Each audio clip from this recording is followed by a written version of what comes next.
the key grip. I'm getting a plate from the concession. You got a receipt for him? Yeah.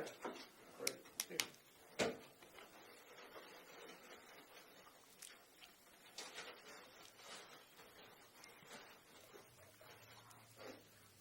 Happy to cover it, or you want to reimburse him, or what do you want to do? I'll give him the 10 tomorrow. Okay. Otherwise, I'd chip it in. I say otherwise, I'd chip it in. Computer bits.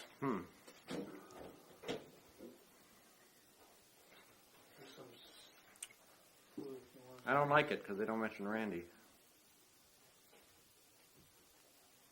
Oh, the disciples created CBSNW. That's too funny.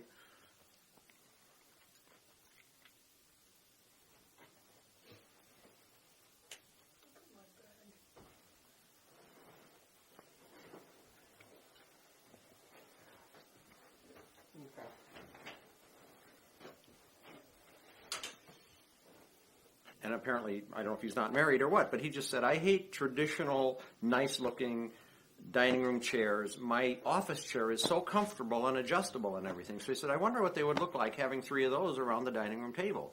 So he put it at the left end, took a picture, put it in the middle, took a picture, put it at the right end, took a picture, and then went to Photoshop and sliced them up so that even the reflections of the chair in the mirror shows that he's got 3 chairs. So he was showing me this perfect picture of 3 of his chairs in the dining room and saying, well, what do you think? How does he think? But it's only about that long, a glass table. So it looked fine, you know. It wasn't like some fancy something.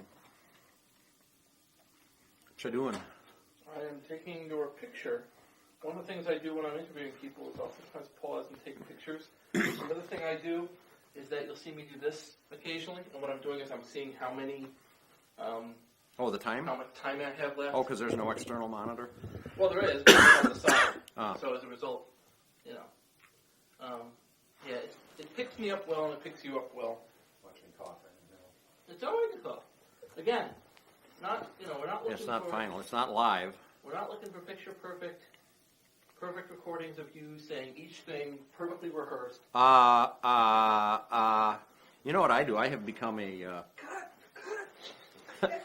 I record Marion McPartland. I love piano jazz. Like I was listening to Marion McPartland's radio program on the way over here on CD because I record them digitally. As a matter of fact, starting at 9 o'clock tonight, I am going to collect a 900 megabyte WAV file of a 3-hour program called Coming Home.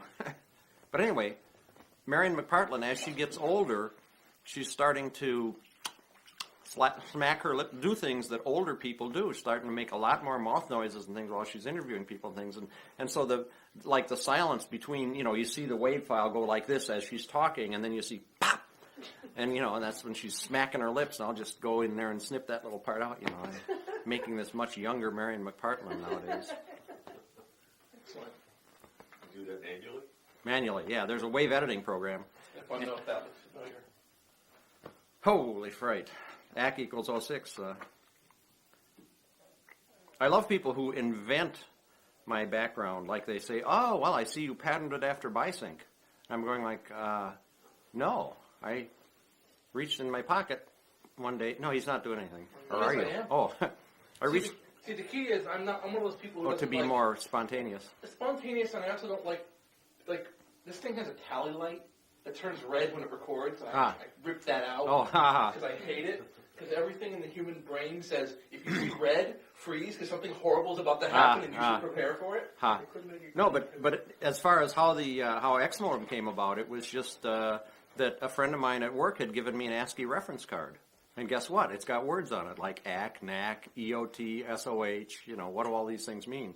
So to make a protocol, I said, well, gee, I guess I better send a header so I know what I'm sending, and I'll put a block number in it, and I guess that should start with an SOH, which happened to be an 01 in hex. Let's see if it says it here. SOH equals 1, yeah. So, anyway, so I just made the protocol by using the words that looked reasonable. And the interesting thing is, because I started with an 01 as a start of header, Chuck Forsberg came along and he said, it's really a pain that I have to say modem or X modem send file name, and the person on the other end has to go modem or X modem receive file name, and and so it loses its name if somebody calls it something different and so on. He says, why don't I send a block 0 since you started with a block number? I see I'm confusing my stories here. SOH is the starter header. But I started with block 1, and he said, why not send a block 0 first? And that's a little accounting block that can have minimally the file name, or depending on how much I can get out of the operating system, maybe the file date and maybe its size. And as a result, he was able to come up with a batch program protocol, and that's how he came up with RBSB, which was the first major Unix implementation of the X modem. So it was receive batch, send batch, and it used a starting block that had the file name in it. Therefore, you could say send all these files, and the other end would say, oh, well, that's this one, and so on. And as a matter of fact, there really wasn't a good name for that protocol. Somebody called it XModem 1K because I did mine in 300 baud days, and I had a communications engineer say, you know, Ward, 128 byte blocks, that was just perfect. He said, how did you pick that? And I said, it was the size of a sector in CPM. He said, oh, you know, because he said if you sent a real long block, you'd get in line noise and you'd have to retransfer it. And if you sent real short blocks, you'd have so much overhead with, you know, transmitting your ACKs and your NACs and things like that. So he said 128 was perfect for 300 baud. So I thought that was amusing. But anyway, one day I sent an email, I think it was, I don't think I talked to him personally, to Chuck Forsberg, and I said, you know, instead of trying to call it RBSB protocol or XModem 1K, why not just call it Y modem, because it's one better than X, you know. And so he said, oh, cool, I like that name. So that's kind of where that came from.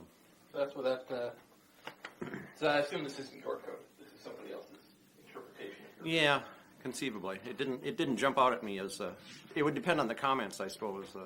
I found it on a CPM archive. Oh, wow. And it was just it said X modem, so. Right, the actual one I did in September, it was the 6th CPM users group disk out of New York. Tony Gold ran it all. And it was, I think, the September 77 SAM on it because it was for using a modem, and it was the stupidest name I could have come up with because obviously people talk about modem, they don't know if they assume you're talking hardware. But Keith Peterson is a guy over in Royal Oak, Michigan, now runs, I'll think of it later, an archive system and CDs online and things like that, CDs he'll sell. And he came up with an idea of taking the little flag I had for doing it quietly. I called the quiet flag, and he just assembled it with that flag on and renamed the program XModem. So he took modem.sm, turned on the quiet flag, and called it XModem, and that allowed it to be used remotely because it wouldn't be chattering back and forth saying, waiting for block 3, waiting for block 4, which would come back on the same line and would have messed up. Oh, well, I'm rambling on a particular... No, you're rambling fine, actually. But this is a BBS documentary, so... But anyway. Well, it's a BBS documentary, but it's also a little bit about the person who helped make the BBS. Yeah, you know. yeah. You ever heard of Leech Z modem? Not that specific version. Leech Z modem was a hack of Z modem that came around the mid-'80s that would wait until the last file block had been sent and then say, no, I didn't get that right, abort. And the idea was that places that had limitations on how many files you could download would have you listed as. So it was leeching them out of the system. Because That's funny. do you know about file ratios and all that? Oh, yeah. Some of the BBSs would say you must upload so many to be able to download so many. So the idea was you uploaded once and never had to download. God. Never had to do So it again. one end said, I've got it, and the other end said, never mind. Yeah, Oh, essentially. that's wild. Yeah. So I guess one of the more obscure things is how XModem came about in the first place, and that was that since I'd done my own hardware and it was incompatible, I needed a way to get CPM because all I could do was my own little kludgy operating system. So a guy named Robert Swartz had the original CPM from a company called Digital Research, and he had a box that looked a lot like the CBBS box in terms of just being a rectangular box with a couple floppy drives in it from a company called Digital Systems. And so I bought a copy of CPM and using his system, beeped it into a modem and through a microphone and onto a cassette tape, and that's how I transferred the whole CPM distribution disk was onto a cassette tape using 300 baud telecommunications protocol, and it was 1 byte block. I mean, it was 128 byte blocks because that's what CPM was. Read a sector, send it to the tape, put a checksum after it so you know that you can check it later. I don't know if I numbered the blocks to make sure I didn't miss one. Probably can't remember that. But anyway, that wound up being the protocol almost, chop it up into pieces and put a header on it and put a block number on it and put a checksum on it.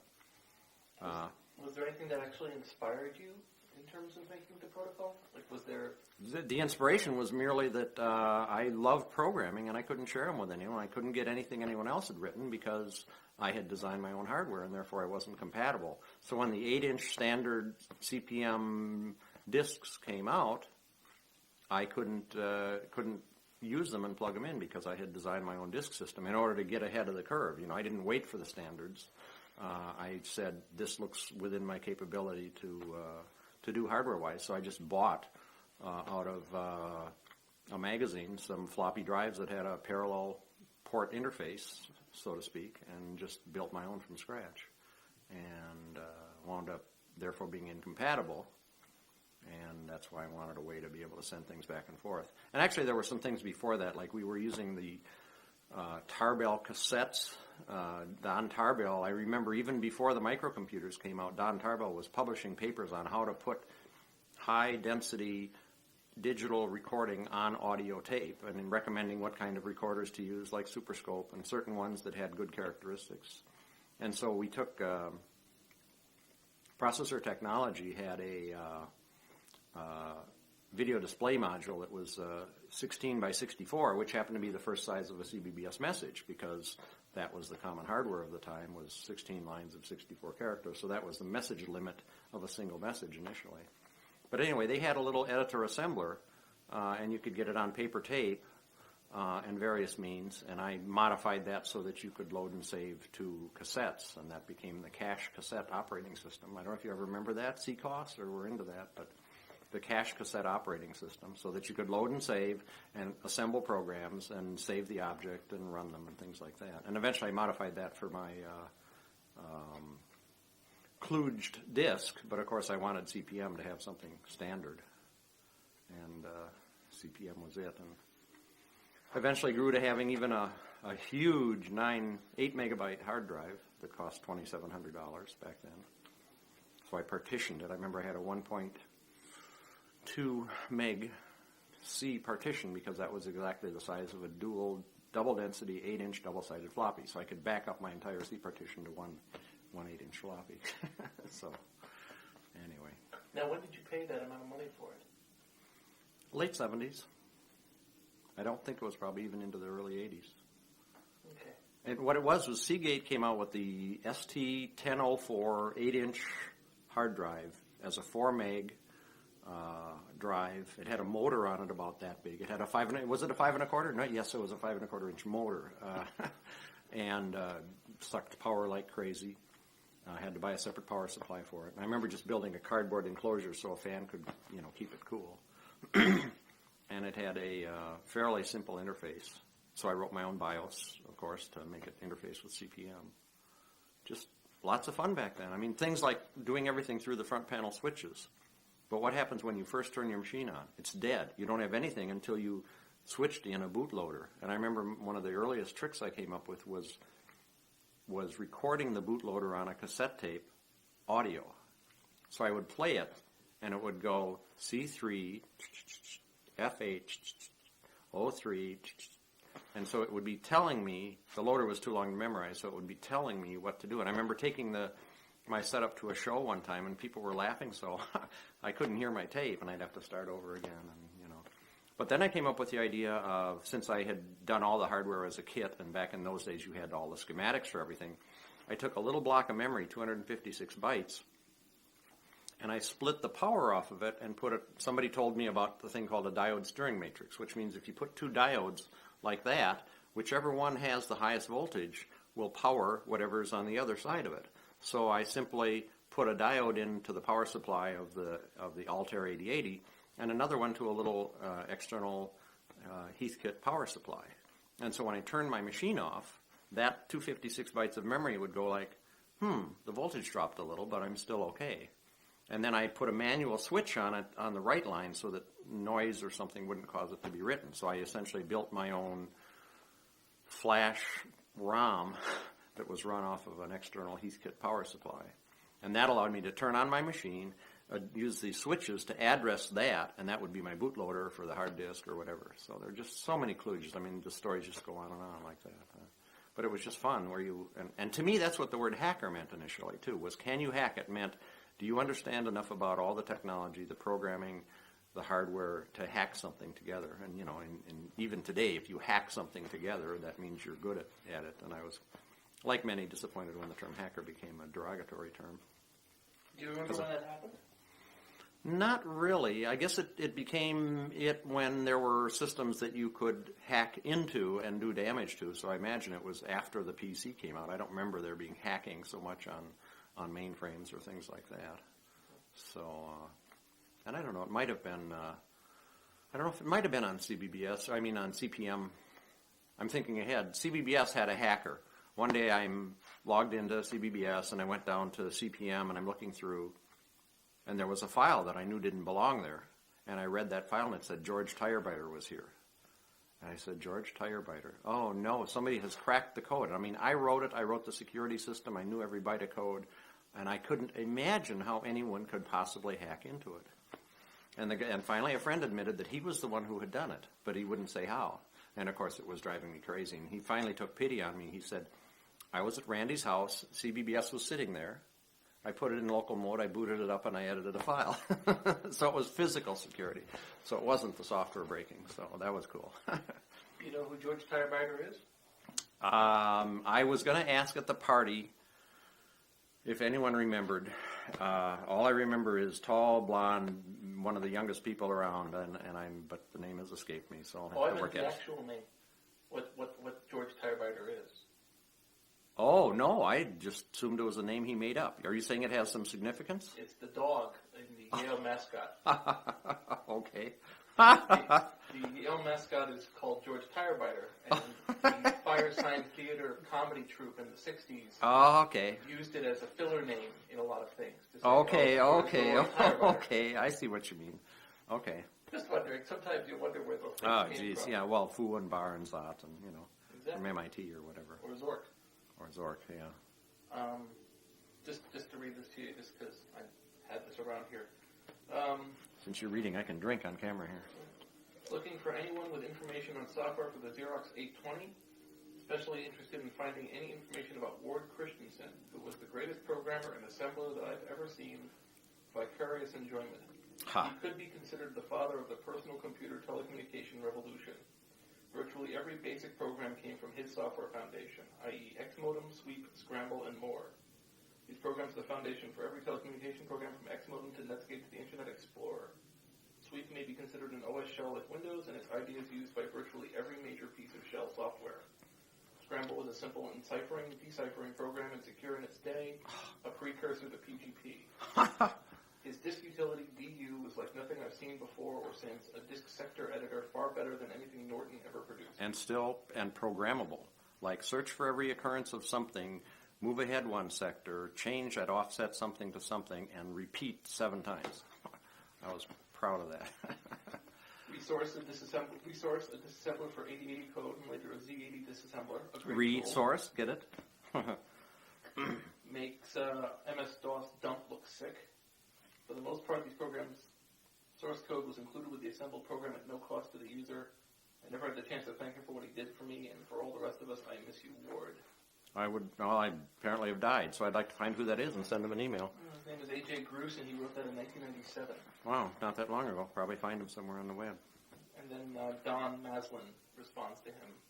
Where is this, in a news group, or where's the postings from? Yeah, this was a news group. Oh, this is a Google Archives? Compsys Xerox. And then Xerox. He went and found as many as he could. What was it? Something he followed with what he could find about what you'd written for a magazine article. Then we go from there into some of your history, which we'll cover in a bit. The interesting thing is, almost any topic you can bring up could send me on a tangent of stories, like, for instance, Scramble. Maybe not relevant, but I enjoy it so. I had to teach myself digital electronics because I can't build a computer unless I know their building blocks. So I literally had to learn TTL electronics myself. So I got these little breadboarded things where you could plug the wires in and play with them and so on. And one of the things I felt like doing was doing a hardware random number generator. And the way I learned you did those was you shift a bunch of bits along, and then somewhere you pull the bits out, maybe from here and maybe from here, and you exclusive OR them together, and you stick them back in the front of this shift register. So you start the shift register with something, maybe as little as a single bit in the beginning, and when that bit shifts over, it gets pulled out, pulled in, back in the beginning. Then when it sees the second one, it does it again, and by exclusive ORing, you're continually toggling them without ever always zeroing them or always wanting them. And I thought, well, how will I know if I have a good random number generator? And my idea was to have a 16-bit one, pull 8 bits out into a homemade digital to analog converter, which is called an R2R. So you have a resistor and a resistor and another resistor and another resistor. And each one of those resistors gets further away, so has half as important as the next one. So it becomes a digital to analog converter. The first resistor gives the most change. Let's say that's the half.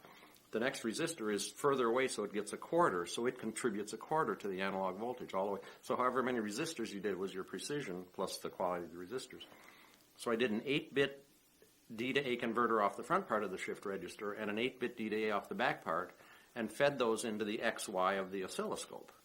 So now the position of the beam on the oscilloscope would be determined by the X and Y values, which were the left and right 8 bits of this shift register. So if you had something that was just like 8 random points with heavy lines between them, it was a terrible random number generator because it was only generating 8 different numbers. But if it looked like snow on your TV, just then you knew you had a good random number generator. One day I wished I had a way to encrypt things that I could send to someone and give them a password over the phone and they could decrypt it. And so I thought, well, let's see, when you run a CP/M program, you run it, you can put a file name, but then you can put a second file name, and that whatever text you put in there just gets put in a buffer somewhere. And I said, what if I treat this buffer as the initialization for a huge shift register? And I shifted left 1 bit, and I pulled bytes out, or maybe even 1 byte at the time, but I guess it was a bit because it could be a short word. Shift it left, pull out some things, randomly pick which, or programmatically pick which bits to exclusive OR and put them back in the beginning, and then let it run 200 cycles. And then take, after having done that, every byte that you read of the file, exclusive OR the byte that's in that shift register with that byte and write it back. So read a byte, run the random number generator, pull a byte out, exclusive OR it, write it back. So when you're done, your whole file had been scrambled by whatever pseudo-random information was coming out of this shift register, which harkened back to the hardware one I'd done to see if I was learning digital electronics. So, some of those software things just had the weirdest roots.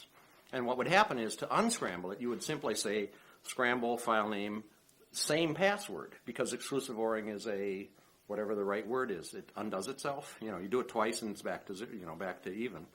And if you did it wrong and the file was garbage, you would scramble it again with the same wrong one, because that would put it back to where it was. So there's some interesting side effects of that. And, anyway, that's funny. Well, did you have any thoughts on when they started trying to ban encryption leaving this country? No, I had never been too strong. I hadn't used a lot of encryption. Only recently have I started encrypting my passwords and things. I found a wonderful program called Post-it, which was very soon renamed because they got sued or whatever, or asked to change it. And I would leave that on my machine as a place to put passwords and so on. But I realized that if somebody could hack into the machine, they could surely find the password file. So now I do PGP encrypt it. But I don't think I have strong feelings on that. Just aware of the issues, and that is that if you want to catch somebody doing something bad, you need to be able to get at it, and yet you shouldn't have people who can get at things. So I don't know. There's no good answer to it. Okay. It's a dilemma. Did you ever see the munition shirts that people had? Shirts? Well, they qualified the use of encryption as a munition. Oh, okay. That was how they limited exportation. Oh, gotcha. So people would put the export, the encryption algorithm on their shirts and say the shirt is a munition. Ah, okay. Okay. They walk around with munitions. Oh, jeez. And one guy got it tattooed on himself. Oh, yeah. To see if he could leave the country with it. Oh. Well, that's what happens over time. I don't know, you see that more now that you have a lot more people on the internet where something attracts that kind of geek attention. Yeah. Have you seen anything involving, for instance, DECSS or CCS? It's a routine which makes it so you can play a movie off DVD. Okay. And they ruled that was illegal to print that algorithm. But somebody reverse engineered it, right? And he printed it? What happened was that one of the companies who licensed the technology had their key out in the open in one of their development disks. Oh, okay. And he found it and used it. Oh, okay. And there became this big challenge because they said, you can't have this program. This program is illegal. So people would say, how can we portray it? And I think one of them was that somebody wrote a poem that if you read the poem, it tells you how the code works. And they put it to a song. Oh, okay. The theory being now it was it was an MP3 instead. It was a song about how to make this algorithm. Okay. And people just loved that challenge. And they produced it as color forms, as semaphores. Well, now there's steganography. Right. And where you hide, I guess steganography, I heard on the radio, is really more generic than I thought. I thought it applied to bobbling the bits within a graphic image, such as to hide something, but I guess it's more generally meaning hiding something within something else. Yes, I think I saw something on NPR talking about invisible ink. Right, exactly. It was the NPR Invisible Ink that they program. still won't allow the formula. Right, from the late 1800s, early 1900s to be published. The oldest secret still published. Yeah. Now, for this first tape, because we're about halfway through it, I'm going to go into a few other random subjects, and we'll start on the history after we'll get to some look at my point there. tape and make sure it looks good. But I have a number of articles. I have one that you and Randy wrote called "The Birth of BBS," just so you know. Where was that published? Who knows? Or I have it. I think it's probably the one that's on Chinet.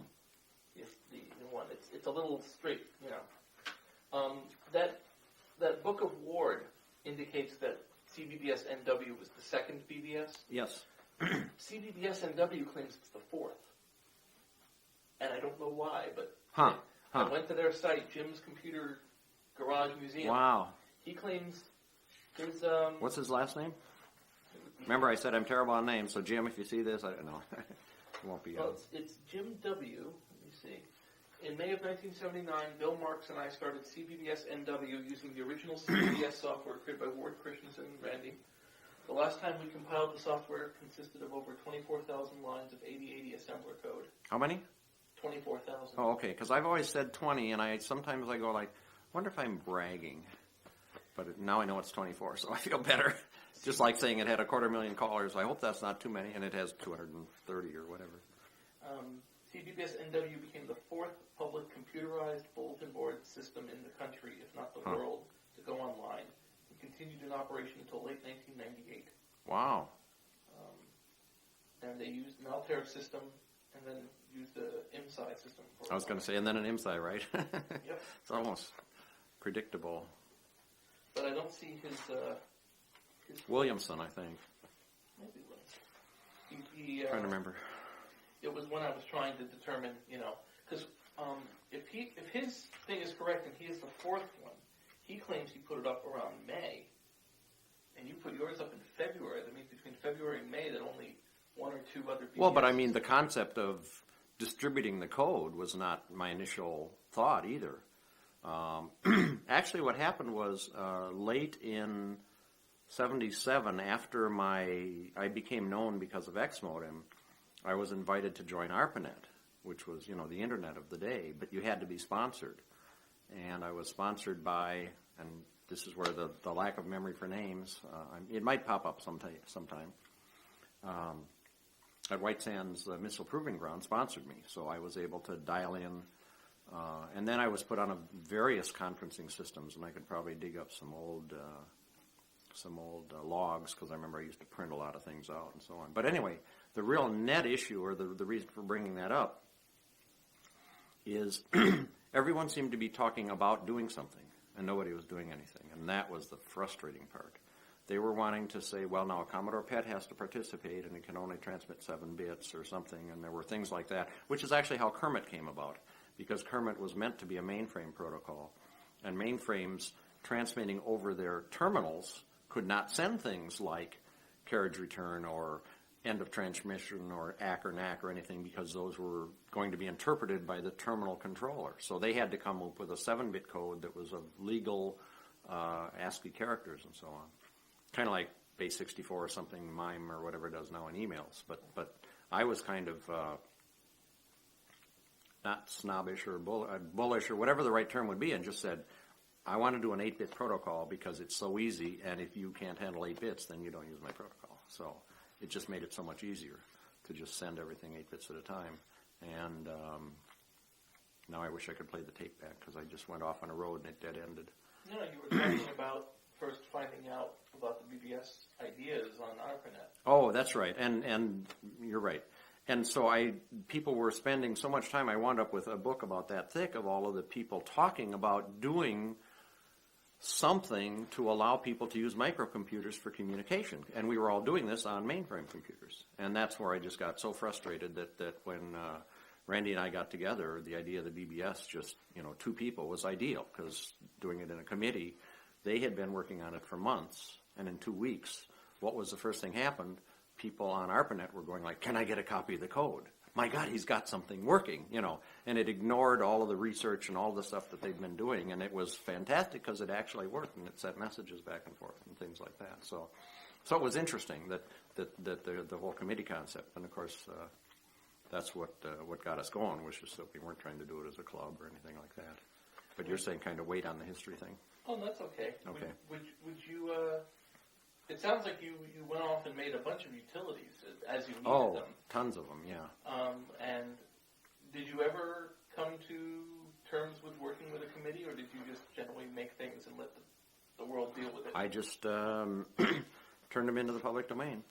Everyone except CBBS, and now you're reminding me this was another branch I started to go down. People started asking, can I get a copy? Well, and I had to make a copy of the disk, and pretty soon I realized that there were going to be a lot of people that wanted it. And I wish I could remember who I was talking to, and I said, well, I've decided we better charge for it, because then you'll get people who aren't just bugging you because, I want a copy of it, and at the ridiculous point, there would be people without computers that would want a copy of CBBS, so I wasn't willing to do that. So I said, well, why don't we make it $50 or $25? And he said, well, that's ridiculous. At least make it $50. So we settled on $50 as a distribution charge for it. And working for IBM at the time, I was very concerned about conflict of interest. So I gave all the money to Randy, since he was the one putting money into it in terms of the hardware and the phone line and things like that. So I always gave him the money, and and everything I wrote I put in the public domain, and occasionally I would just have people sending me checks saying, thanks for what you did, your disk utility just saved my life, or, something like that. And I would return those checks, so people, I have a check that Lord Christensen returned, So, and I actually got written up in Time magazine twice, but one time it was talking about freeware, and it was essentially saying, this is sort of the ultimate freeware where someone won't even accept the money you send them. And that was what it got written up. They didn't even know about the BBS and X-Modem. They just said, this guy actually sends money back. So. When did you first hit the term freeware? Only when it was officially out, and, Okay. No, I didn't coin anything. Or what was his name? Andrew Flugelman. And he died in, I think it was 85. Oh, wow. He had colitis, and he was taking a drug, and the drug had psychoactive side effects. Oh, geez. And they found his empty car by the Golden Gate Bridge. Oh, boy. So they had a funeral in his absence, and that was it. Wow. Yeah, he was the editor of a magazine. Oh, okay. I think it was either PC Week or PC something else, and his program was PC Talk, and that's the one he declared. He said that was freeware. Yeah, okay. And thus began the name. Yeah. But just didn't know if maybe you had some earlier citations. No, no.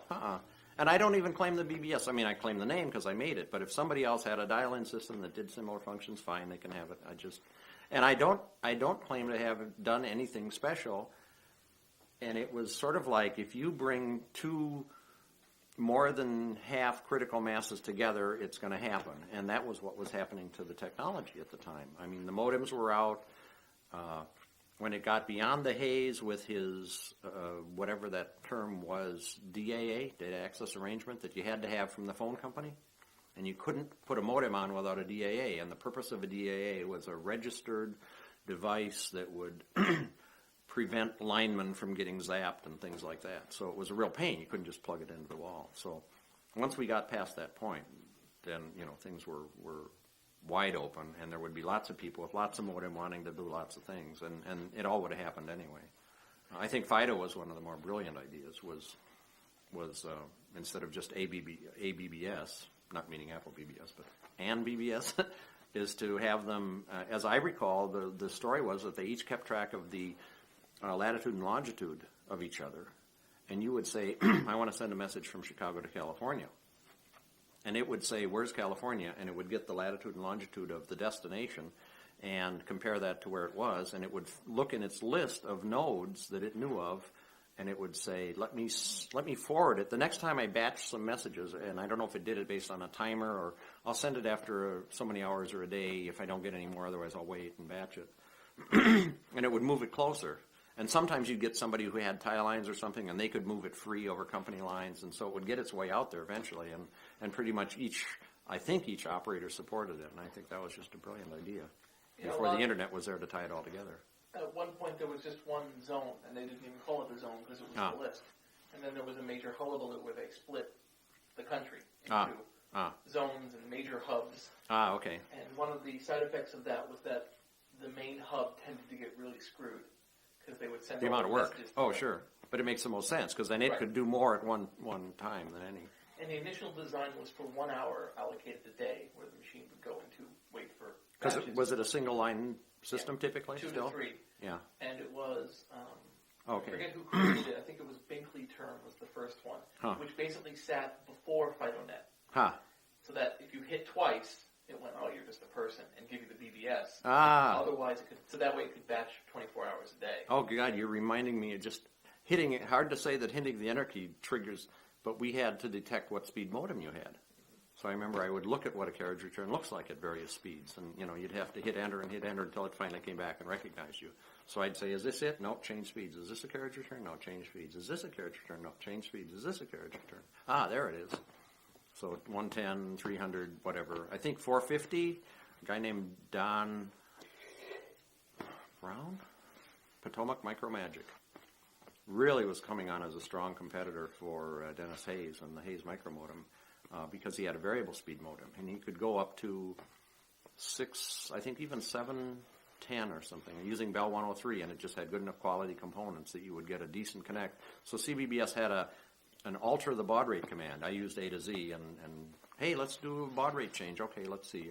B is used for bulletin. Let's use A for alter baud rate. So A became the alter baud rate command, or you could type in baud, which was a synonym. And then you could try something faster, and no, didn't work. Nothing fancy. Hang up, call in again, lock in at 300 or 450 or whatever. But he died on the operating table of some mine or something. One of those people that goes in for something little and doesn't come back out. So that was the end of that line. Was that early in the 70s? Or? Yeah. No, well, not early 70s. Sorry, early 80s to late 70s. Okay. All right, yes. Still before there was 1200. So you could almost go back and say, when did 1200 baud modem? That's dropped back a year, and that's probably when he was doing that. Right. And donated a modem to CBBS. And then later U.S. Robotics donated a modem, 1200 or whatever, and things like that. So. Did they do it out of a sense of history, or?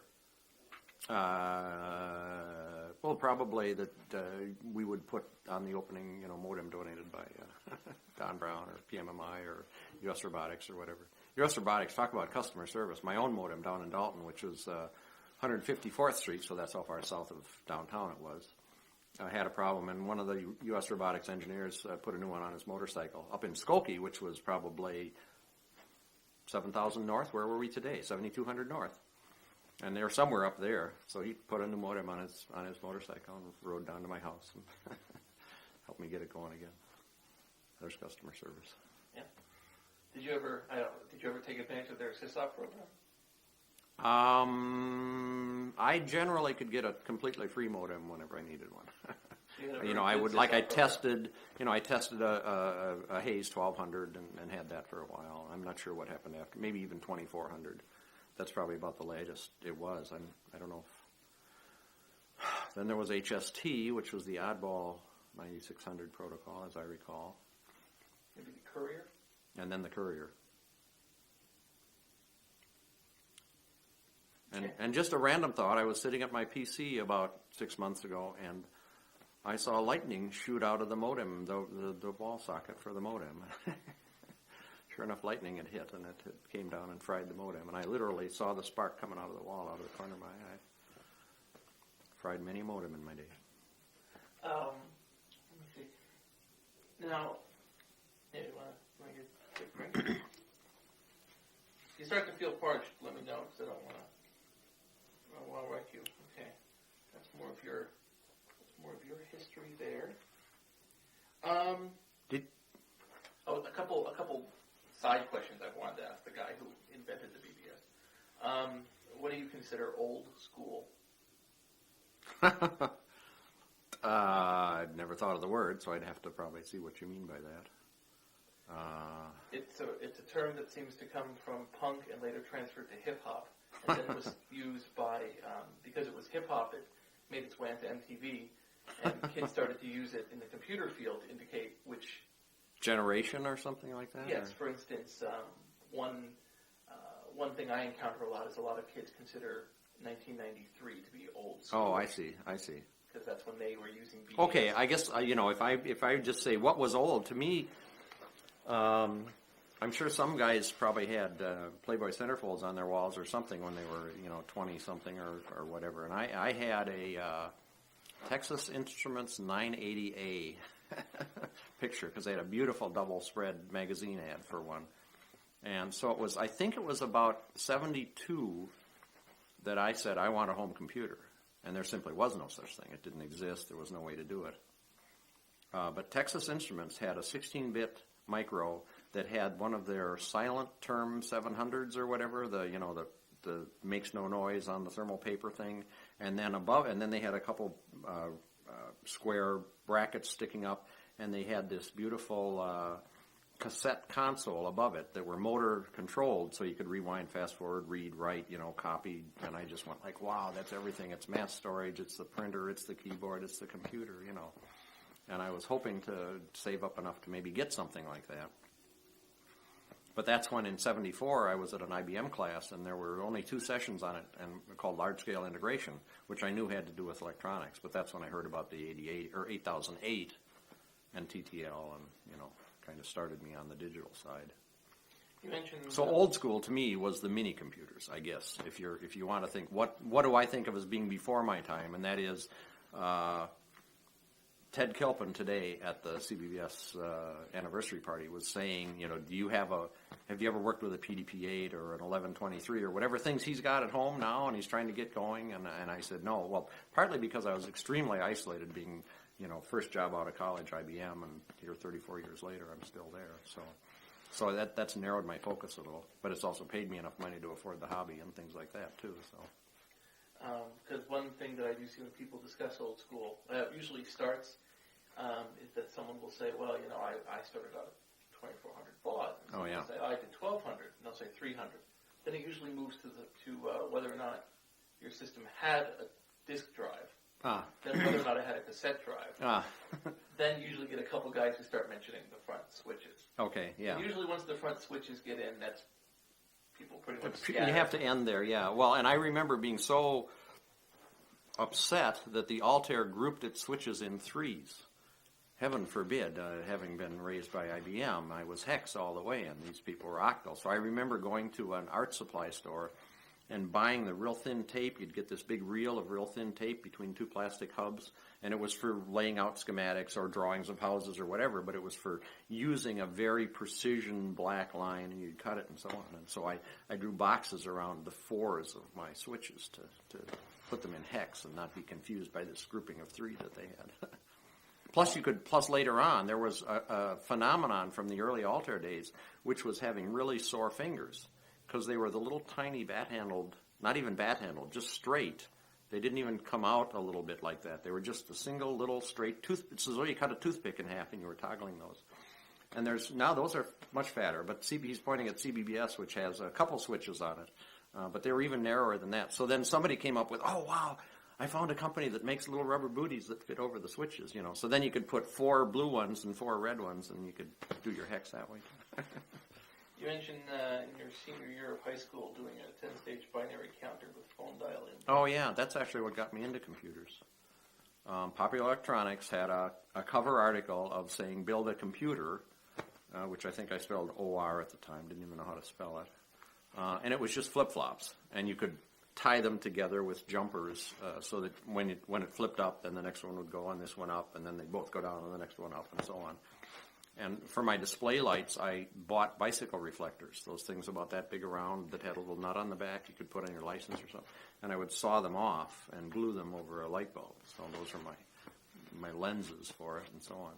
And so what happened was at some point during one of my summer jobs at West Bend Company in West Bend, Wisconsin, someone said, we need some programmers for the IBM computer, and we remember that you won the senior high school science fair with your computer project. Do you want a job programming the IBM? And I went like, wow, cool. And this was after I had dropped out of college because I didn't know what I wanted to do. I had a chemistry major, and I was not liking it.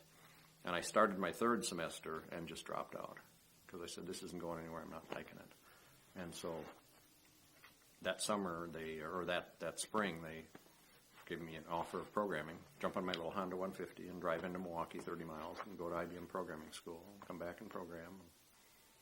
Got very interested in computers, so that was 65 is actually when I programmed my first computer. And by 72, I know I wanted my own, and that's when I was looking for minis because that's all there was. And finally, 74, I heard about micros and learned digital, and 75 is when you could buy a kit based on one, but you still had to do your own boards if you wanted to get in on it early. So I built a Selectric interface on a floppy interface so I could start cranking. Now, there was a controversy that's supposed to have existed in the mid-70s whereby there were a group of people who were trading software freely as they created it, and then supposedly a young Bill Gates took them all on and said, you know, you're ruining everything by not charging for this software. Now, you charged for CBBS in some cases. Only to keep people from overwhelming me with requests for it, because it was big enough that it wasn't going to be a distribution. And I knew that whenever you put something in the public domain, you basically were giving your baby away.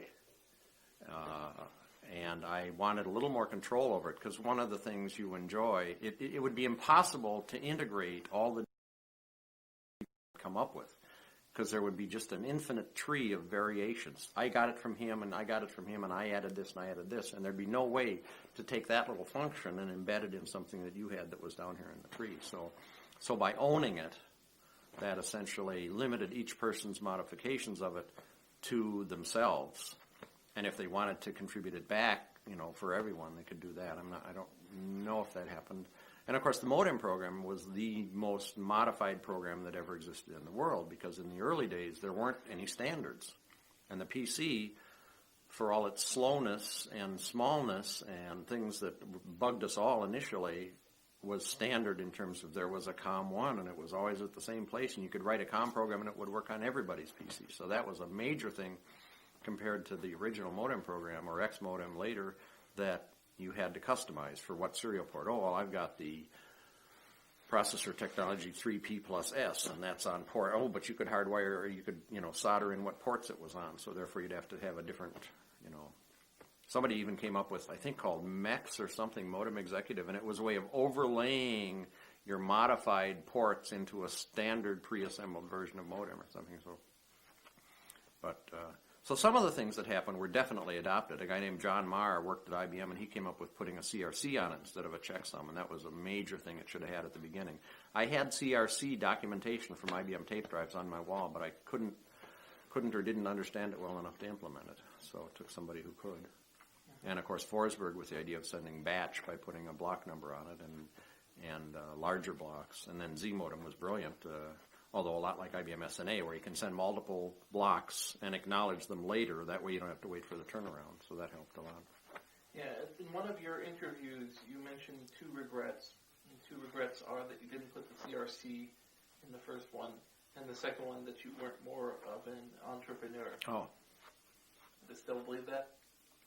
I could be president of my own company doing God knows what or something if that entrepreneurial bit or gene had been on when I was born, because obviously things like the disk utility was similar functions to what Norton had, and the disassembler which would probably be considered crackware or hackware or something now, but it was it was fascinating seeing how other people's mind worked by looking at their results, because back in the days of assembler, disassembling CP/M was just fantastically amazing, interesting, because you'd see a little block of code, and at the front of that block of code would be a jump table, a thing we don't even use anymore. But you jump somewhere, jump somewhere, jump somewhere, jump somewhere, jump somewhere, jump somewhere. And then you'd go along, and there'd be another jump table, and you'd go along. What it was manually editing, linking together pieces of code, because what would happen is your position in the jump table would always be constant. Like the third one over is character in. And it didn't matter where character in was in that next 1K of code, as long as the third jump table was going to character in. So it was a way that that CP/M itself was brought together so it could run in a very, very tiny system. And so what I did in disassembling it was I threw away all the jump tables, because now I had a true assembler. And what I did was I modified the CP/M assembler to run off of, I wrote a version called LinkAssemb, which means assemble something, and at the end it says link, like to CBBS something, CBBS message entry routine, and there was the code for entering messages.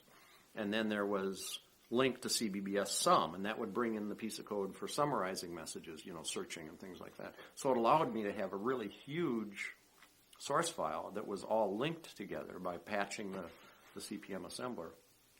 Whereas it would have been an unmanageably large file to try and edit all 22,000 lines and assemble them at once. Instead, I had little modules, and so it was modular. And then there could be a modem one, and so you could custom code it for whatever weird modem you had or special something, and you just replace that one module, and you would always assemble it. There was no linkage editor, nothing like there was now, where you create an object module and link them. It was still a brute force output, a COM file type assembler, but at least you could do really huge jobs with it. So that was kind of fun, taking things apart. Now, modularity and, basically adding plugins to your... Were these programming concepts coming from somewhere? Did you have some training or some input that was telling you to do this? No. Just practicality. Just how big a piece can I assemble reasonably? How big a source file can I edit within an editor reasonably? CBBS would run in 20K, so you had an operating system plus an application plus its data in 20K. So, I think we ran in 24 most of the time. Eventually got up to 40 or something like that. New features. And I even did some optimization. I would actually load CBBS into memory, and then I would scan.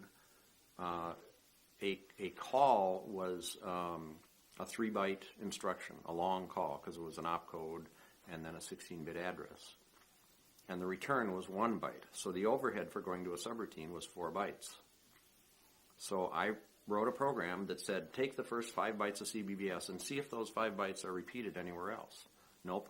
Take the second 5 bytes and see if they were repeated anywhere else. And I did that of the object code until I found routines that I had coded multiple times that were 5 bytes or longer, because they could be made more efficient by splitting them out, making a subroutine. And every place that I'd originally coded the 5-byte routine, I'd now code a 4-byte call and the 1-byte return. And of course, you had to use it enough times to be practical. But so it was fun, and even optimizing. Like, somebody praised me on my code. It was pretty neat code, because I did some tricks like that. They weren't really obscure, but at least I made sure there wasn't a lot of redundant code in it by finding things that were redundant and making them subroutines and things like that. So there were explosions in assembler code and hacking in the early 80s and the early 90s as a different generation of kids were trying to crack games. In the 80s, it was hardware based. Cracking, there was a group that would had a program that was meant to, I forget its quoted purpose, but what it really did was it just took a snapshot of memory and blew it to disk. Oh, okay. And so if a game loaded into completely into memory, yeah, it would just grab a copy. Oh, okay. And there were a number of freeze switches that people hacked into the Apple II to make that happen. And then in the 90s, there was again a resurgence in IBM PC games, because suddenly that machine had the graphics to support it. Yeah. And I have a large amount of how to do assembler things where these kids are writing very conversational, very young, 18, 19 writing conversational how to do assembler. Oh yeah, and there were all the copy protection tricks like, well, you'll find that track 13 of the floppy sector 3 doesn't exist, so you couldn't use a normal forwarding program because it would have to have this non-existent sector in the middle of the disk or something. Sometimes they would burn the disks and damage them intentionally unless they got an yeah. error, because a file program would error out on that. would say, "Oh, there's something wrong with it," and leave it blank. Yeah. And it would say, "I don't get an error hitting that." Oh right, I see. A copy of it would just say it's blank. Yeah. So then they came up with ways where they would have the disk stop in the right place, and they'd have to poke it with a thumbtack, or burn it. Or sometimes they wrote programs that hit it long enough that it would damage it. Yeah. There was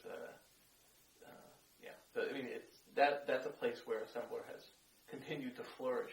And I actually did some assembler just a couple weeks back, trying to recover a very badly damaged, and don't know why it was damaged, but the file allocation table had unreadable sectors. There were data unreadable sectors all over the place, and so did some assembler and some debug. Oop. That's kind of interesting. That's where it starts to define what you consider old school. I mean, there wasn't that much computing before. No. Is there a switch on this? Yeah. Let's get that. Oh, we're down there. Yeah. That's not a panel switch. Yeah, why don't you turn that? Oh, that's okay, actually. Yeah. Anybody want water? Sorry, I didn't get back to continue. I'm sure there were replies, but There were. What got to me was, the first time my story was posted, the one that you originally sent me about, there was no site really, so people just went, hey, good, run with it. When there was actual stuff on there, then we get about a third good criticism on the site because people are telling me, you forgot this, you didn't talk enough. Okay. And, I expect some of that. But one of my favorite things was that somebody complained about something and you posted. And to me, I always tell people that's like daddy's home. It's like two guys arguing about, a Steven Spielberg movie, and Steven Spielberg steps in for a moment and just says, I was trying to do this. But the poster after you, they only gave you a 1 on the score and the karma. And the one after it is going, this is the guy who invented the thing the thread is about, and you gave him a 1. Out of how many? Out of 5. Oh, karma, that's fine. Right, the karma post, which I'll talk to you about on another tape. But just to give you the... That was slash then? Yeah. The etymology, have you ever heard the term wares? No. It's what is used by kids to indicate pirated games. Oh, okay. Spelled with a Z, wares. Oh. And W-A-R-E-Z or W-H-E-O? W-A-4-3-Z. Oh. Right. Yeah. And there is a lot of argument over to where it came from. As far as we can tell, it started out as softwares, then became wares, then became wares with a Z.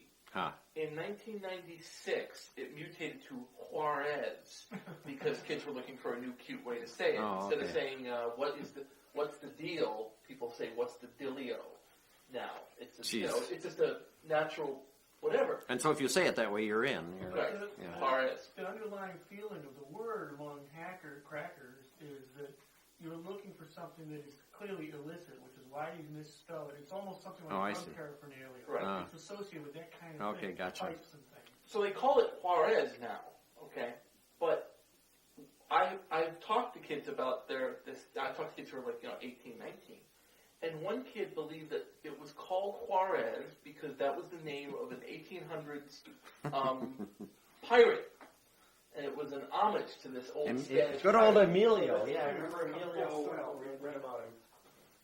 That's cute. And another one believes that wares stands for where's the software. And where are the programs? And so kids would come on and go, where's this program? I need to copy it.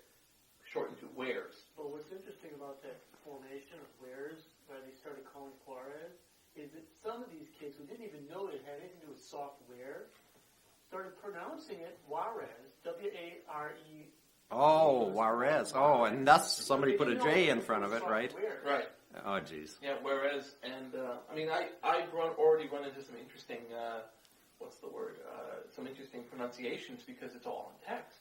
Yeah. For instance, there's one person who, well, you know, have you ever heard of World War IV software, like Wayne Bell software? It's WWIV, and I've heard people call it World War IV, and people call it WIV, or WIVing. Well, that's the thing, you know, VI, Randy would always get upset when I would call it VI. The editing utility. Had to be VI. It's VI, and he'd go off. Oh, no. It's VI. Huh. So yeah, there's that, and I think Excuse me. that's something I'm Excuse me. Might as well let you participate. Coming home. That means the blues are starting at 10 o'clock or 9 o'clock on, that'll go off in another hour saying, are you sure you heard the first one? Make sure you're recording it now. There's I'm Into the Blues, and the blues are on twice a week in Chicago. They're on Monday night at 9 o'clock on XRT, and they're on public radio at 9 p.m. on Saturday night. So my PC, in a few minutes, is going to kick in and start recording about a gigabyte of WAV file for me, and when I go home, I'll have 3 hours of blues I can listen to. So. I was going to ask you the key question, but we're just about out of tape on this one, so let me switch to another. Not the key question, there's actually multiple key questions. Okay. Any thoughts, Roy, things to cover that or we haven't gotten far enough to... There's what I call the Grand March. That is to say, I'm going to start with Ward is using his computer and comes up with a good idea up to, Ward decides he doesn't want to run one of these anymore. And hopefully that will cover a lot of the trivia and the facts and the history as Ward knows it. And then from there, I mean, there's other tangents that whatever you think should be. I mean, is there other tangents you think should be? Just little. And I have a problem in that you will ask me a question of X, and I'll go X, and then we'll go like this, and then we'll go like that, and then I won't even know, I won't remember what the question is. Okay. So, Yeah. So you might do something like getting back to something, and I'll go like, oh yeah. It's perfectly natural for you to blow the stack. Yeah, Jason, is there any way to let Roy chime in a couple, 3 times if there is an apropos? Well, and that's what we're doing now. I mean, Actually, we're recording. Yeah. So, I mean, you're chiming in, he's chiming It's in. not too frequent. That's part of the editing. And what's all that's important to me is that I go home and I don't go, That was a wasted trip. No. I go home. Look, we've already got an hour of gold. The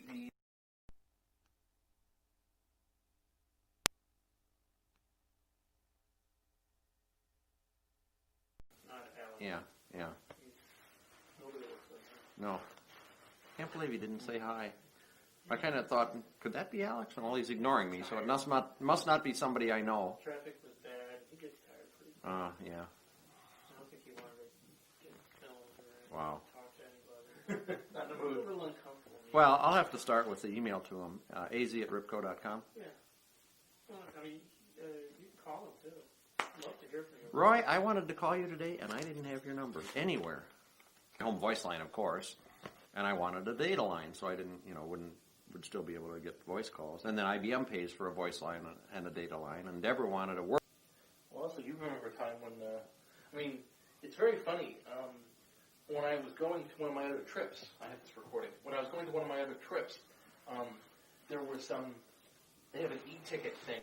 You touch your e-ticket, and I'll stand over here. You touch your e-ticket, and you get a little screen, and there's a list of, you tell it, you put in your credit card, and it tells you what your, relax.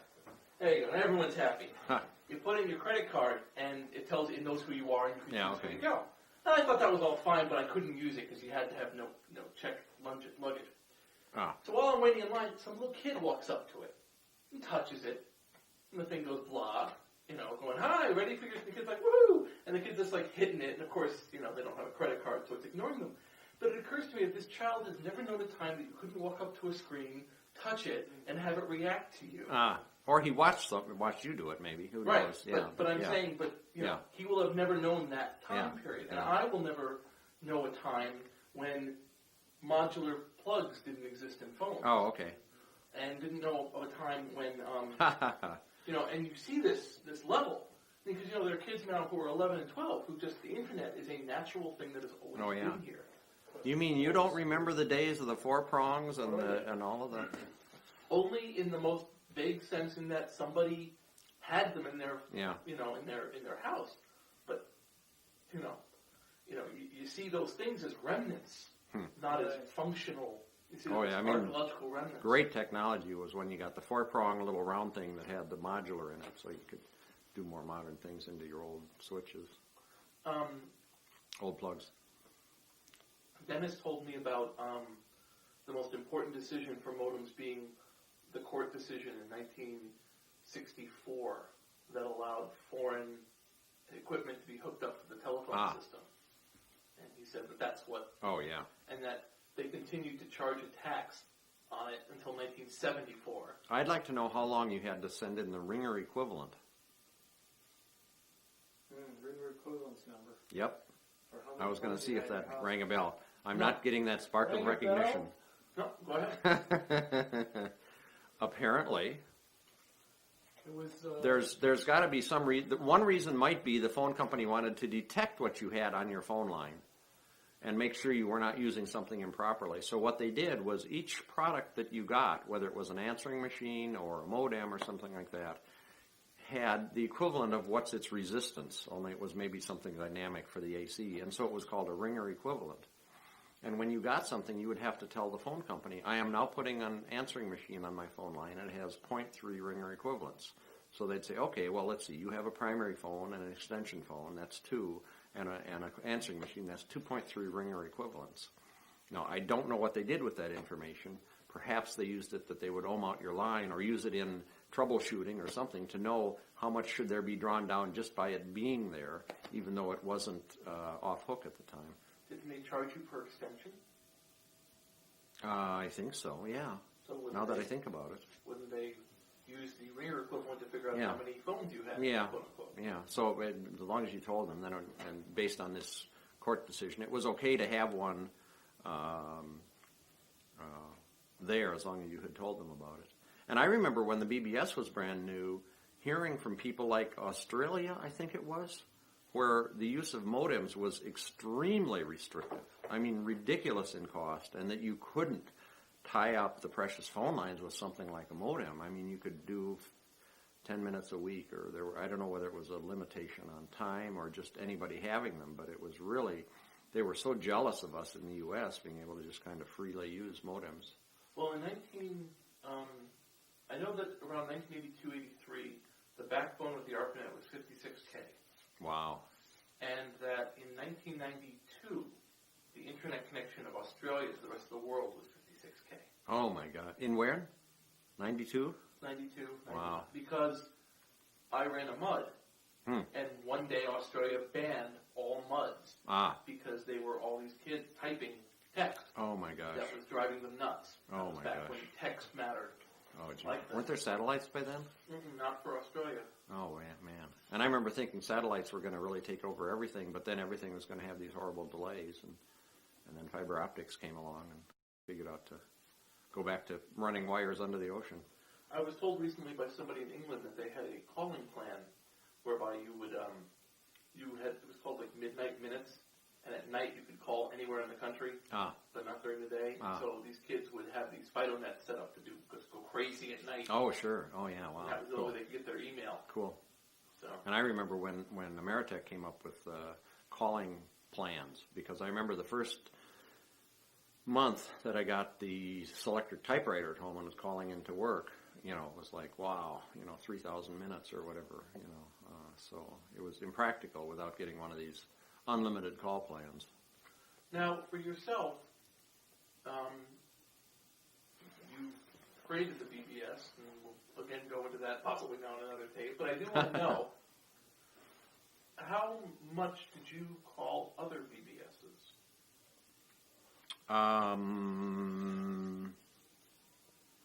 Until Randy came along with Shynet, I would say very little.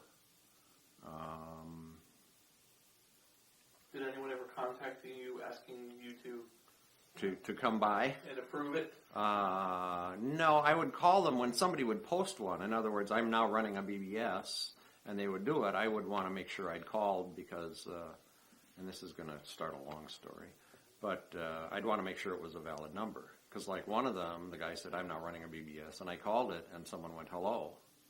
And I said, I'm sorry, I was checking out a BBS. And they said, oh, just a minute, I'll connect you.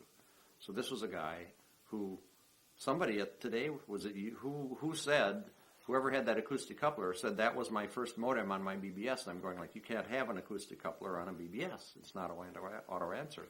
And the answer was, he'd go, oh, you want the BBS? And I'll plug it in. So there were some like that, interestingly enough. So I would call them to make sure they were valid, but and I would call out to CBBS NW once in a while, obviously long distance call, so not often.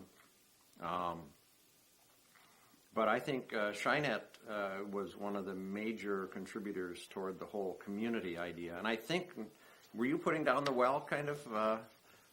To me, what I read about the well, not that I participated in it, but it seemed like it was a community where people really did meet and converse. And to me, the whole idea of CBBS was people didn't have to be together at the same time. It got away same place. Obviously, the telephone did that. But getting away from having to be at the same time was an important part, too. So I could leave something at 3 in the afternoon and someone else could get it at 7, and it was a great idea.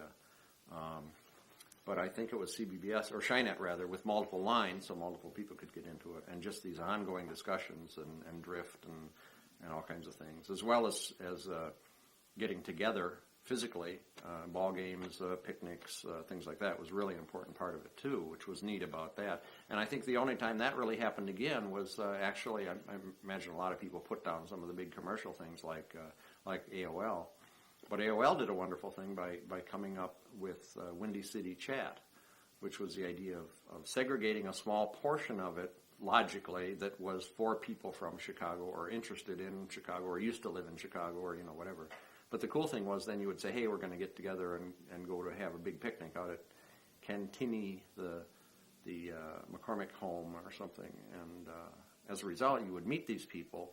And people were very hesitant about, especially male-female, about meeting other people that they had not, so meeting them in a setting with 50 other people was always safe and was kind of interesting. So they did some things like that too. But no, I didn't really wind up calling others, probably because I just enjoyed programming and hacking, things with hardware myself that I didn't need that outlet. I had the outlet of playing with hardware and software alone that was pretty much meeting my needs. Yes, you described yourself in this document I have over here as a bit of a loner. Oh, yeah. Actually, you were... Extreme, maybe. Yes. Your first line is, I'm a negativist, hater of life, and have a short fuse. You remember this? Probably. It's February 1985. 85, well, that's interesting. Mm-hmm. It's an interview with Lawrence Gonzalez. Huh, wow. There were some very negative times in my life. It took me a while before I sought some professional help for it. But now, just to go back there for a moment, do you consider the physical meeting aspect to be a vital part of a BBS, or just a bonus? Just a bonus. You could see a BBS existing without having to have that. Yes. An example of, to me, CompuServe was one of the most truly useful places to be. And the reason was that there were forums where, like a news group, it would be narrowed down to specific topics, and it was run by very knowledgeable and helpful people. And it was just a wonderful place to go and have a huge community of people who could answer questions and so on. It was the one place I could go, and I would go there once a year. I'd go to the Apple forums on CompuServe because I'd be looking for presents for my brother's Apple. What kind of game is hot this year or something like that. And what was nice was when Comdex came along, CompuServe would sponsor or at least facilitate people getting together. So you would meet these people that you knew cyber all year. You might meet once every 3 or 4 years. So it was nice putting a face on the names that you'd seen so long. But no, I don't say it's an important part. And the annual parties were fun, but just the day-to-day was certainly adequate. Is there Now, if you're using CompuServe, though, CompuServe is $10 an hour. I didn't use anything I couldn't get free. Oh, okay. So I was sponsored on CompuServe and I was sponsored on AOL. Okay. So I was on CompuServe till fairly recently. As a matter of fact, Marshall McGee is an entrepreneur who had a company called McGee Software, or McGee Enterprises. Sorry, I'm not remembering the name, but he came up with some of the very early shareware. And TreeView was the name of one of the things. It was a wonderful directory program for CP/M and later on for the PC, or maybe only the PC. But anyway, he married his wife Sharon was my sponsor, it turned out. And they lived in totally different cities and met electronically and then met in real and wound up getting married and so on. But she was my original sponsor, Sharon Baker, on CompuServe. And I guess I'm not sure how that happened. I know it all happened because I blatantly asked for it. The guy who ran Windy City, Chicago, the Chicago-based person, I said, would you mind, could I have an account there or whatever, as a notary. As I remember, when you say Windy City, every time I think of Windy City, I think of the fact that it was one of the primary sources of pornography in the entire... Really? Yes, it was. Wow. It's still renowned for that. The fact that it's... don't mind me, I'm just giving you a little more... Oh, because I started leaning back as the evening goes on. I didn't want you to... Windy City BBS, and they were strictly porn. Really? Mm-hmm. So people Oh, wow. need to know Windy City BBS is Oops. porn. Wow. That was... Is it still plugged in? Randy, Yeah, still running. Well, I think that drives the internet. I don't know what percent of the revenue from the internet, but apparently a very large percentage. Yep.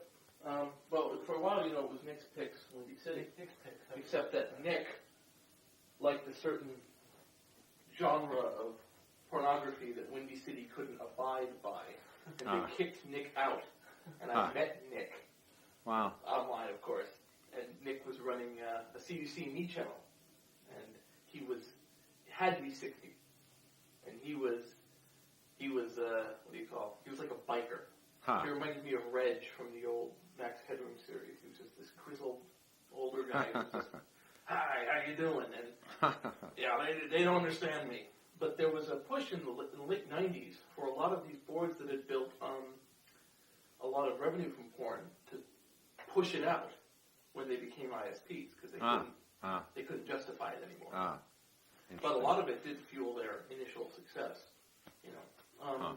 Actually, speaking of that, do you have any opinion on the super BBSs, the BBSs that would jump up to greater than 50 lines? No. I like I said, maybe I regretted that I didn't have the entrepreneurial bent, and more power to the people that did and made something of it. And like my brother is now on Exec PC as an ISP, and they were one of the really huge BBSs in Wisconsin, multi-line and so on. And obviously, multi-line is much more practical than single. I think I was more interested in just preserving a little piece of history rather than, okay, if it became multi-line, yada, yada, then it just wouldn't be what it was. You weren't seeing the original, so to speak. As a matter of fact, one of the interesting things would be to see if the original CBBS, possibly even emulated code, could be written in CGI or something like that. So you could you could go to a website and possibly even seed it with some of the messages that I still have machine readable. It might be kind of fun. Well, my current numbers show there's 1,000 dial-up BBSs in this country. Still around? Dial-up? You mean, wow. Yeah. About 1,000. And why do they not go on the internet? Some of them do it. There are some people who do it out of inertia. Huh. That is to say, it's there and it works, and I'd have to rewrite it to... Yeah, it lines up. Some people do it because they're doing something illegal and they recognize that BBSs represent now security through obscurity. Yeah. You can't just connect to it. Yeah, okay. Some people do it because they think of it as a duty. Huh. To keep it alive. Wow. So then I'm surprised there are people who will call, because you can jump on the internet and find everything in the world. Right.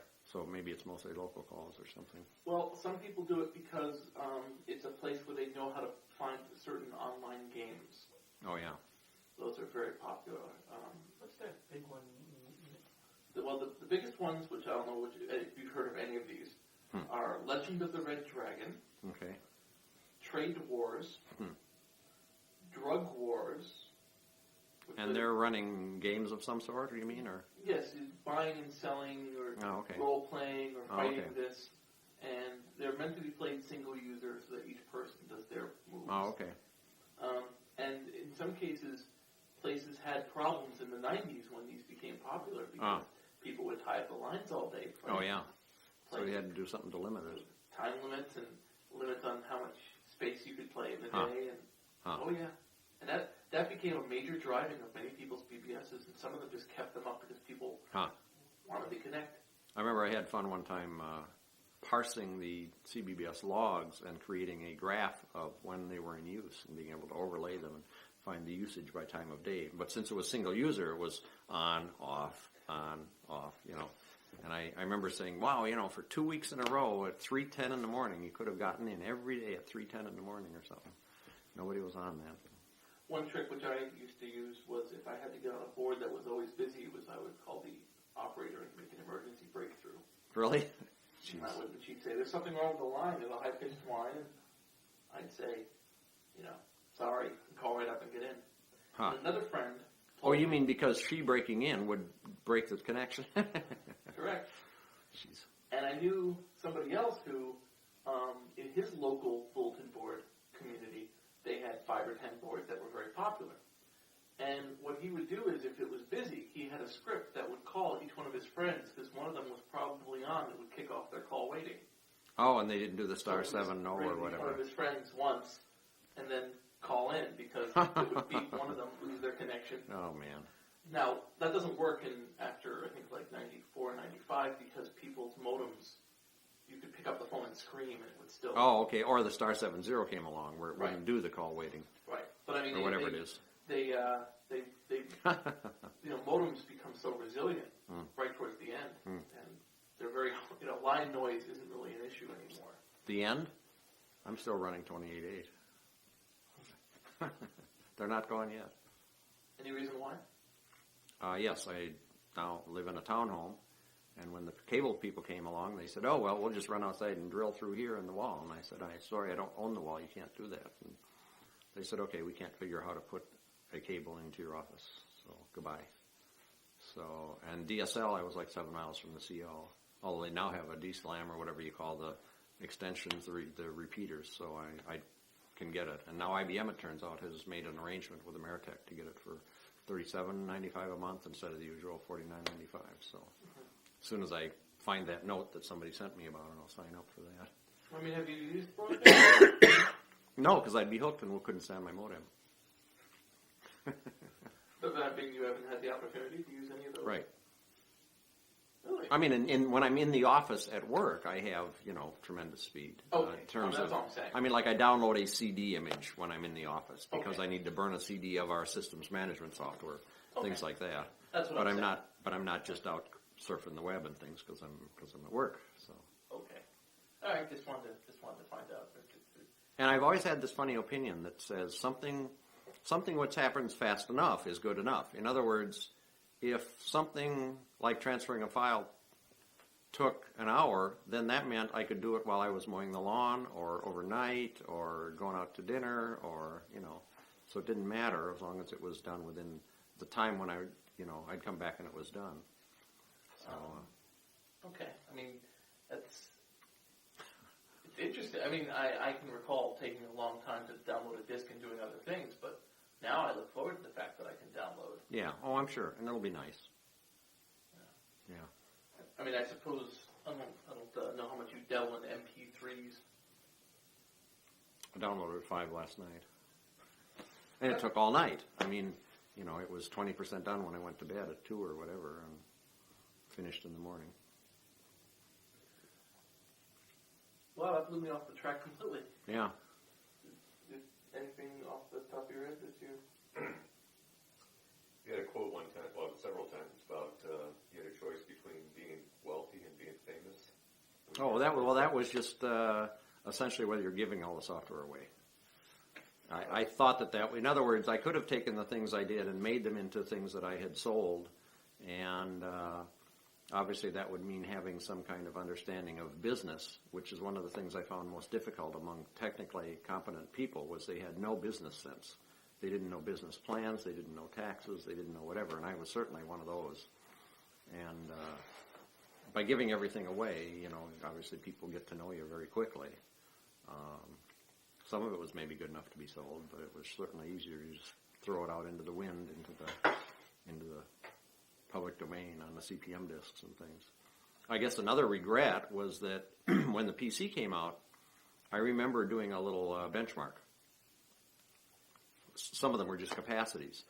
My home CPM system was 256K, which is silly because CPM is a 64K operating system. But what I had was multiple banks, and therefore I had RAM drives, and I could use that for temporary space when I was compiling and things,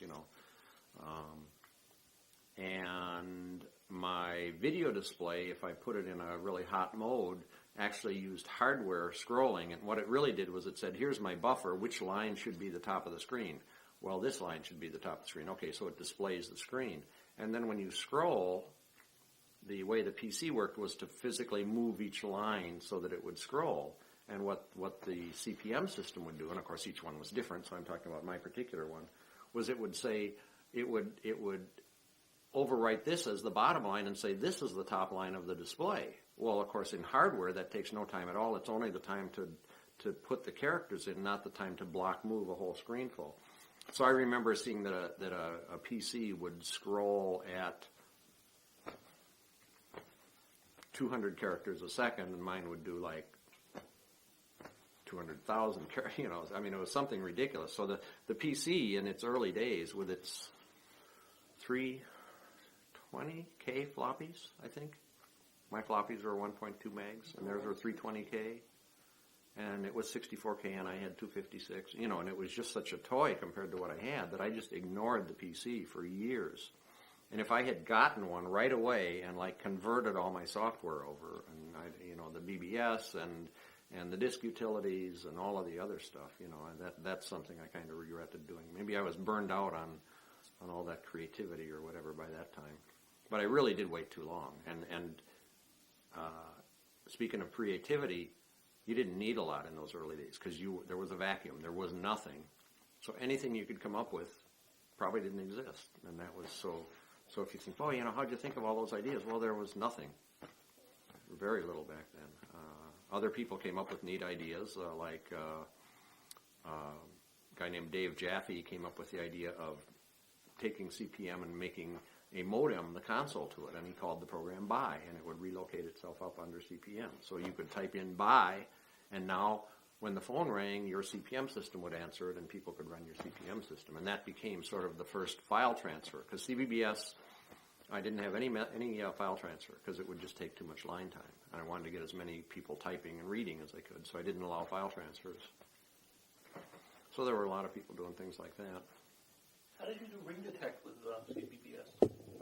It was a bit that came in on a port. You would actually, the modem would tell you that it had a, well, actually the first one, as Randy set it up, would actually boot. The hardware would actually go ahead and reset the system and start running based on the modem ringing. And are you asking me to repeat the story from earlier? Is that what you're thinking of? No, it didn't occur to me. I just.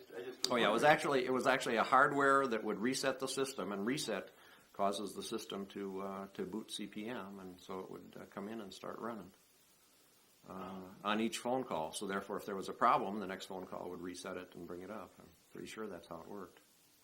With the Atari computers, they had that same problem. So what they did was they had a connector. The modem would plug into the joystick port. Oh wow! And it would send a joystick. Something one of the push buttons probably. Yeah. So when the phone rang, it read as a joystick hit. Oh, okay.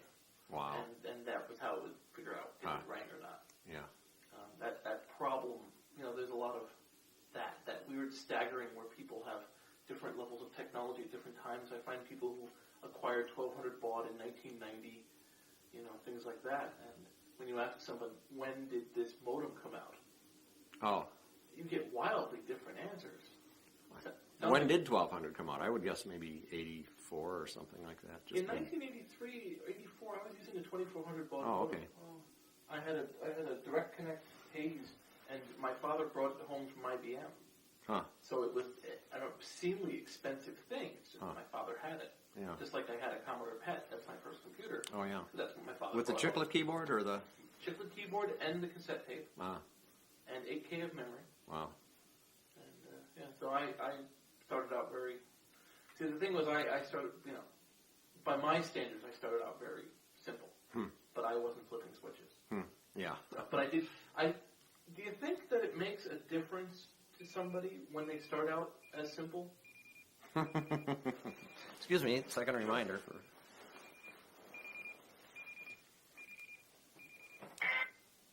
Well, might as well play that one. The blues is all right. The question I was asking was, do you think that it makes a difference? If you know the hardware, or if you had to hack the hardware, if you had, like I can remember a time when I had a cassette tape and a chiclet keyboard, and now I'm on a DSL line with a 300 megahertz machine with 60 or 70 gigabytes of space, and I think that it really makes me do things like appreciate space. Makes me do things like want to optimize and want to fix things even on a byte level because of that awareness. That's still true. Yeah, I still do that. Do you think? Do you think that's a? I guess I'm asking, do you think that's something that you have people today who don't have that? In other words, the machine's speed can burn off whatever inefficiency. Yeah, and buy a 60 gig drive or whatever. Huh. I mean, do you think that? What effect do you think that has on the programmers? The only thing I think I'll generalize it and say that the issue is that the speed of machines is going up such a steep curve, and the problem is the operating systems are following it. Now, I mean, the gap gets wider, so the effective speed, in other words, how much speed gets sucked up by the operating system or by being a character or a graphics mode, having to represent characters as bits and things like that. That's the thing I feel sad about. Can you imagine what a PC would work like today if the applications were written in assembler? And there's going to be two very distinct answers to that. One is they would be so blindingly fast and everything would work so incredibly efficient that it would just be scary. But then the other, there's probably, who knows how many tracks I can think of. The other one is, but the productivity would be so bad that you wouldn't have the neat applications because it's so much harder to program in. And the third one is, and they would be so buggy because of the lack of structured programming and things object-oriented and things like that. So there's no good answer. Assembler would be so cool, especially graphics applications and things like that. And I've had little programs that I ran that were written in Turbo Pascal, and I wrote a little profiler against them. I mean, I ran a profiler and found where I was spending 80% of my time and rewrote those in assembler, and an amazingly old PC would run things very quickly. Can you pause a sec? Sure. The caffeine, really? Yeah. The statistic that they had that I love is they claim that they've created a new car. It's called the NVIDIA 4, GE Force 4. Oh, yeah, heard of it, yeah. And their claim is that one card has more floating point power than all of the computers that existed on the Earth in 1983. Huh. And that 8 of them are equivalent to some other, if you put 8 of them together, they are more powerful than this or that.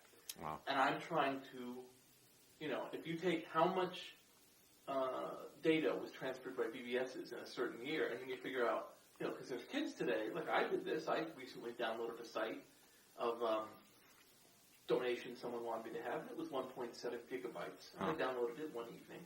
Huh. And that's 1.7 gigabytes. Now, how many BBS sessions is that? How many, I want to animate, a floppy disk of a certain size, and then show how big it is in a bigger size, and then you have a 10 meg, and then you have a 60 gig. They promise us 400 gig drives next year, and they promise us it'll be 800 gigs the year after that. So thank IBM, pixie dust. Yep. So that's part of why I'm not concerned for that. I'm not worried worried about space for a documentary. I'm worried about, Oh yeah.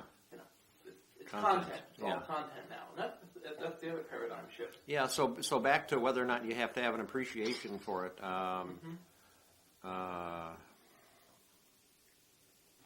Well, let's put it this way. You would have one, but I don't think you need one any more than someone who drives a car really should have ridden a horse at some time, kind of, to appreciate it. I don't know. It certainly has been. It's just been fun seeing the progression, and it would be fun to have some way of graphing relative capacities. A friend of mine, Mike Warrett, did a program about 15 years ago because disk drives kept getting bigger and bigger and bigger. So he decided to write a program that would tell him how much a disk would cost at some time in the future.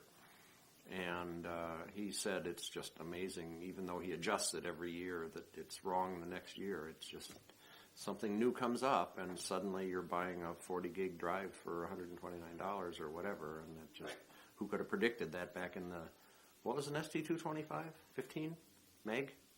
Gig? Meg. More than that. I thought it 30 megabytes, I think. was it 30? So, anyway. Yeah, like I said, you have in one of these, you have in one of your articles where you admire the fact that somebody has collected 2 billion bytes of pictures since 1993. Oh yeah, just because of what it would cost to store it. That's interesting.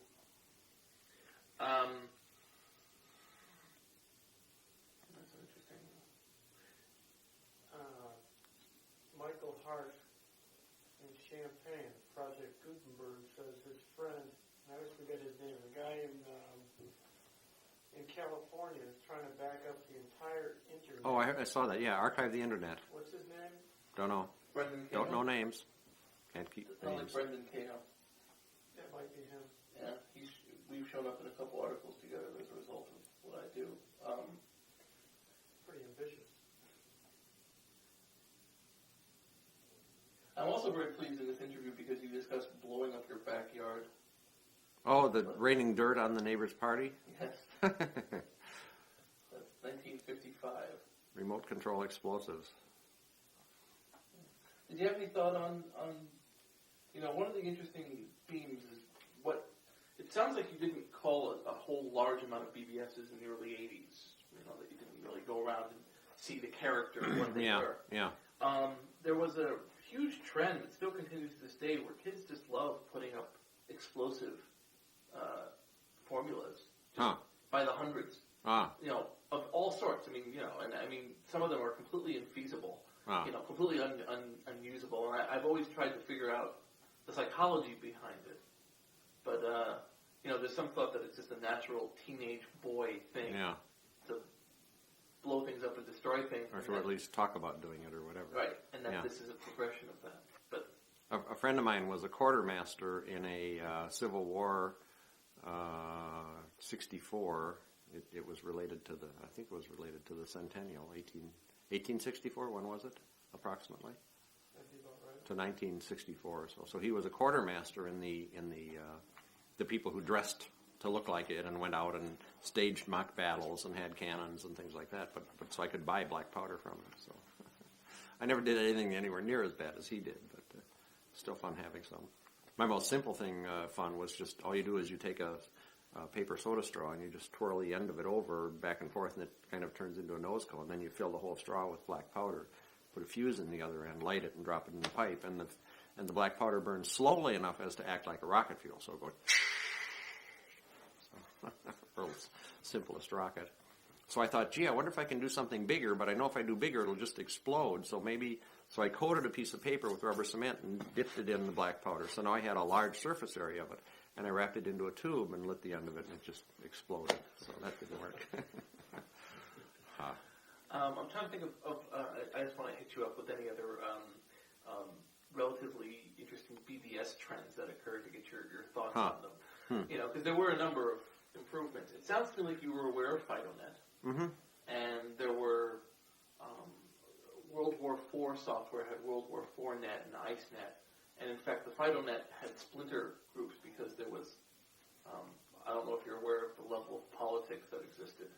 Mostly what happened was when the BBS conventions started, that became a place that you could go and see what other people were doing and find people like Mustang Software and, some of those that had done commercial versions of it. And that was always interesting to me, because what more logical thing could I have done than form a company that commercializes bulletin boards, but just didn't have an interest in doing that or whatever.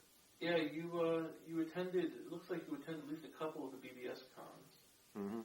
I'd have to go back and look at my mug collection and my tote bag and my whatever to see which ones. There was a Denver one, there was a Tampa one, there was an Atlanta one. Denver for sure. Another one, let's see. I'm trying to remember the cities I've seen. There were 4 BBS cons, and then they became ISP cons. Ah, okay. And there was one where there was a PhytoCon, and Jack Ricard scheduled it the same weekend. They were having it in Denver, and he scheduled a BBS con the same weekend. And there was a bit of a hullabaloo over that.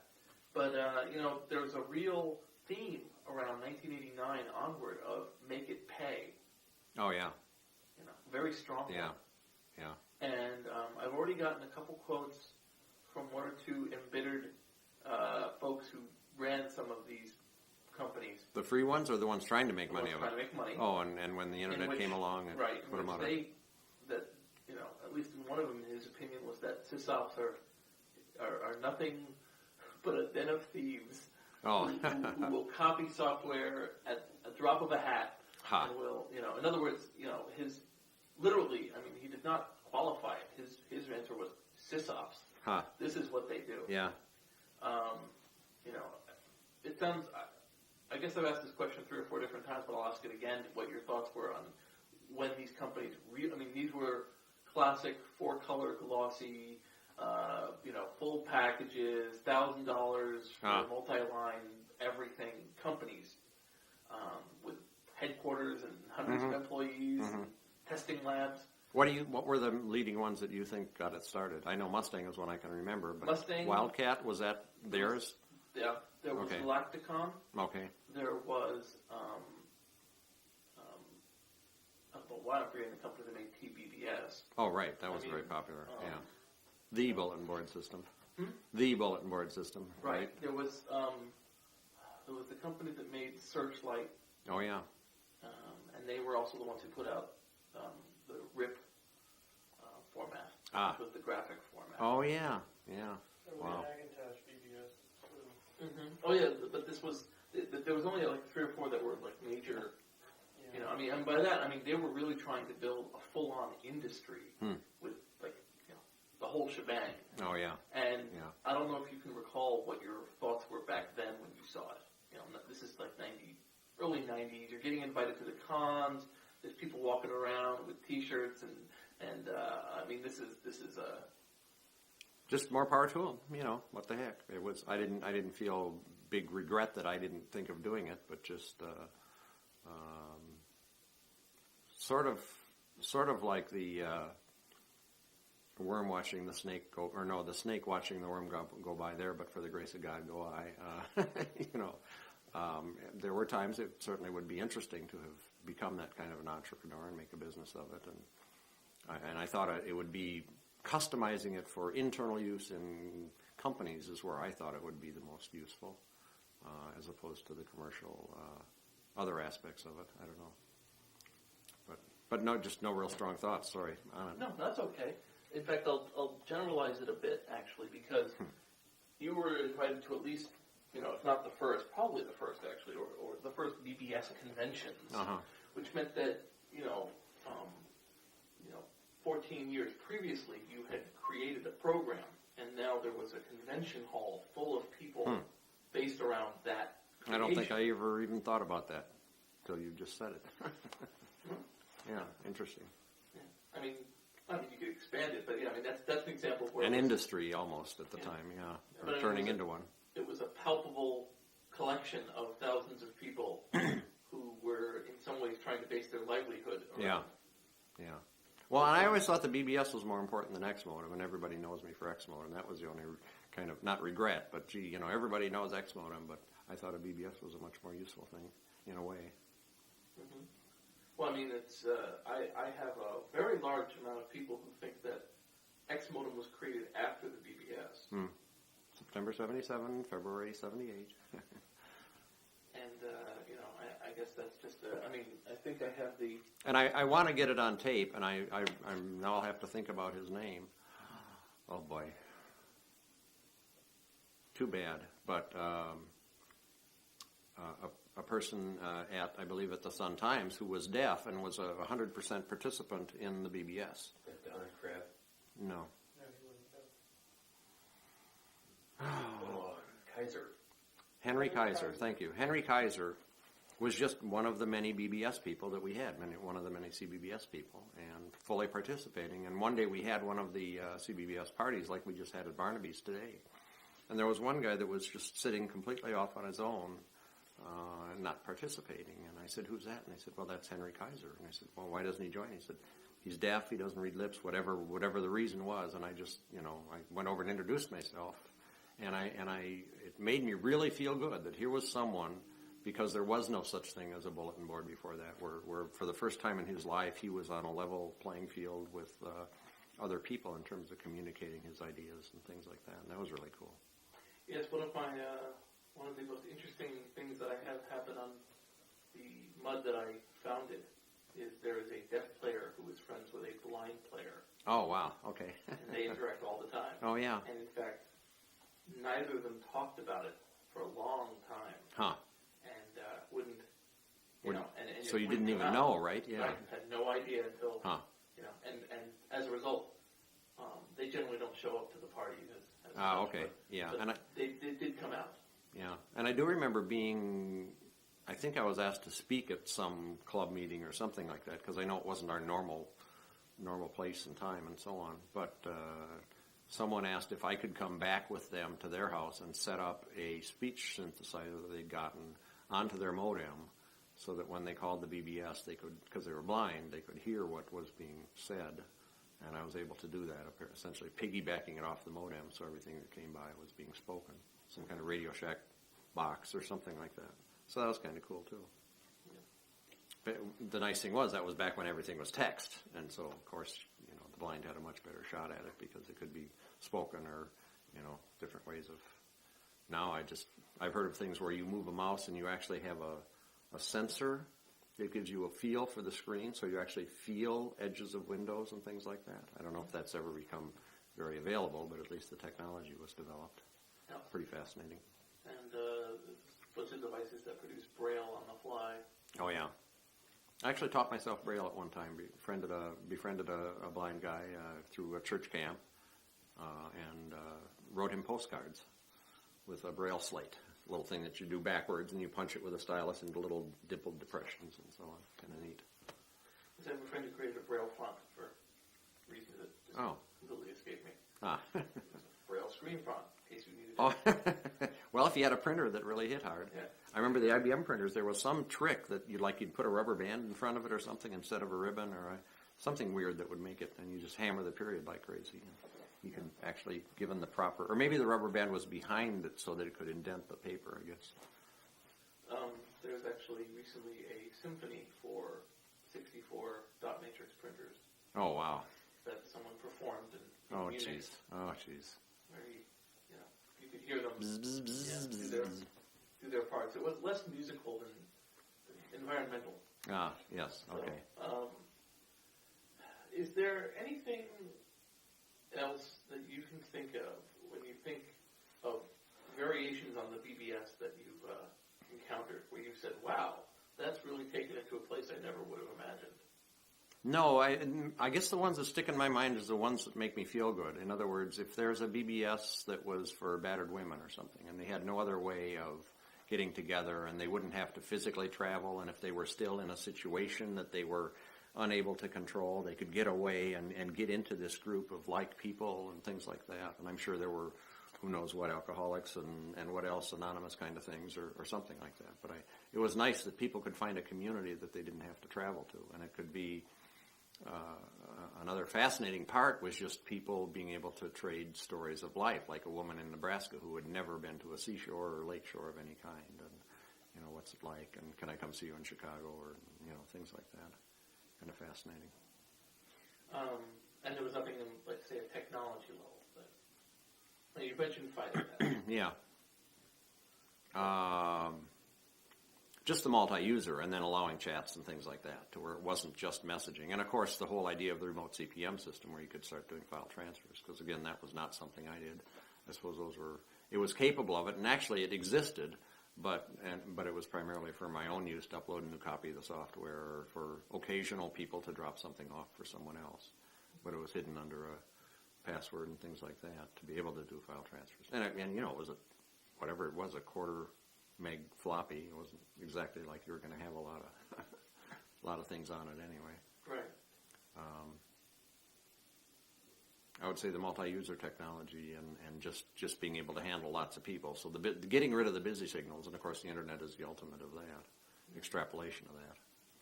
Being able to call in and actually get a signal rather than hammer dialing ATDT greater than phone number, which I think the phone company officially made illegal, but the modem manufacturers didn't prohibit you from doing.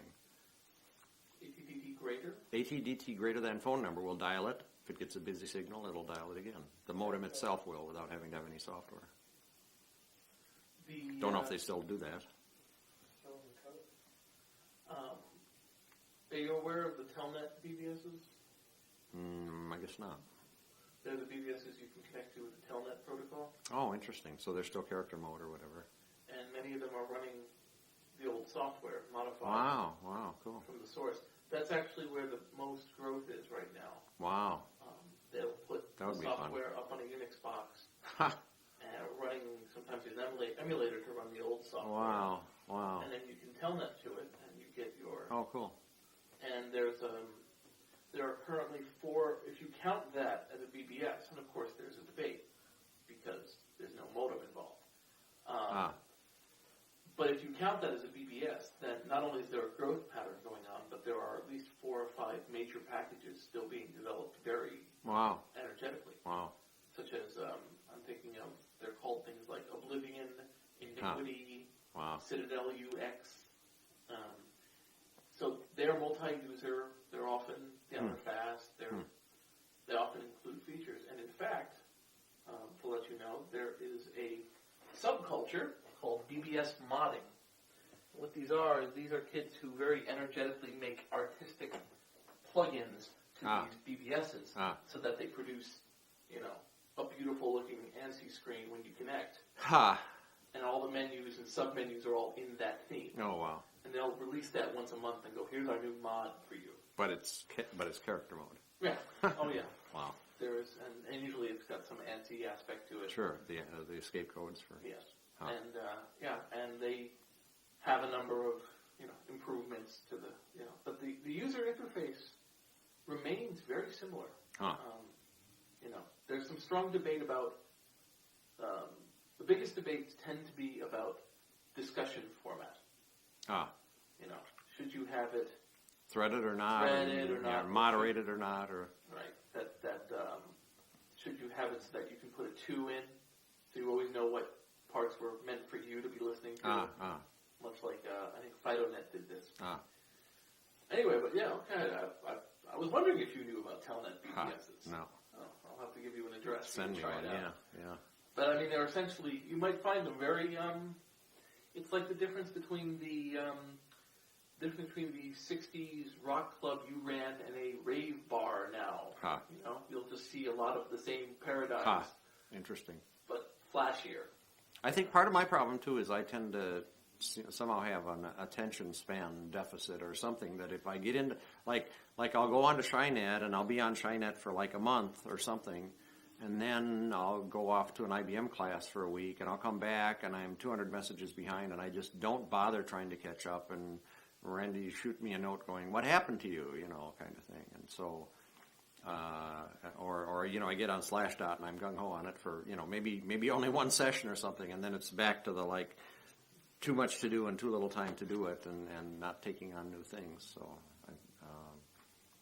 I think that's always a problem. So at least CBBS was the one home to go back to with, where you'd see the people, and things like that. But it was, as always, just too much to do, and as a result, not not going out and participating much in the other ones because I would, unless there was one that was particularly appealing, and which never really happened, other than Chinet for years, kind of back to whatever programming or something else I was doing. Mm-hmm. So, I mean, is that your primary? Does that continue to be your primary interest? not so much. I hate to admit what my favorite programming language is in, but for instance, tonight we were unzipping files and grepping through them, looking for things and so on. Those were all macros I'd written in a program called Rex under a language, an editor called Kedit. And I found that 90% of what I need to do is text mode, and as a result I have hundreds of macros I've written in Kedit that does the equivalent of what other people would do. I bought a Visual C++ and bought some of the books on learning it, and I'm trying to, because I still have things that I'd like to do on the PC that maybe someone hasn't, but if I dig enough, I'll find somebody who's done it anyway. Like way back when, one of the little programs I wrote was just called D, back when you could write it with one letter because there weren't many programs and they hadn't all been taken. And that became known as what's new on the BBSs. And what it did was it looked in the directory and looked to see what programs were there and then registered in a little file called d.dat. Actually, I think it overwrote itself so that the d.com was self-modifying or something strange at the time. But it allowed you to come in and say D, and it says, oh, well, this exists that didn't exist when you registered it, and these three things have been erased. So it was just kind of cool going like, oh, my God, my something file is missing. I'll have to get it from my backup. So I'd like to do that on the PC, recursive directories, et cetera, and then someone suggested maybe adding a CRC. As long as you're looking for files, put a CRC on it. The next thing you know, you've got essentially a virus program, which could say, wow, look, here's an exe file whose date hasn't changed, but it doesn't have the same CRC. So either something went crazy and overwrote it, or it got a virus attached to it, or whatever. And, I just think it'd be fun to write some of those kind of things, come up with some ideas. In Unix, there's a program like that called Tripwire. Okay. And its purpose is security. Oh, okay. You take a snapshot of your system, and then it stores it on a read-only partition or a CD drive. You burn it off. Yeah, okay. And then come back and check. freeze Because somebody out. could modify the result of it to Right. make it to hide themselves. So that's what I'm saying. Is there's probably nothing you could think of that someone hasn't done, essentially. Well, I think a lot of the problem is that people try it, and then there's kind of a half-finished version that doesn't quite have the quality you expect. Well, and what I believed in was rampant featureitis. I mean, just keep adding and keep adding and keep adding and keep adding, and it's never done. And that's why one of the fun things I had putting in CBBS was the synonym file, because it was an interpreted file that would allow one command to be translated into its component. Like I mentioned, cache was a synonym for searching for any message with the subject of cache meeting, and it would start at message 1, and it would give you the one-line summaries of those messages, and then would retrieve the messages. So it allowed anyone to post a note, a meeting, something about a upcoming cache meeting, and someone could call CBBS and type in cache, and if they forgot and said, oh, it's a club, so they'd put in club, and it goes to the synonym file and says, oh, that's the same as cache. It goes to the synonym file and says, oh, that's one-line retrieved from message 1, subject cache, and so on. So that was kind of fun. Let me see what we got on the tape. 55.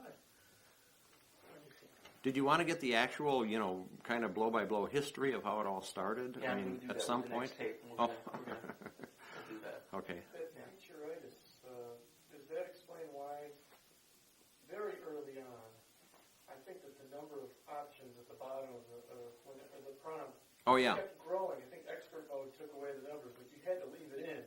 Right. You didn't call every day because... Enter command A, comma, B, comma, C, comma, D, comma, E, comma, F, comma. 30 options. Yeah. And Yeah. maybe remember 2 or 3. Yeah. And then, forget the rest of them. Yeah. At least for those of us who didn't call every Yeah, day. right. I mean, it was E to enter a message and R to retrieve it, and S for summary, but then I got my efficiency mode on and made a one-line summary, so that was O for one-line summaries.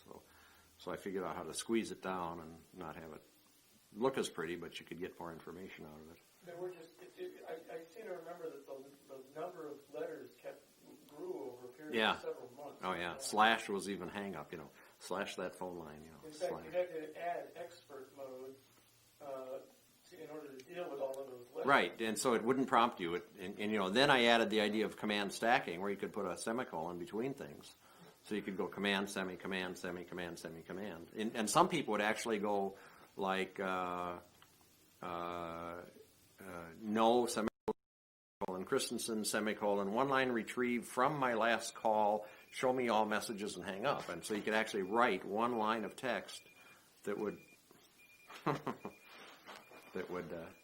think that's my last alarm. Okay, I turned the volume down. Was there ever a point with the BBS software for CBBS that you said, okay, this is finished? No, probably just grew tired of it at some point, I imagine. I don't know if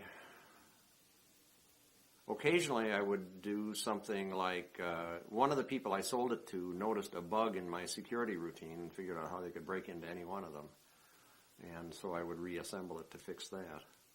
It wasn't really a bug, but it was the same thing like the buffer overflows now that have been doing code red and so on. Mm-hmm. Silly me, what I did was when you entered the password, each character you typed I would compare to the character in the password file corresponding to the position you typed, and I would increment the number of missed characters. And so when you finally hit enter, I'd say, is this still a 0? If so, you have typed the correct password. But it also had to match up with something. I guess you couldn't just type in the first one right and hit enter. Well, guess what? If you typed enough characters, you would eventually get 256 mismatched characters, which in a 1-byte register goes back to 0. If you then hit enter, it would say, oh, you typed the password. So, and I actually used that because Randy locked me out one day. He changed the password on me. He was just being mean or whatever. And I couldn't, and I went to go get in operator mode in CBBS, and I couldn't. So having written the code, I thought, so let me try 200, and so I just hit like X, X, X, X, X, X, X, X, and I did that 257 times, and it didn't let me, or 256 times, it didn't let me in, I thought. And I said, oh, probably because in memory somewhere was an X, so that didn't count as a mismatch. So I need to put 257 of them. And I'm really confused. I really don't want to miss that program. Sometimes this is sitting on my desk, and I'm coming home, and I go, oh my God, I forgot it's on. Just to round up this tape. Yeah. If you found out somebody was writing, what would be they wouldn't call it a BBS program today. They'd call it an online community program. They'd call it something of that. Whatever, yeah. What would be your advice to them? If they were writing one? If they were writing one, yeah. Because sometimes a person will go, I'm going to try. Huh. What would you say to him to say, here's something you should know because I should have known this when I did it? Huh. Now hit pause. Let's see. Wow. That's a very, very tough one. It's kind of like with 20/20 hindsight, what would you do differently? Yeah. But obviously the technology is so different that I'm not sure how it relates today. But in terms of the user interface / what your thoughts, what you were trying to accomplish via what it became. Yeah. I mean, there are things that it didn't have, like message threading and things like that. And I seem to recall I came up with some kind of a way of having a threading file that said this message is then continued in this message, and there was a way of following that. But and I don't know. To me, one of the most common things is subject drift. And if you're someone who really wants to get some answers or find out, a narrow topic, I recently went on the rec.aquaria.freshwater.miscellaneous.mis forum, and suddenly I'm reading about, like, as though someone sent a personal email and accidentally sent it to the forum saying, Mary, I'll see you at such and such a place, and and we can go over to eat at such and such a place after that. And then the threads of people going like, this is inappropriate, was amusing.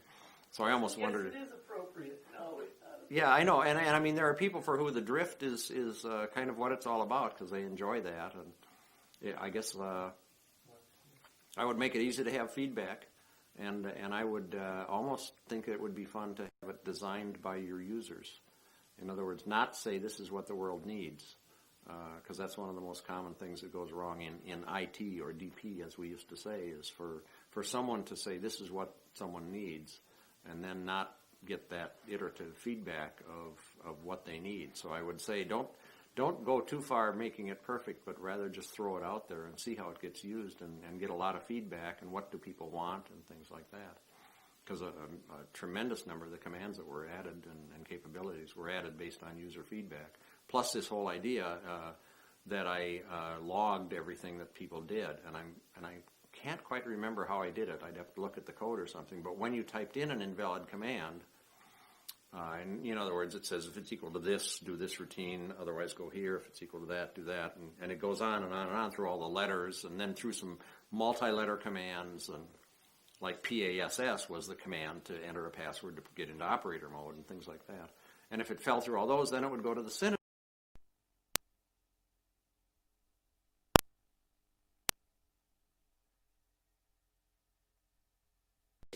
Why don't I just let them hit K to kill the stuff that's coming out? And I mask it off and say, okay, a control K is the same as a K. And I remember just from watching the printout of people having trouble using it would change the programming.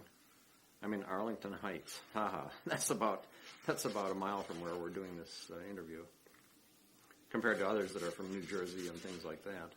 Montgomery, Alabama. This is from June 9th, so the machine's about 4 months old, not quite. Evanston, of course, nearby. Just fascinating seeing where people are calling from and what they're doing. But I did learn a lot of programming ideas from watching the logs and seeing what people were doing and frustrations they had or whatever, and make some little programming tip to get around it. Now, did people, let me knock him down. A little bit. Excellent. Was there, where were people finding out about CBBS? That's a good point. I know that as of November, I think it was, of 78, I wrote an article in Byte Magazine on it. And, of course, then it just exploded in terms of people calling. That's a question I don't think I have an answer to. Trying to think if I wrote in... By the way, we should probably have to put that down because you're... Yeah, I'm fiddling. You're naturally fiddling, which is fine, but the paper... Oh, yeah. The perfect sound for this thing, yeah. The cut. One of the guys I interviewed today, Peter, brought out his acoustic modem, which was fine, and he was with I can't remember his name already, who ran Syslink, and he puts away the modem, which would be fine, except that he puts away the modem by taking out the plastic packaging, shuffling it on, carefully screwing the and I mean, the answer that the other gentleman was giving was, and it's also very funny because my microphone is very sensitive, and I had some guys behind who were chatting, figuring out, boom mic, only getting it. And it picked up everything. It will pick up everything, and that's fine. Again, I'm not, maybe later I'll regret something that I'm missing, but I figure if I shoot enough, we'll hope. You're making me want to go back and look through the original source code, just kind of like reading a familiar old book that you've forgotten some of the characters in or something like that, or not too familiar old book. Well, sometimes I like to read my own writing from back because I like the way I construct. I construct my stuff in a way that I really like, and I like to find out about it, and I like to improve it. And a lot of times I can't. For my mud, we had no rules forever, and then some kid was being a jerk. And I said, look, you can't do that. He goes, why? There's no rules. I can do whatever I want. So I had to write something. And I wrote a rule set. It was called Things That Suck. And it was just a list of, just don't do this. It sucks. Yeah. And it was just things like, don't assume that someone is playing hard to get just because they won't respond to your hitting on them. And don't make the thing that makes more of itself. Don't spam us with this. And that rule set stayed for 8-9 years now. That was enough. And every time I go back to read it, I'm like, we should really update it. And I read it, I'm like, no. Kind of like the Constitution. It was good enough, right? Yeah, it's good enough, and it doesn't. Anything else would just be a stupid, I mean, I have, let me tell you about some of the quote-unquote advances that have been made in BBS. BBS technology. I mean, obviously, there was networking that became popular. Everything from Citadel to World War IV to FidoNet had ways of doing it, although they always had variations in how do you portray it coming from the other system. And FidoNet did it by having a line saying from here. In Citadel software, it described it as an at. So when it posted, it was from whoever at name of BBS. Spelled out or the character at sign? The shift to. And so, they all had different ways of dealing with that. In terms of other advances in BBSs, there's always been kind of an interesting debate when it comes to hotkeys. You start to go, maybe I should press T, and next thing you know, it's happened. You're done. I've also noticed that BBSs never really could quite agree on what letter meant leave. Oh, yeah, because I noticed you said G was for something totally different, and for me it was short for goodbye, because I decided I was going to have a welcome, and if you wanted to check it again, it'd be W, and a bulletin, and if you wanted to check it again, it'd be a B, and so people would go B, and they go, and you could see they were trying to cancel out of it, and finally just hang up the phone. They were trying to say goodbye. Right. What did he use for bye?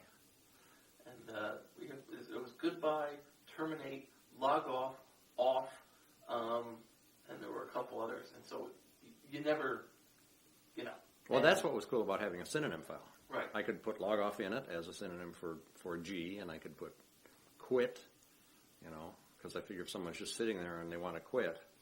Oh, by the way, one time I was watching someone enter a message. I didn't do it a lot because it was at Randy's house, but I was watching someone enter a message, and you do a blank line to say I'm done with input mode, now I'm in edit mode, and help, you can replace lines or character string edits or all kinds of things. And he would type in Q, enter. And then you could see that he was re-entering the same message again. And when he would get done, he would type in the blank line, and he'd get in the command mode, hit Q, enter, and he finally entered it a third time and saved it. And I broke in and I said, "What's the problem?" He said, "I'm used to a Texas Instrument editor that saves when you hit quit." So he just couldn't shake himself from hitting Q, enter, to get rid of the to save it. Yeah, the common one that I saw from the 80s was /Q or /S, and that would put you into a small sub. Oh, okay. So otherwise, it was always input mode. Right. My problem was I didn't want people stuck in input mode and typing lines and going like quit and dot / how do I get out of this thing? So I figured by hitting a blank line, okay, I wanted a blank line. Okay, I'll go space blank line. Oh, okay, that works. I can put in a single space and I've got a blank line. So I didn't want people hung up. And then they would save the message with all the junk at the end because they couldn't figure how to get out of it. Yeah, that's actually a joke on many of the files that I have. When they want to portray someone as being a loser or whatever, they'll have the message and they'll say /Q, bye, quit. How the hell do I get out of this? What do I do? Blah, blah, blah. And then eventually some of them had maximum 255 lines. They just go down until they ran out of space. We had 16 originally. 16 for a message? Because we wanted to be able to see it on a screen. I mean, just a real small system. I think I upped it to 24 or something like that. And then I think there was some kind of an operator mode where it didn't do that. You could keep on entering them. Yeah, just turn him off.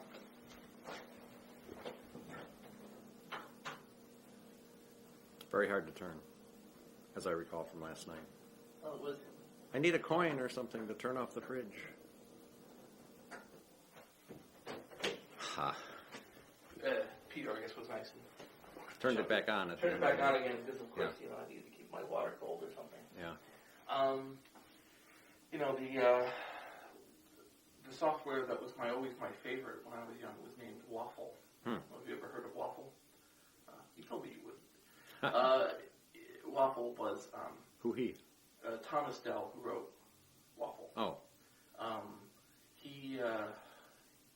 They had what was called an ASCII Express line, and I don't know if you've heard of an ASCII Express line. Okay. It was a host mode in a terminal program called ASCII Express. And it was meant to be an easy way to transfer files. And what it was you could go into host mode on this terminal program. And when a person called, they would be presented with the contents of the disk drive and a little prompt. And you could say download, do a directory, type this file. Okay. You could look at them. Well, these were like manna to pirates. They just loved that. Put in 2 drives, pop this thing up, and you could have a password.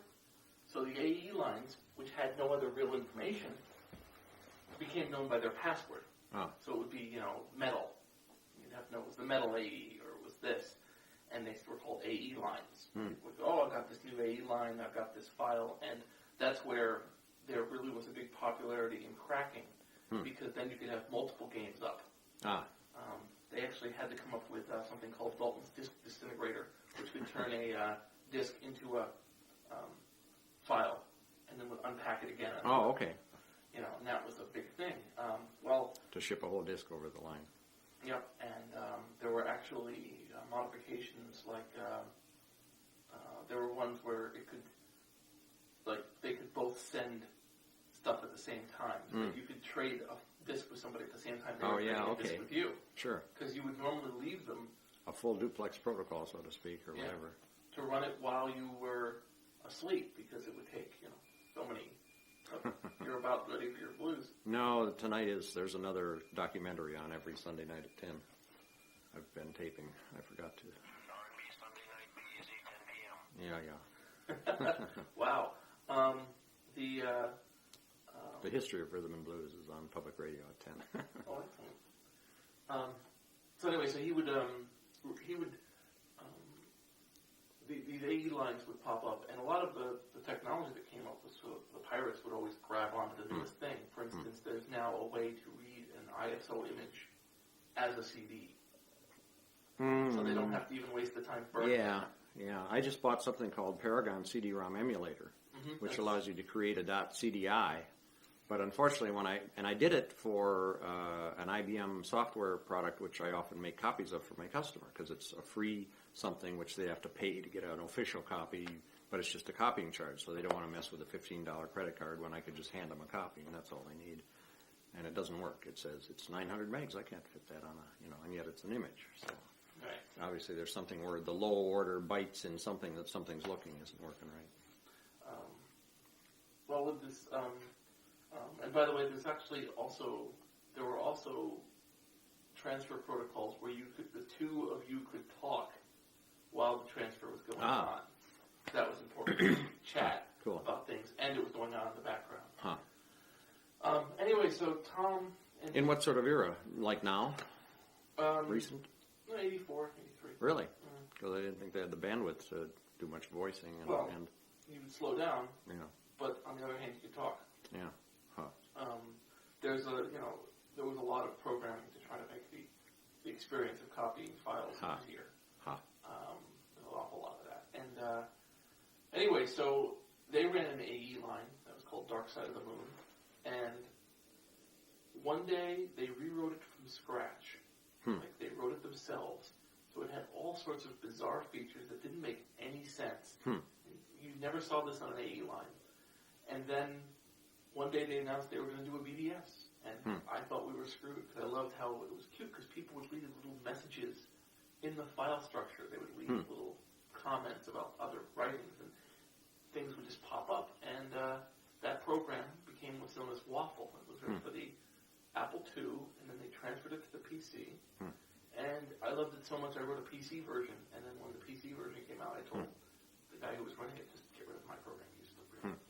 But it had all sorts of things which I don't normally see. It had what was called a words directory. And if you made a text file with the name of a word, if someone typed that word as prompt, it would display the contents of that file. Okay. Very simple idea, but it was so easy to customize. You just type in something. Oh, yeah. The other funny thing about their site was that their clock card died. They didn't have any clock on the Apple II. So every single message was posted at 6:29 p.m. For years and years and years. And when they fixed it... But the date changed? Or you entered it manually or something? I don't know. CBBS originally, you entered, what is the date, please? And for some reason, no one ever put the wrong one in. Interesting. It was linear and people... Yeah, people. And then, of course, there were clock cards. I think Cytronics rings a bell as one of the first. And it was just, a chip on a board with about 2 other chips. And it was, But anyway, that's funny. Well, what I remember was that, when it got fixed, everyone complained because they were so used to it. Oh, yeah. So they put an option in. You could actually make it back. 629. And it was Batman. Huh. And you type Batman, and it went, Batman! And suddenly it was 629. There was a really big push in the 80s where a lot of the BBSs were in BASIC. Mm-hmm.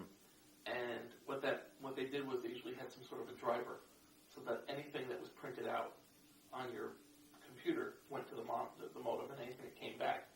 So once you learned the little vernacular, which was like if you just said print, it would show. And if you said input this way, it would put it in. Kids would just rip these things apart. And there was a BBS here in Chicago, which was one of my favorite, called The Glue Ball. And it had another one called The Greek Inn. And that was one of the people that Pete was trying to get here. The kid known as Barney Badass. And I remember every time I called that board, and I'd call like every couple of days, it was completely different. They just would change everything. The menus were different shapes, and the introductions would go on forever.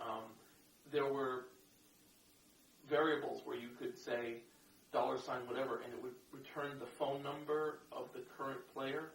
Like if you came on and it said, like what they would do is they would say at the end, call these other fine boards, this one, and then your name, ... and your phone number. Freaked me out because you think everyone's seeing it, and it's not. That begat, and one of the side effects of that, of course, is that people would introduce scads of bugs, and these boards would be quite crashable. Jeez. The textiles.com site has 100 some odd things on how to destroy a BBS, the different, the different ways that you could say, one common one was that if you could upload and it would automatically overwrite another file. And there was one where someone said where they uploaded it. You could upload a file name that was like a system name, and of course the system would try to execute it first because it was forward on the path. It would try to execute what was in the current directory, and failing that, kick back to the system directory. So if somebody added their own command.com, which say deleted the drive, that's the one that would run. There's a whole genre. But how was it possible to upload a binary file to it and have it be in the current directory? Why was it that open? Sometimes you could say .. as the file name, and it wouldn't take it away. You could go give it a new home. Oh, I see. You could. There was one. Someone said there was a way to do it to force it to. You could download the entire user directory. Someone mentioned. Who did I talk to that did that? Where they would download the data file, which was encrypted, but then they put up their own version of the software and make that the data file and become the sysop. And then they figured out how to hack that guy's system. Oh, jeez. Yeah, no, I mean there was quite a subculture of that, and the only problem is it's very unsatisfying to crash a BBS because if you call it, it's not there until the guy notices. And that's what just to mention, that's what I found so interesting was that my experience of BBSs in the 80s is very different from how you seem to have seen them, because whereas yours were going even as George mentions how his board was attuned to adults, they preferred adults. Everything I had was run by kids, 14 to 20 years old, with a few exceptions who were older. But it was entirely teenage subculture, start to finish, with all of its interesting foibles, and that continues. So, when I think of them as being very paranoid and competitive and so on. And it sounds like in your day it wasn't. No, I mean, and anybody of any age was certainly welcome to contribute or see what's going on. But then I guess what I saw as being the really juvenile was the people who just, hi, Mary, look, I made it, and leave me a message too, and then obviously with the limited number of messages and one phone line and things like that was not what we were looking for, because nobody would get anything out of that, and it wasn't meant for personal messages and things like that. But there were certainly younger people who were on it, and if you couldn't tell, it sort of didn't matter. If they were going, my dad got me a something or other, and how do I do this? Well, that's fine. They're out looking for help and whatever. Who cares how old? Mm-hmm. So, there was some kind of a usage policy in the welcome message or something saying this is really for computer-related messages, and others will be deleted. I think were probably my wording or something. So the motorcycle for sale didn't last long. It isn't what people went there for. You mentioned that as was that the defining message for you, where you said I'm going to have to? What do you mean? Well, I mean, you mentioned it to me a number of times. The motorcycle. Someone tried to sell motorcycle. Oh yeah. But just the best example I can think of. Okay. I mean, anything like that was just completely off target, and using it as a posting for things like that. So I mean, but it was. Wasn't like one guy was determined to sell that motorcycle or anything. Oh, okay. So it wasn't a case of there was. I mean, because each step you took on this BBS was the first step for that aspect of the BBS, right? I mean, if you added file transfers, first time file transfers. If you added moderation, and if you added other things. So I was always just looking for, what act inspired you to push it in? Because people would use these paradigms later. Yeah. I'm thinking of moderation and co-sysops, which shows up later, giving people alternative. Oh yeah. Well, no, it was in CBBS. Right. What did we call them? Assistant operators or something like that. The word sysop came along later, and I don't know where that came about as other BBSs came on. Not a name I ever heard of, or until people started calling me it.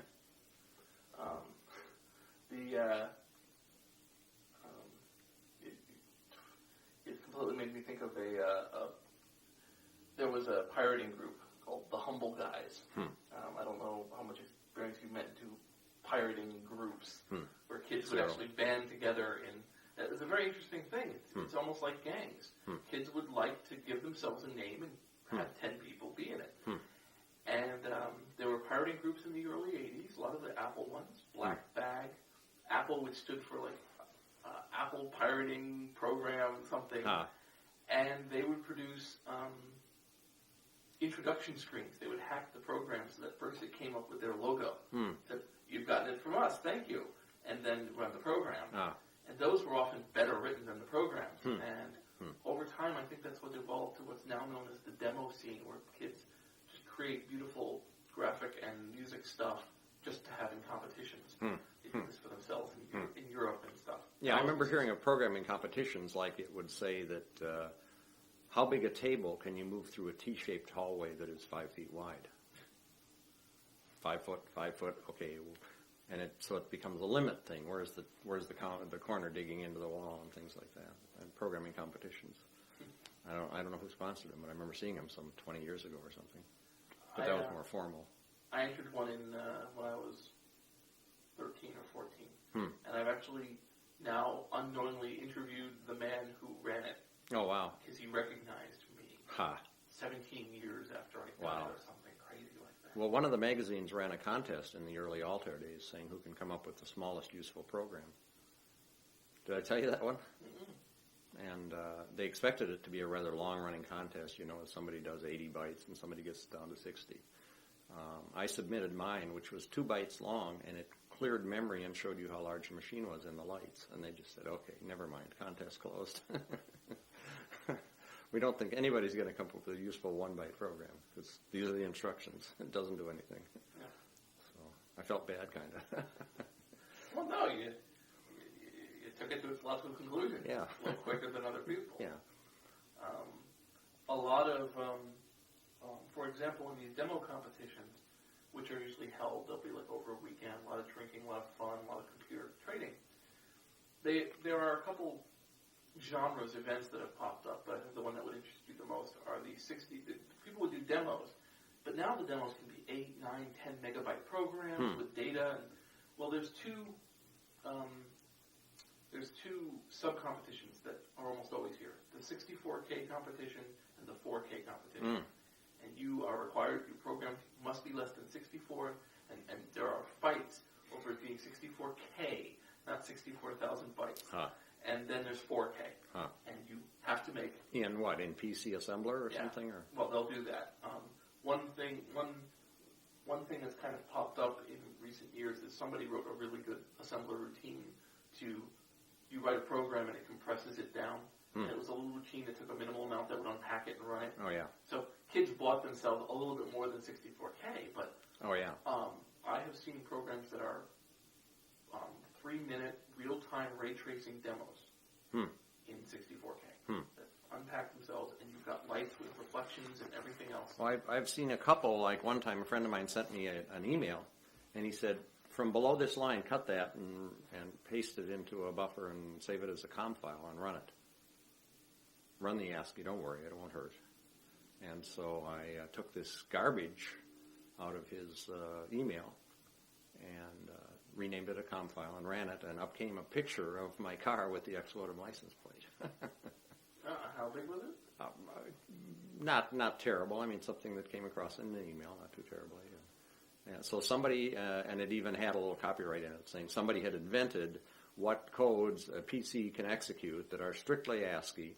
And you take it into debug and you start tracing it, and it's doing some goofy things like move from this register to that register, which is meaningless, but it happens to be a byte that doesn't hurt anyway.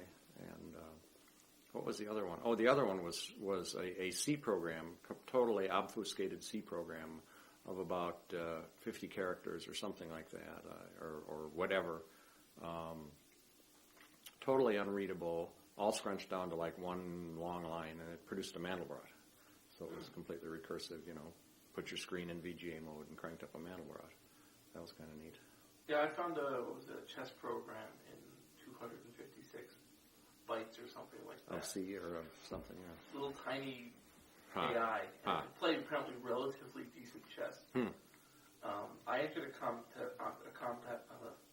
contest where you had to make an entire website in 5,000 bytes. And what could it do? Well, the problem was a lot of kids created stuff using dynamic HTML and Flash, and I couldn't even. Oh, yeah. I was very proud. I had one that was all about the number 5. And it would say, at the end it said this is 5K, but if you looked at the source was in the shape of a number 5. Ah, okay. So it was cute. But man, you couldn't be. I mean, one kid had one that was like little flies on a lily pad with a frog, and if you feed the flies to the frog, and 5K. So that still continues. Yeah. There is a small group of people who take great pride in putting a lot into a little. Well, one of the not at all BBS related, but one of the directions I went had to do with finding decent editors and programmable editors. And I'm sure some people know about TICO and things like that. And I even to this day use VI, and it takes me forever to try and remember how many escape Vs and how many control Vs you hit before you do something that will essentially like process the output of a man file to get rid of the control H backspace underscore characters and things like that. But there was a original program called WordMaster, and people go, "You mean WordStar?" And I said, "No. This was the same company long before they dreamed up WordStar, and they had WordMaster, which was a line-oriented editor in CPM, and it included single-letter commands, kind of like CBBS, where you could something was a compare and something was a move over one character and things like that. Like 3M meant move over 3 lines or 3 characters.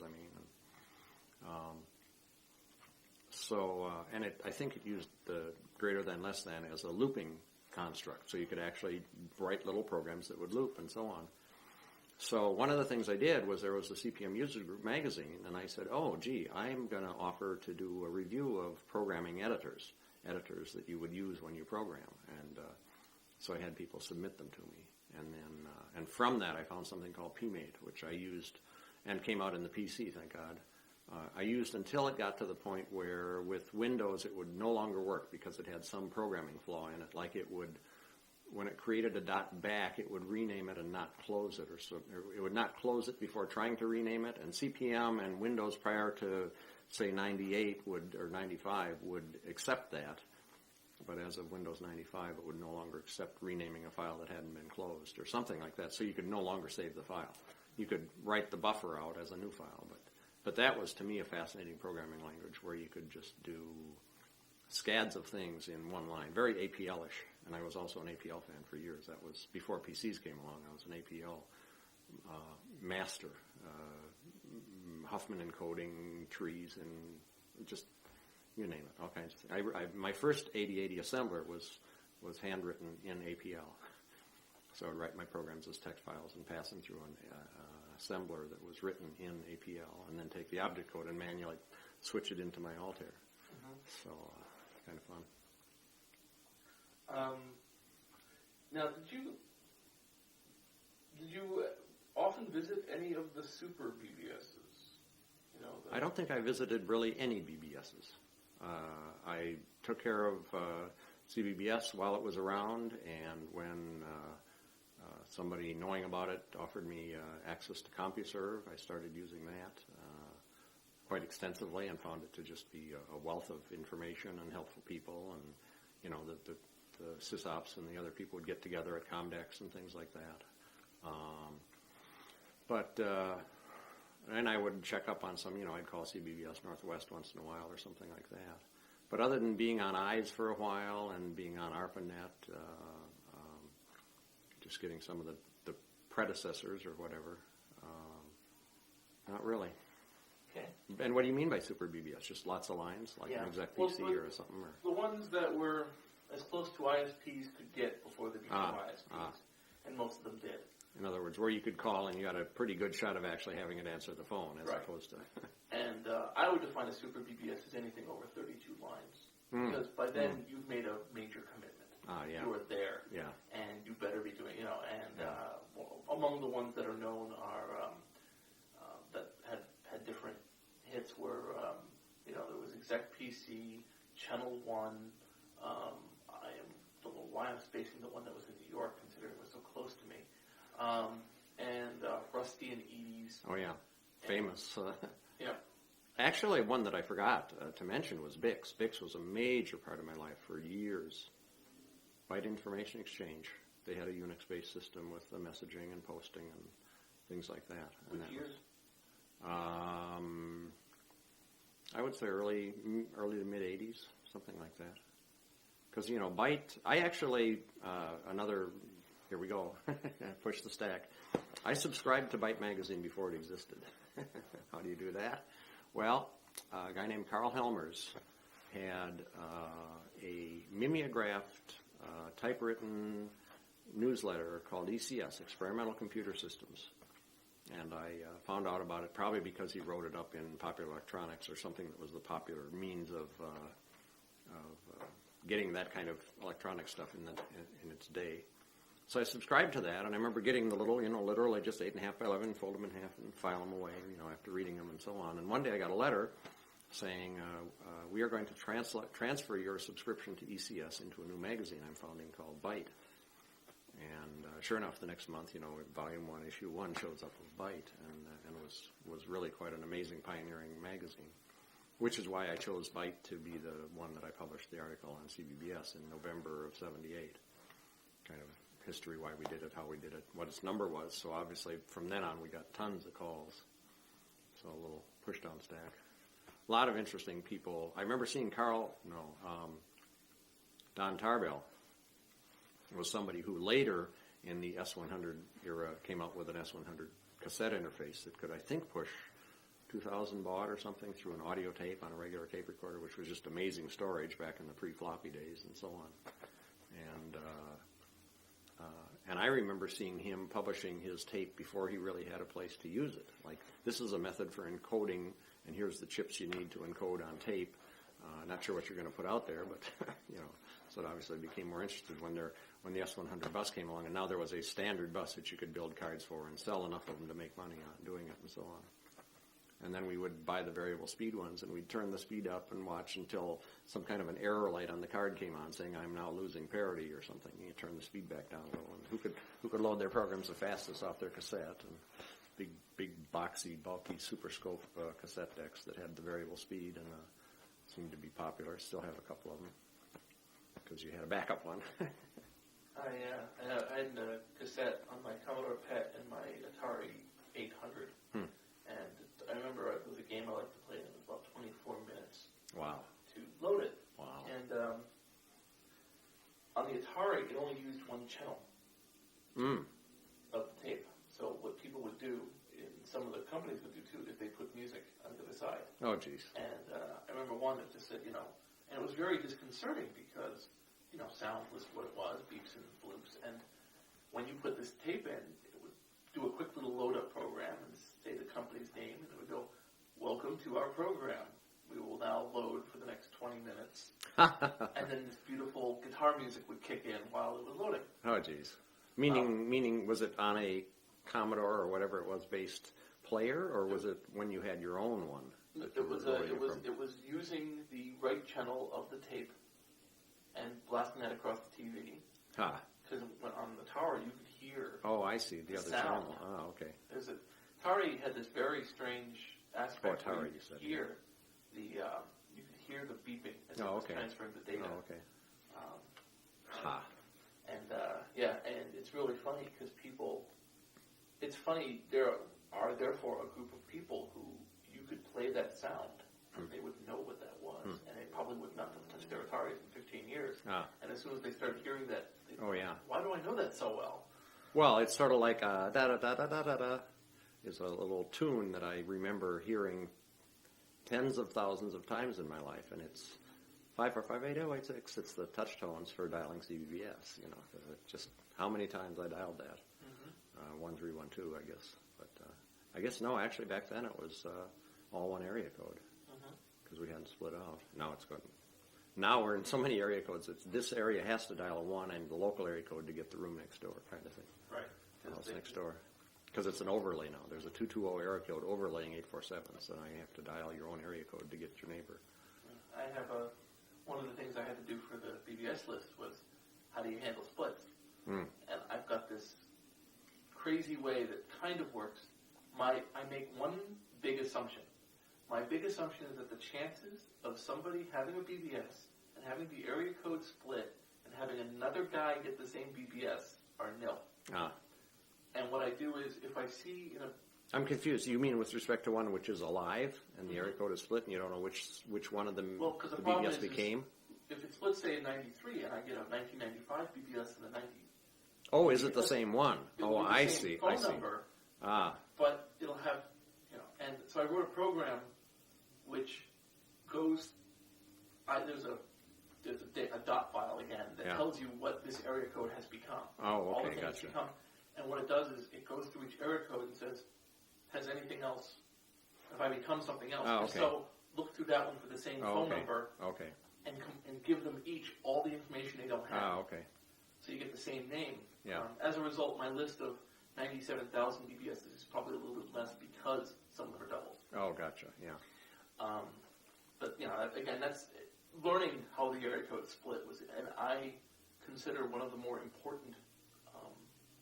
Oh, so you didn't have cities; you just had numbers. Mhm. Yeah. Okay. And then I backpacked the cities. Yeah. And in fact, I get some complaints because my city lists tend to be the most recent, and they get very annoyed with me. Especially in places where there are places you don't like the city. Oh, okay. Like if I had a BBS in Dalton and it was 312, which later became 708, and you said, well, this was a Chicago BBS, Yes. and I didn't. Yeah, I see. And somebody said, it was marketed, for instance, with places that ran in Seattle, and it used to be the entire state, and then it was just Seattle. And there are people who live in Washington who do not like Seattle all that much. Oh, okay. And they would go, how dare you say I was in Seattle? And I've been telling people, I've been slowly constructing pre and post town split lists. Yeah. But that's more work than I can do right now. Yeah. Can't believe the work you're doing. Incredible. One of the events that I consider important to the formation of the BBS is in 1940 when they created the North American numbering plan. And they created phone exchanges. And I love asking people, when did the first split occur? And the answer is 1 year later. They had a split for, I believe it was Illinois. They misjudged. Wow. And they had to split Illinois into two area codes. Because this really makes me sound old, but my home phone number when I grew up was 249. And 924 was the kid down the block, and 429 was the store 4 blocks away. I was just amazed. That meant there were 1,000 phones in the town. The town was probably 5,000, and they thought that was enough. Yeah, do you know the story of why they added switching systems, or where that came about? No. There was an undertaker who lived in an Illinois town. Mr. Stroger? No. And he suspected that the operator was sending all the bodies to his competitor. Ah. And so he said, I'm going to come up with a way to replace that operator. Ah. And he did. Huh. And it was his son who really took the invention. And the company they formed to sell the switch in 1880-something still exists. They do fiber optic now. Wow. But it wasn't Stroger. Might have been. That was called Stroger switches? It's probably where they the first one digit would raise and another digit would rotate, and that was their grid. Yep, that sounds like it. That's a step-by-step system. Yeah. Which was then replaced by crossbar. Yeah. And because one of the things when you were a phone freak in the early '80s was you had to learn very quickly to respect for the phone technology. And one of the things that was considered to be a prize was to be able to sneak into an exchange house, a phone location. And I'm really hoping to do a prehistory segment of this where I talk about the phone system because it's very important to understand how many forces there were. Because when you stuck your bulletin board system on it, you stuck your bulletin board system on what is called the world's largest computer. And that was X hundred years of infrastructure. Thank God for some people at the phone company who really went the extra mile. I remember one day I would be on CBBS, and about every 7 seconds you'd get a glitch. And I mean, it was just awful. And it would only happen like one phone call in 25 or something like that. But you would just get a line that would just glitch constantly. And I knew that at the time you couldn't really call the phone company and complain about data because they never claimed to have any data capabilities. So what I did one time was I said, okay, we got to find this. We got to fix it. So I think I picked a Saturday or something like that. And I said, Randy, I'm going to call you voice to voice, my voice line to your voice line. And we're going to just wait 15 seconds, see if we get this tick. If we don't, we'll hang up. I'll dial you again. So we just did it and dialed. And finally, I'm saying, okay, let's see if we got one this time. I went, we got it. I said, can you just set your phone down? He says, yeah. I said, so I set my phone down. And I called the phone company, and I said, I've got a line that's just giving me this little tick like every 7 seconds. And they said, oh, that's going to be really hard to trace. I said, I have the connection engaged now between this phone number and that phone number, and we'll leave them off hook until you've solved it. And they went like, really? Oh, wow, that's really going to make it easy, So, and he said, how are you doing this? I said, well, I have 2 lines because I'm on the modem a lot, so I have a voice line too. And he said, oh, okay. Remember, it was George. It was at the Riverdale or something switching office. And he called me back at 4 o'clock that afternoon saying, we found a multiplexer or something that was, it's doing something digitally, and it was off by 1 or something, so when the counters got to a certain point, it would just essentially drop a bit, and that would produce a glitch. And so I've taken that pair from here to Chicago offline. So, yes.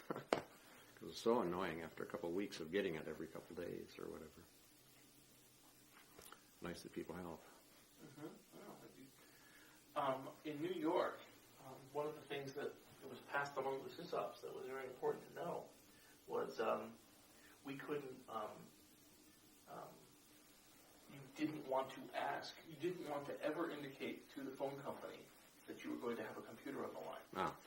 To the point that you would unplug your computer and remove it from the room when the guy came to install it.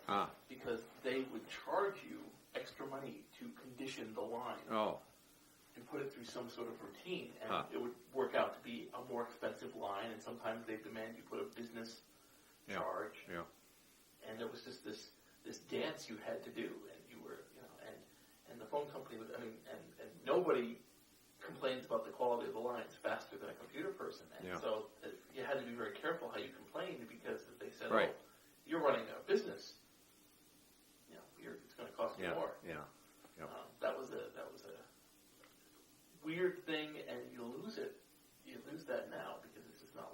now. I think when Randy first put, go ahead.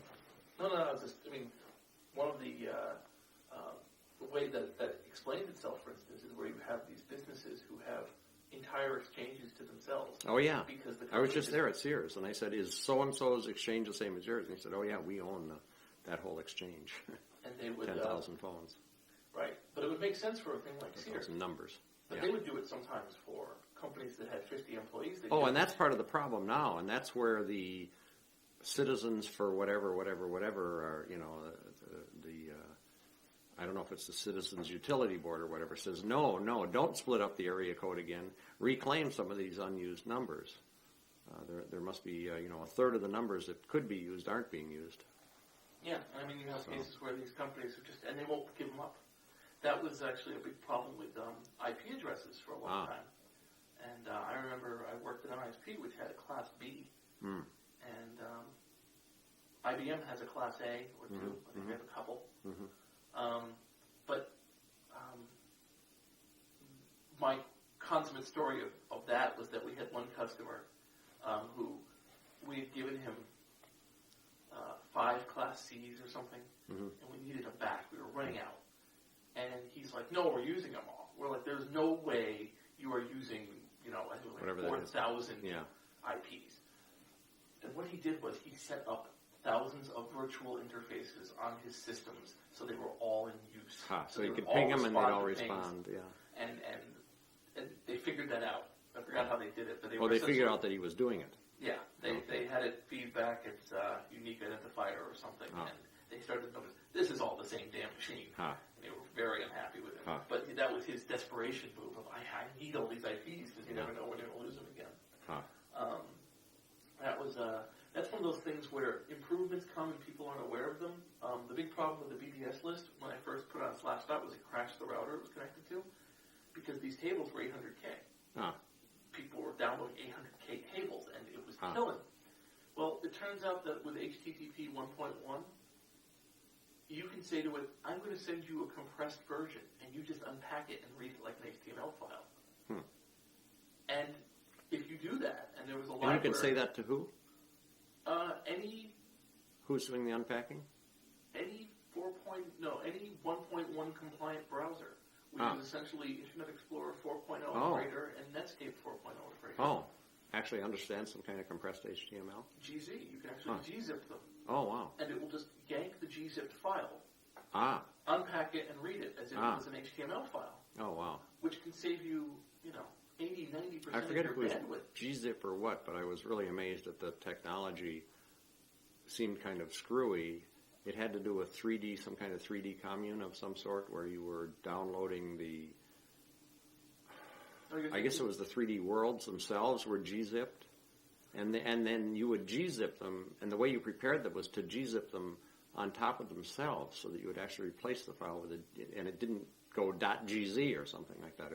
It went on top of itself, and the interpreter in the 3D world said, okay, when I read this, if I see a gzip header, I'll unzip it. If I don't, I'll assume it's already unzipped, which is like, that's so strange, I suppose. In this narrow context, it's okay. It just bothered me that you couldn't do a directory and tell what it was. On the documentary site, I have a script which creates the interview page, which tells me what they are, and it looks for certain files like .name. If you can see my style, there's like .name for the name, .tape for how many tapes I use, .location. And I wanted a table. No, use MySQL. So that there was a table that would I needed to be able to say, if it says .name, use the title name of interviewer. And I put the table into the program and had it grep itself. And I was all proud. And I mentioned to my boss, and his immediate reaction was, I hate that kind of shit. Don't ever do that with anything you make for us. He just didn't. The program would just use itself as its own.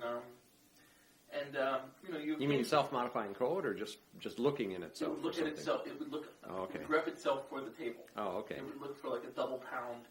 Oh, okay. Delimiter. And the name of what it was looking for, and if it existed, there it is. And it was just, that's the case where you screw with the comments and the code breaks. I think that's what his problem was. You should be able not to screw with the comments. It's funny when you run into those kind of the different programming styles that really, lot of places now just use this whole configure script from GNU. But for instance, there's a few programmers who forget it. You type make, or you type make whatever.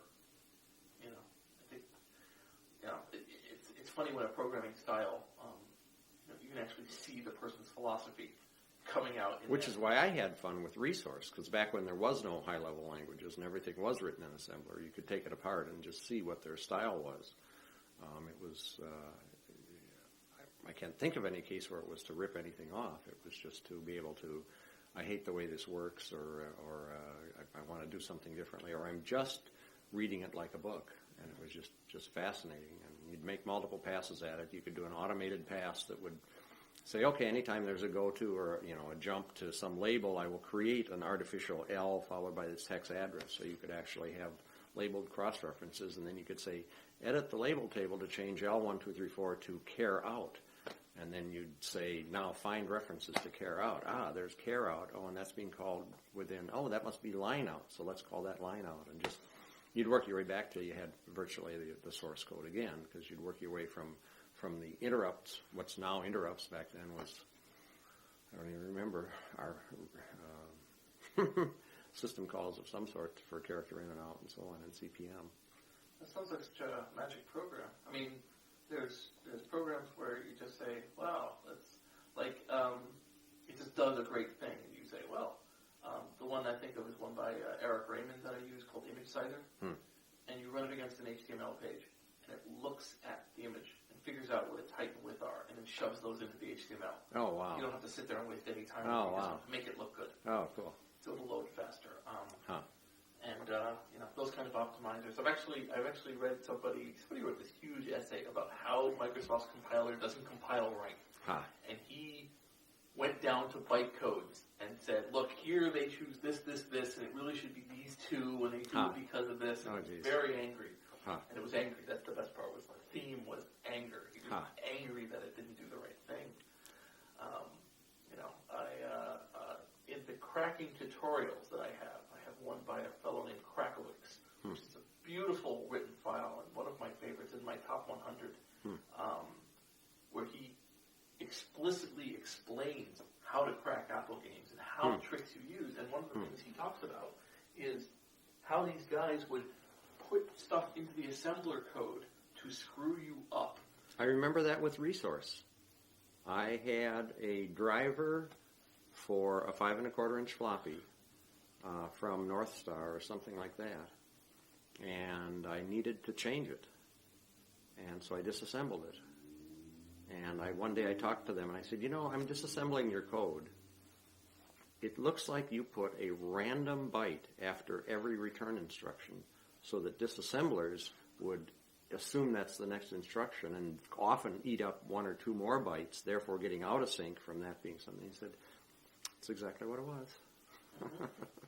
So, you know, I had a way of saying change that to a dB of a hex something or other and continuing on. But after every return instruction, there was a random dB of something. He had ones where if you didn't pay attention, you didn't notice that it had... Because what you're trying to do when you're cracking the game is you're trying to find every time it makes a reference to its own protection and block it out. Well, they would put in stuff where it looked like it was going here and returning. But if you look closer, it was actually skipping over that, doing the real instruction, and then returning. And if you let, you know... Oh, yeah, and I've seen things like that where you are actually... I'm sitting there going like, there's perfectly legitimate code here. And this is a 3-byte instruction. And somebody's calling or branching to this. And sure enough, they were obfuscating the disassembler by actually making what looked like legitimate code, but because of linear disassembly, you would hit this and generate a 3-byte instruction, and then this label would remain unresolved because you never had anything that was at that address. And it was interesting. With the arcade emulators, which is one of the things that was playing at the party. Oh, yeah. One thing they started running into around 1985, 1986 was they started encrypting the ROMs and having special keys that went in to the rest of, like... Somewhere else in the machine. Yeah, on an IC or something, which you couldn't emulate. So the big deal became how do we then unencrypt these, and it has slowed up translation. You know, they're so good at the emulation now that MAME has an intentional delay. They will not emulate a game that's less than 2 years old. But they can, you see. They can now emulate games that have just come out. Okay. Interesting.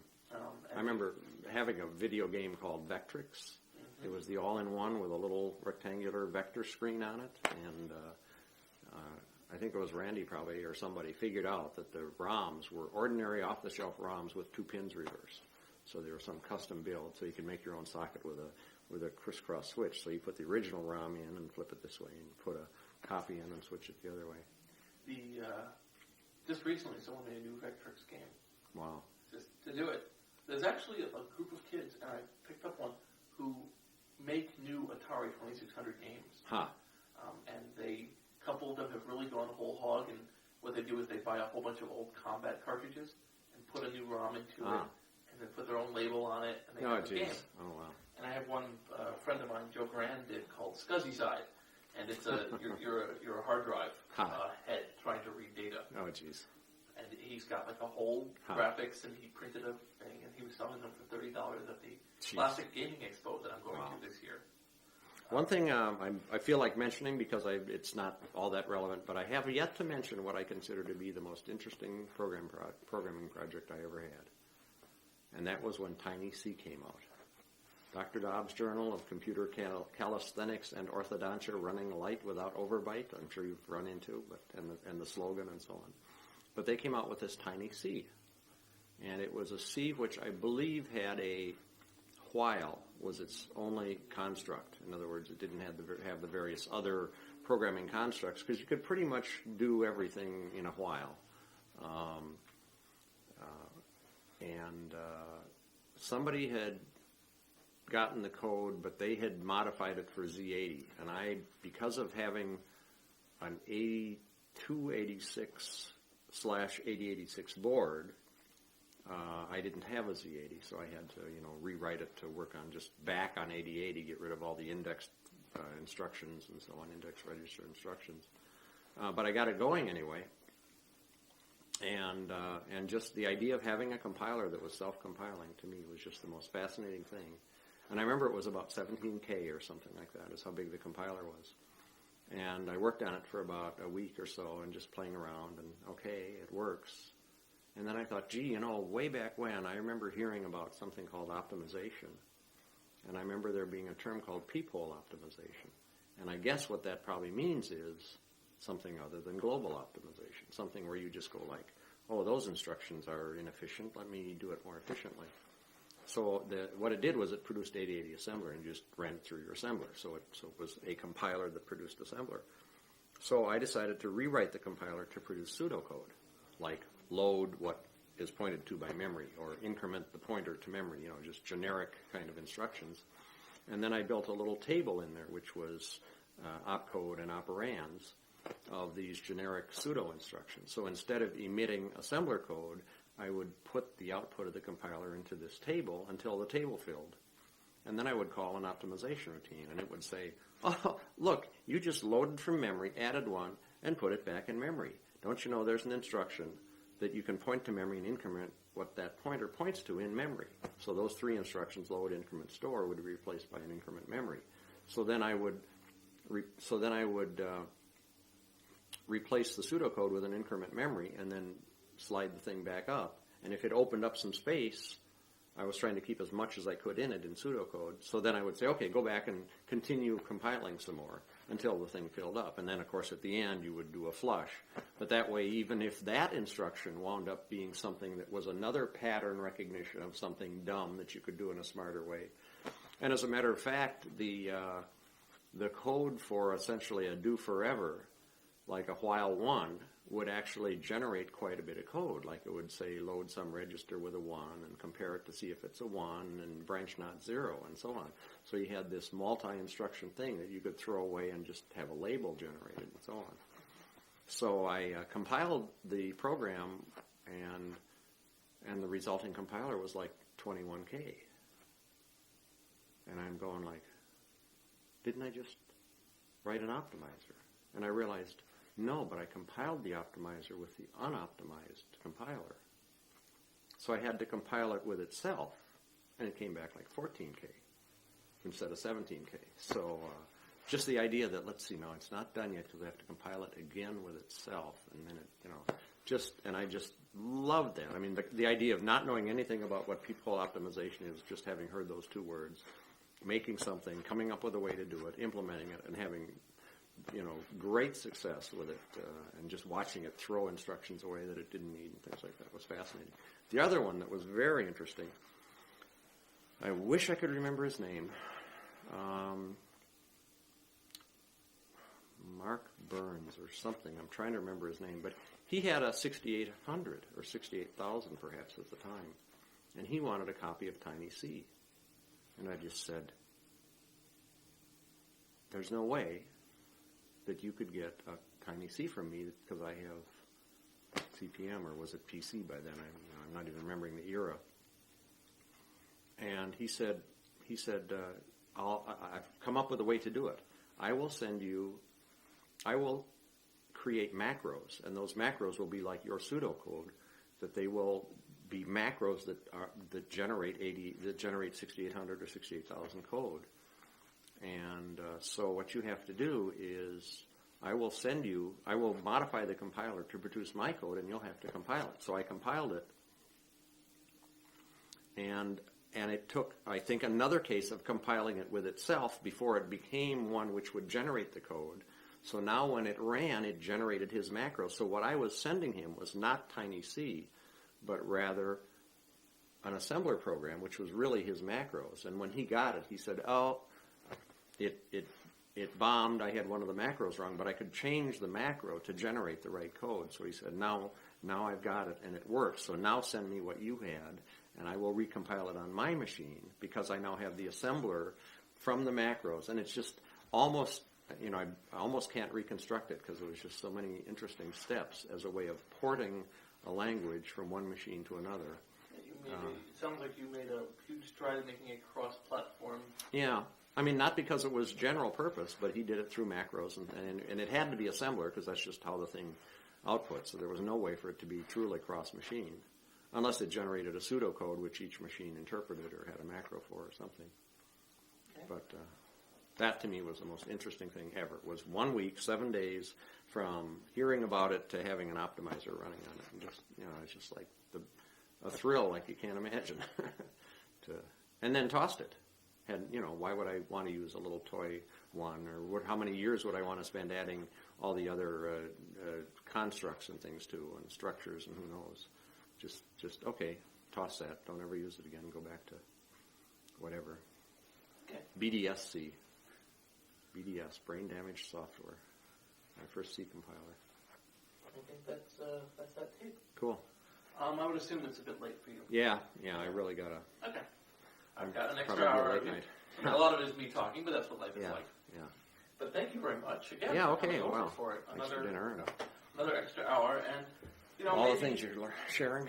Maybe sometime down the road when I'm. What is your next date? That's the only reason I brought my Palm Pilot. Or you said you have tickets, I thought. Or are you just saying you're going to have to do it sometime? I'm going to have to do it sometime. Oh.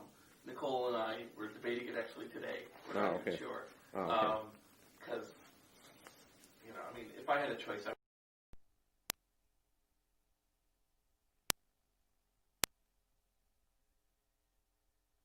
All right, I don't see no red light. Yes, I turn it off. Oh. I find it disturbs people. Yes, when I set cameras up and I have young ladies over, I He's tape over the already lights. disturbed. I don't think he's Right. This thing had a tally light switch, so I just turned it off because red means stop. People see this red light and they think something horrible has happened. And Or will. Yeah. Well, I interview. I've done 174 interviews now, and so I've dealt with a very wide range of people with a very wide. I'm surprised camera companies don't know that. Don't make the lights green or blue or something like that. Yeah. This one was. Maybe they fixed it on the XL1S, which is the really good one that comes out right after you buy this one, which is basically what happened. I bought this one used, floor model, because it was a very expensive camera, and it was the same summer they came out with the XL1S. What format is it? DV, mini DV. Mini DV, okay. Yeah. So it's got a little DV in there? No, tape. Mini digital video. I have a regular 8mm digital camcorder. Okay. I like. Is this the one you had last year? Yes. Okay. It's quite beat up as a result. Gone many thousands of miles, and it's been. Well, you get a good case for it. It doesn't get Yeah, well, that's basically been Unless, my of take. course, you have to throw it at people. No, I've not had any major. I mean, I take it with me wherever I go, so I Uh-huh. don't. What's the word? I don't try to put it in harm's way. And I would think that something you take wherever you go, like I got that Kodak little digital camera there, nice and small, that I take wherever I go just because it's small for quick stuff. That kind of would seem like, hold on, let me whip this thing out. I leave the case. No, I know. the well, in this, I mean, with this thing, it's it needs to be soft because I bring it with me on airplanes, and it needs to. You got to fit. stuff it. Yeah. And so it's semi-rigid, and it does a lot of the It's work. kind of like Pete. So, yeah. No, anyways, But that fan's in the way. I mean, that's just sitting there for the summer, and since No, it I looks don't have good. people. You look fine. I'll show you later. No, I mean if the fan's in the way of your stuff. Oh no, none of this is. Everything's set up perfectly in terms Okay. of you sound good, looks Well, good. yeah, first. Everything's fine with that. In terms of talking to you, I mean, mostly what it is just that there's stuff that you were a party to and in that only you knew. I mean, as I've talked to more and more people who have mentioned you in various ranges, one of the things that obviously comes out, which is Ward is a software guy and you are the hardware guy. And that's funny because what I do is software now. You obviously, I mean, a lot of this is canon, and you've discussed it on your site. But I mean, using an S100 and working with an S100, and then deciding, wouldn't it be neat to do this project? And Ward, goes out of his way to mention that, that Ward thought it might, maybe we should bring this up with the club, and that your immediate response was no. Yeah. I had too many years in the Navy to know. No, let's not talk about it. Just do it. And Ward was very hesitant about that.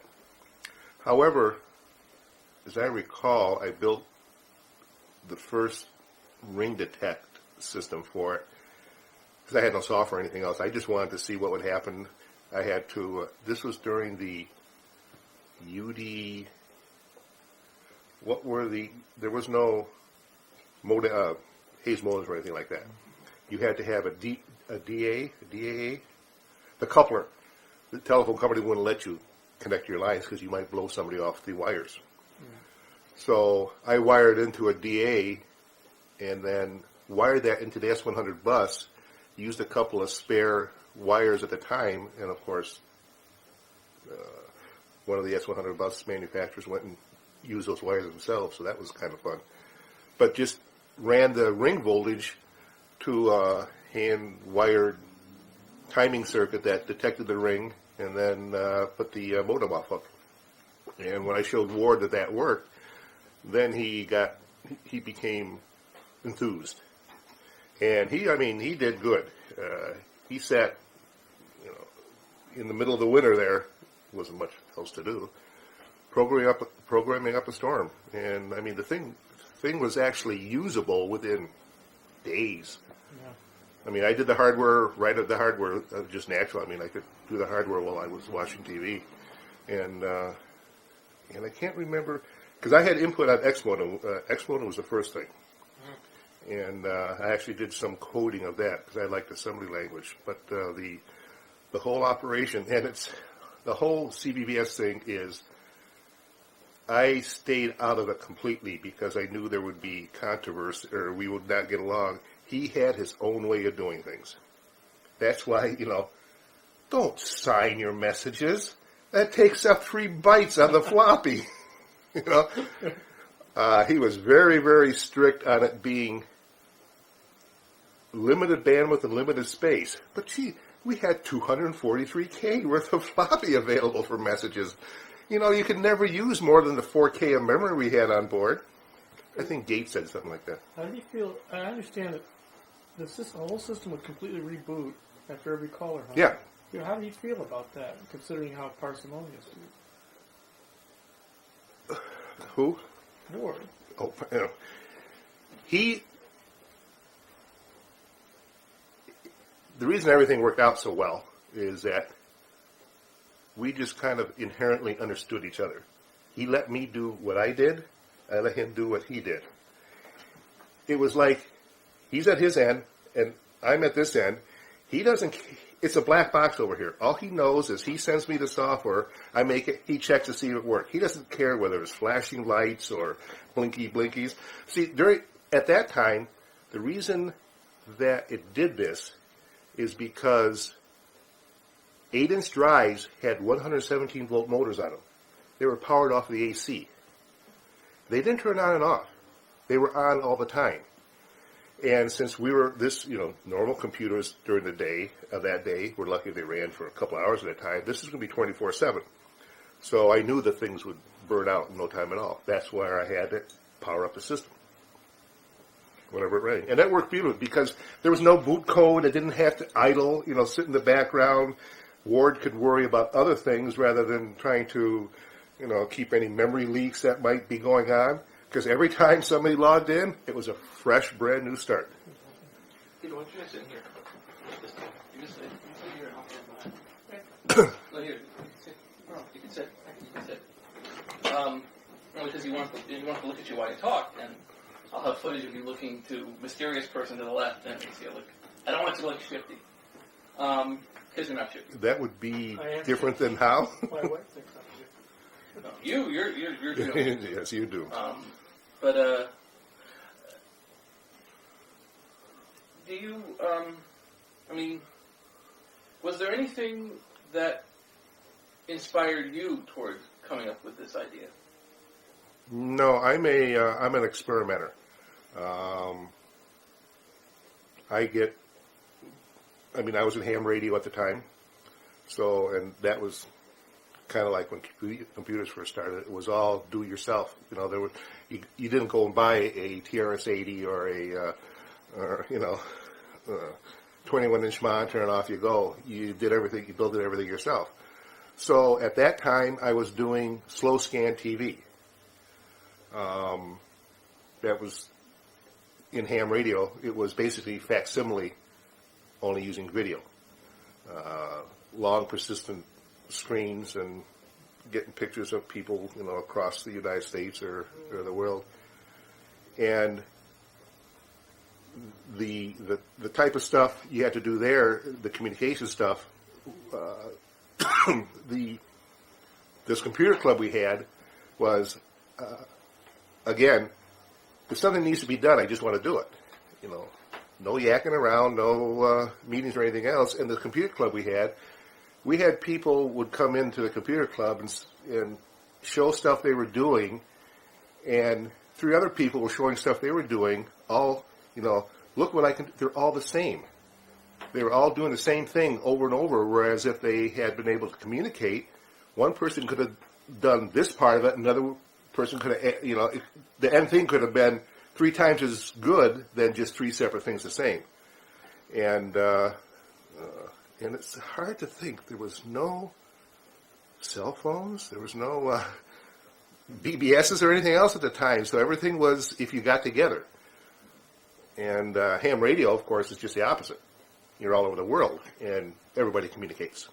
And there was none of that in the computer part of it. So I just had the idea that I asked Ward, could he write some software that could let people talk to each other?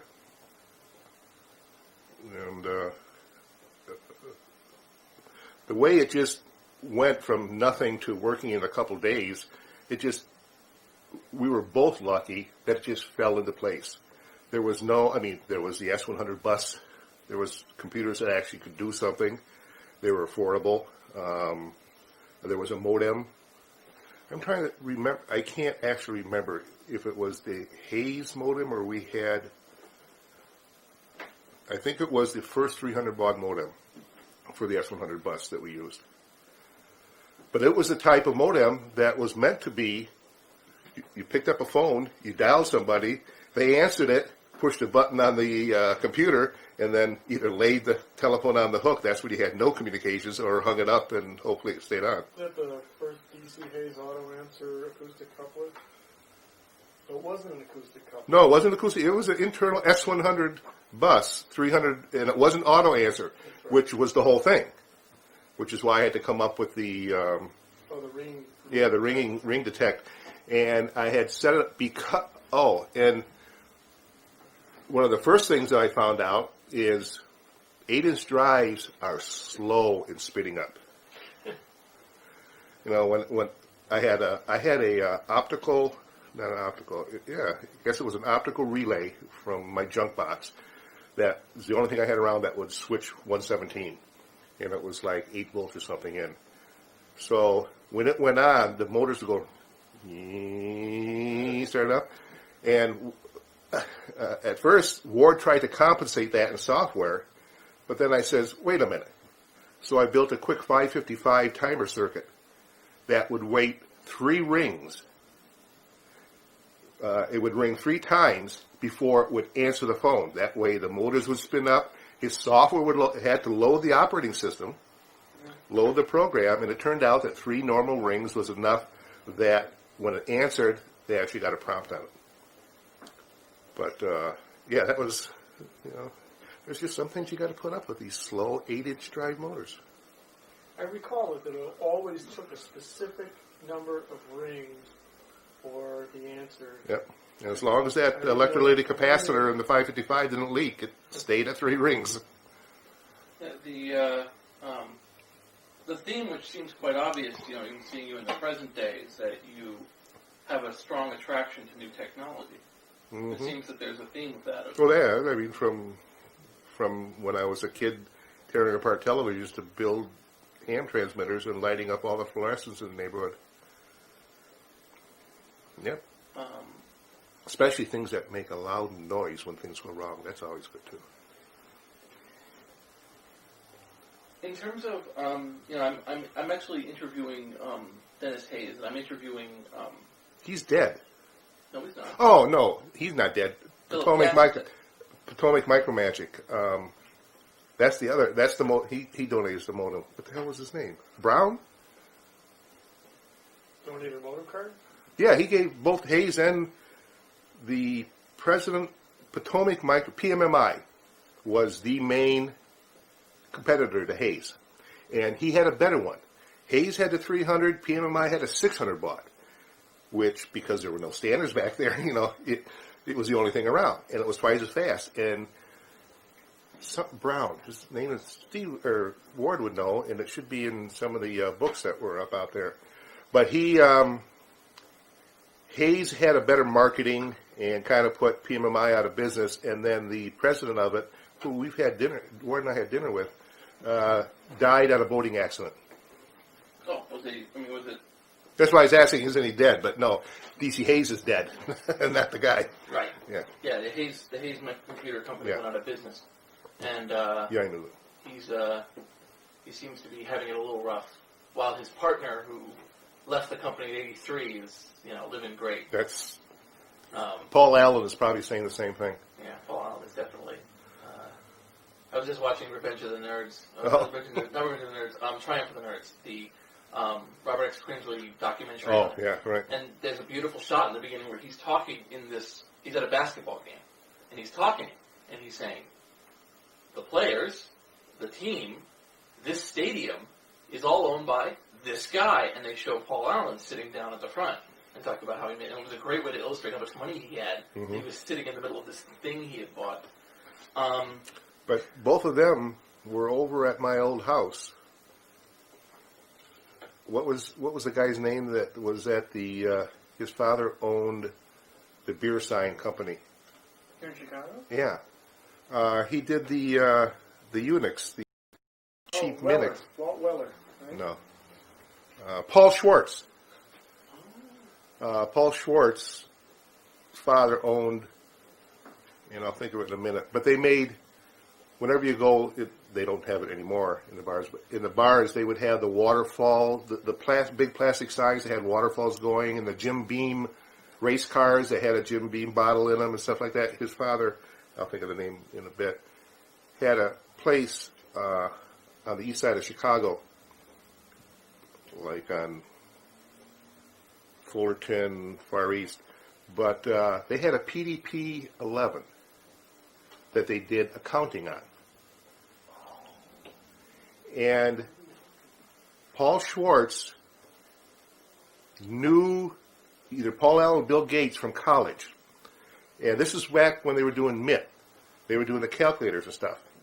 They needed some computer to write TRS-80. Radio Shack had contracted them to make a BASIC for their this new computer they're going to have is TRS-80. So these two kids, Gates and Allen, got the contract, but they had no computer to write this on. I mean, they were coming out with a new computer. There was no computer to write it on. So they got together, and they used his PDP-11 to write the code. I have, down in the basement somewhere, I have the original TRS-80 wire wrap that boots up into the ROM monitor to load the BASIC from tape. The final one just the opposite. It would load the BASIC from tape, and you'd boot up the ROM monitor. But I had the wire wrapped one that, because I did some hardware work for them back then. But Gates was over, Paul Allen did. He was too serious. Gates was a party kind of guy. Where did you live, on Western Avenue? No, my house was just Addison and, no, this wouldn't have been the house. This would have been the apartment. It would have been on Bradley and Addison. Addison and Damon. Addison and Damon was my apartment. Is, like, you know, I like I said, I mean, Dennis Hayes, as far as I can tell, runs one of the first BBSs simply because he puts it on a second phone line at his office in Atlanta to, you know, just prove it works and show that his thing works. And then I'm interviewing Jim Bowling of, he did CBBS Northwest. The names. You know, what's funny is, or what's interesting to me is how there's almost, you know, from February of '78, there's this little pinpricks up into the summer, and then it starts to become a flood. Right, because we started, I mean, I wanted to give the software away. It worked. Our computer club was using it to write articles or submit articles to, and newsletters were being made from it, and there was nothing else around like it. And I told, we started getting some calls. There was no email, of course. We started getting calls. I got a call. Stat couldn't understand the guy or anything. Static as hell. He was from Sweden calling. I didn't tell Ward. I just made a copy of the source code on a couple of 8-inch. Oh, by that time, the source code had got so big it was on 2 floppies. Floppies were expensive. So I got out my little nibbler, put holes in it, double-sided the floppies. That worked beautifully. We would get calls from people when we sent the code. Why are there 2 holes in that? Flip them over. Oh, cool! They said, where's the rest of the software? But the Scandinavian countries were the biggest users off the bat of the original CBBS. I guess they had relatively inexpensive hardware and, you know, no other communications of any sort whatsoever. So as of 5 or 6 years ago, there were still BBSs with hackers in Scandinavian countries running the original CBS, well, original highly modified and everything else, but the same basic Ward approach. Don't ever use things like hi or, you know, LOL, but no signatures, no question mark. One question mark is all you need. And he would edit. I mean, he would spend every night editing people's messages on that, of getting rid of extraneous stuff. I don't know if it really lost anybody that was worthwhile. A lot of people put up with that, but more of them loved it. They just liked they could log in on a 300 baud modem, scan the messages, see the stuff, and get out without any extraneous stuff. Yeah, Ward told me about that one thing that really bothered him was 2 spaces after a period. And I'm sorry, but I made 3 spaces after every single period of every one of my message, and I told him, because I had the hardware, don't ever edit my messages. He lent me some of the paper printouts, from the first few months. March to May. I have some teletype again someplace because I had an ASR 33 typewriter, which was a logging. Everything came in the same. It would power it up and it would print out. But that paper got. I mean, this was yellow roll paper from the ASR 33. Got very, very brittle and crapped out. And he's given me stuff that's actually still in pretty good shape, and I've been transcribing it, basically. Okay. And it's very tough because I have to shine a flashlight across it to see the box. I want to show you something. Sure. Pulling over to aim at the cat, and when I fired, all of a sudden the lights went out. I had split. See, it was all just mounted on the wall. Motherboard, disk drive was nailed up there. Everything was just floppy drive. Everything was just nailed on the wall. And the power cord ran down, and I split the power cord, and it shorted it out and blew the fuse. And someone we knew was using it at the time. It's on Shinet who was doing it. He says, yeah, I was just typing, all of a sudden it just went dead. Dead in more ways than one. Shot the damn thing. Now,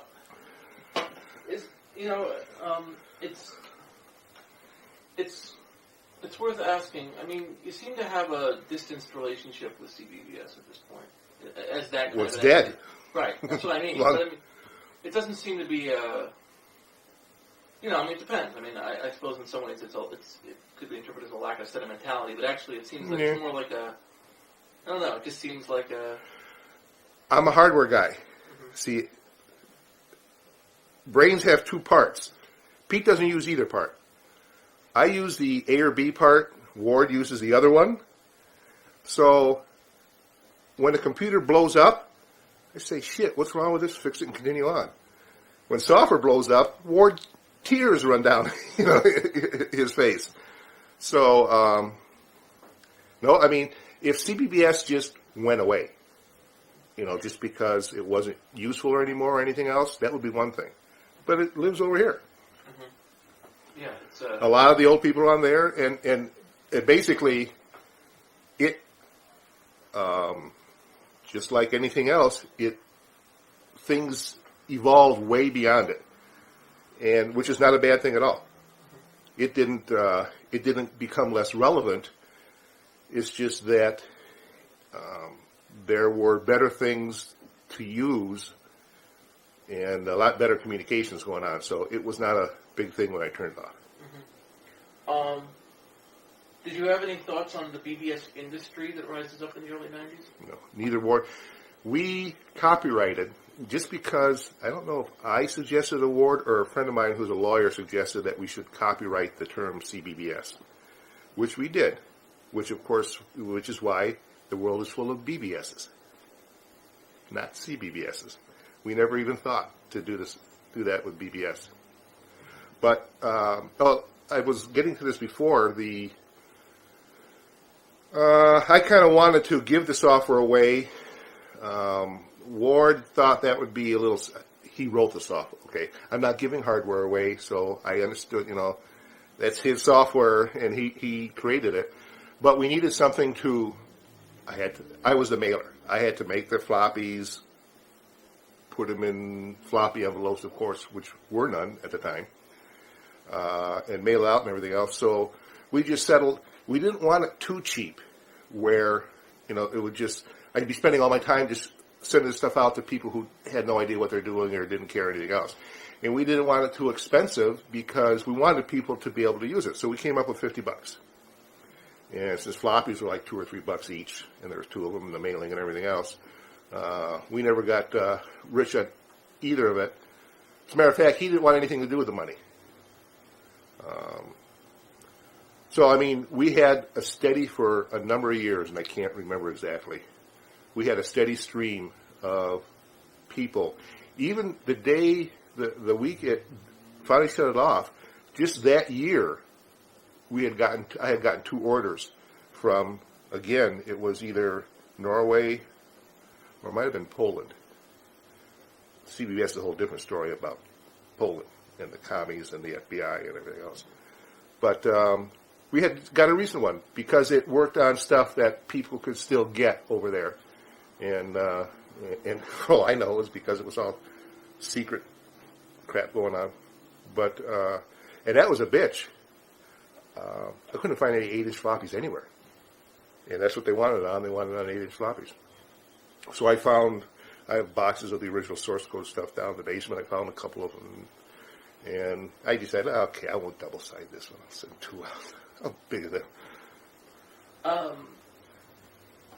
In fact, actually, one of the more interesting things is that you've gone on to run a web board in the classic Avatar, the bulletin Conferencing system. Yeah, the avatar in the corner message. People respond to it.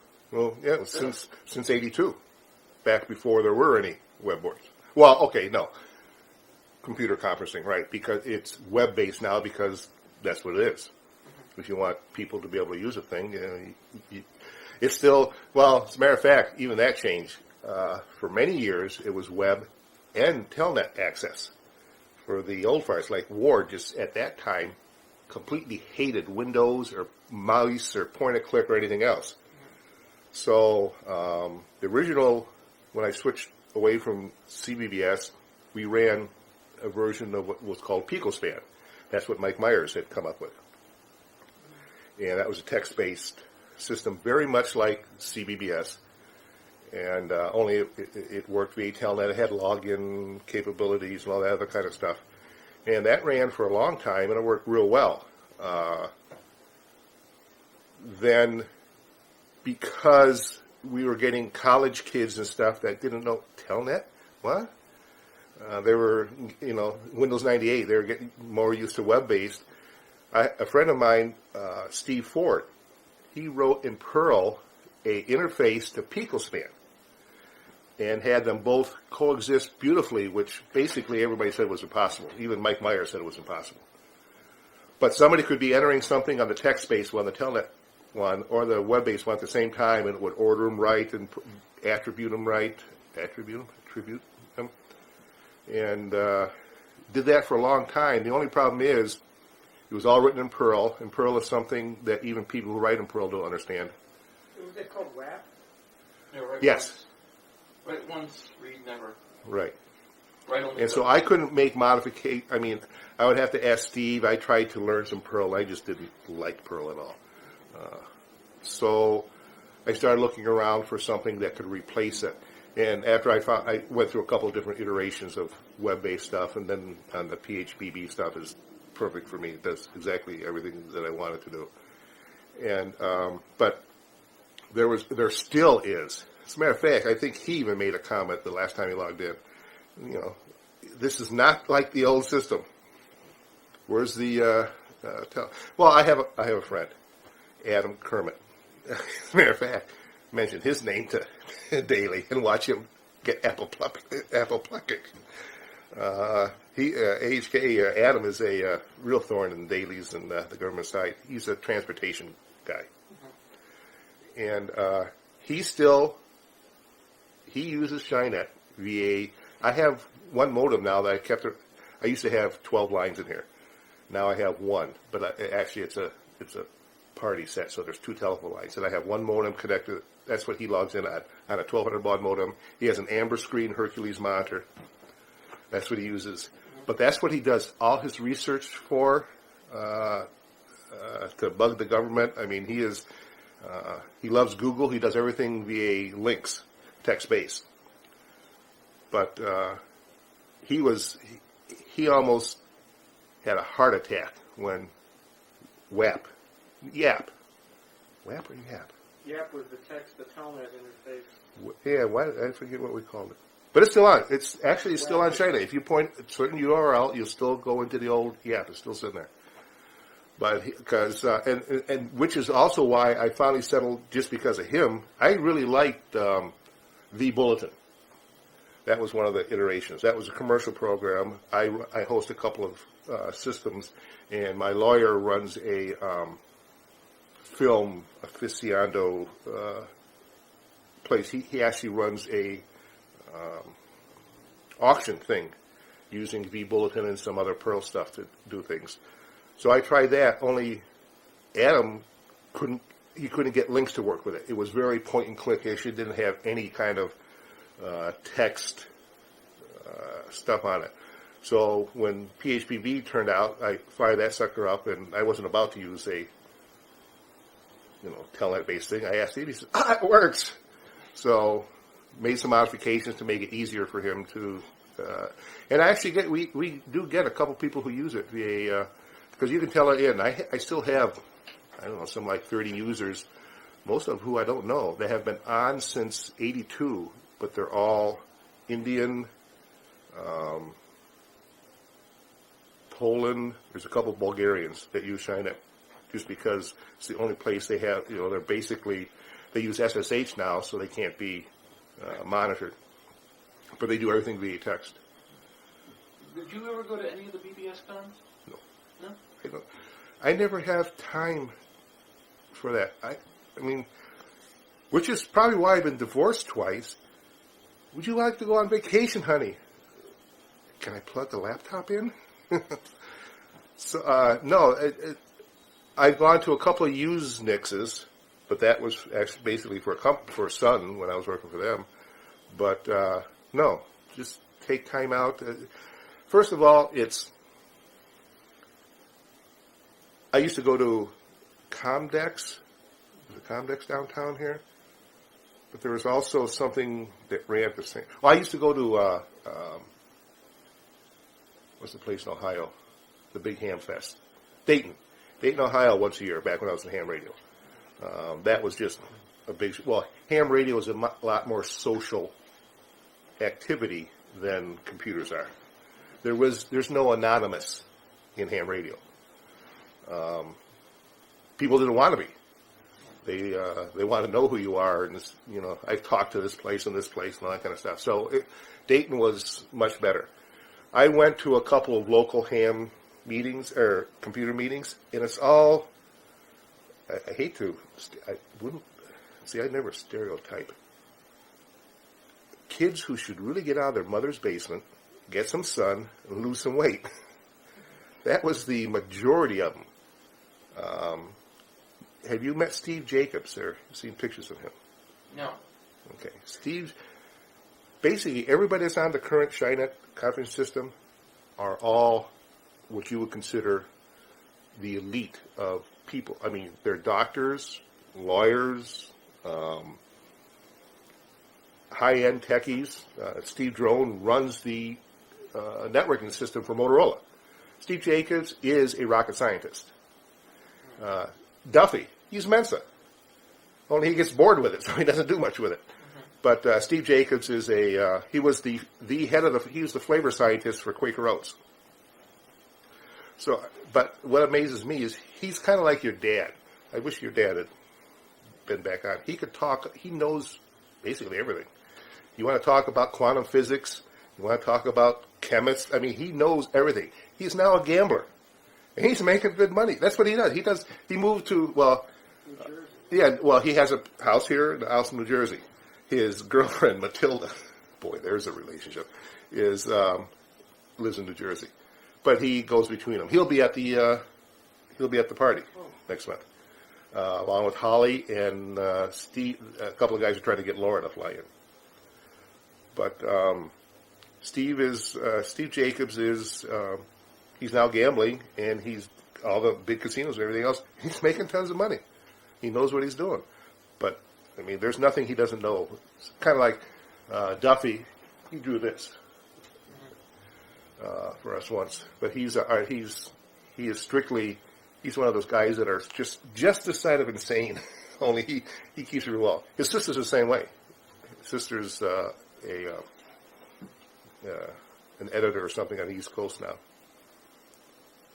But we don't have any of the typical people who frequent bulletin boards or fan sites or anything like that.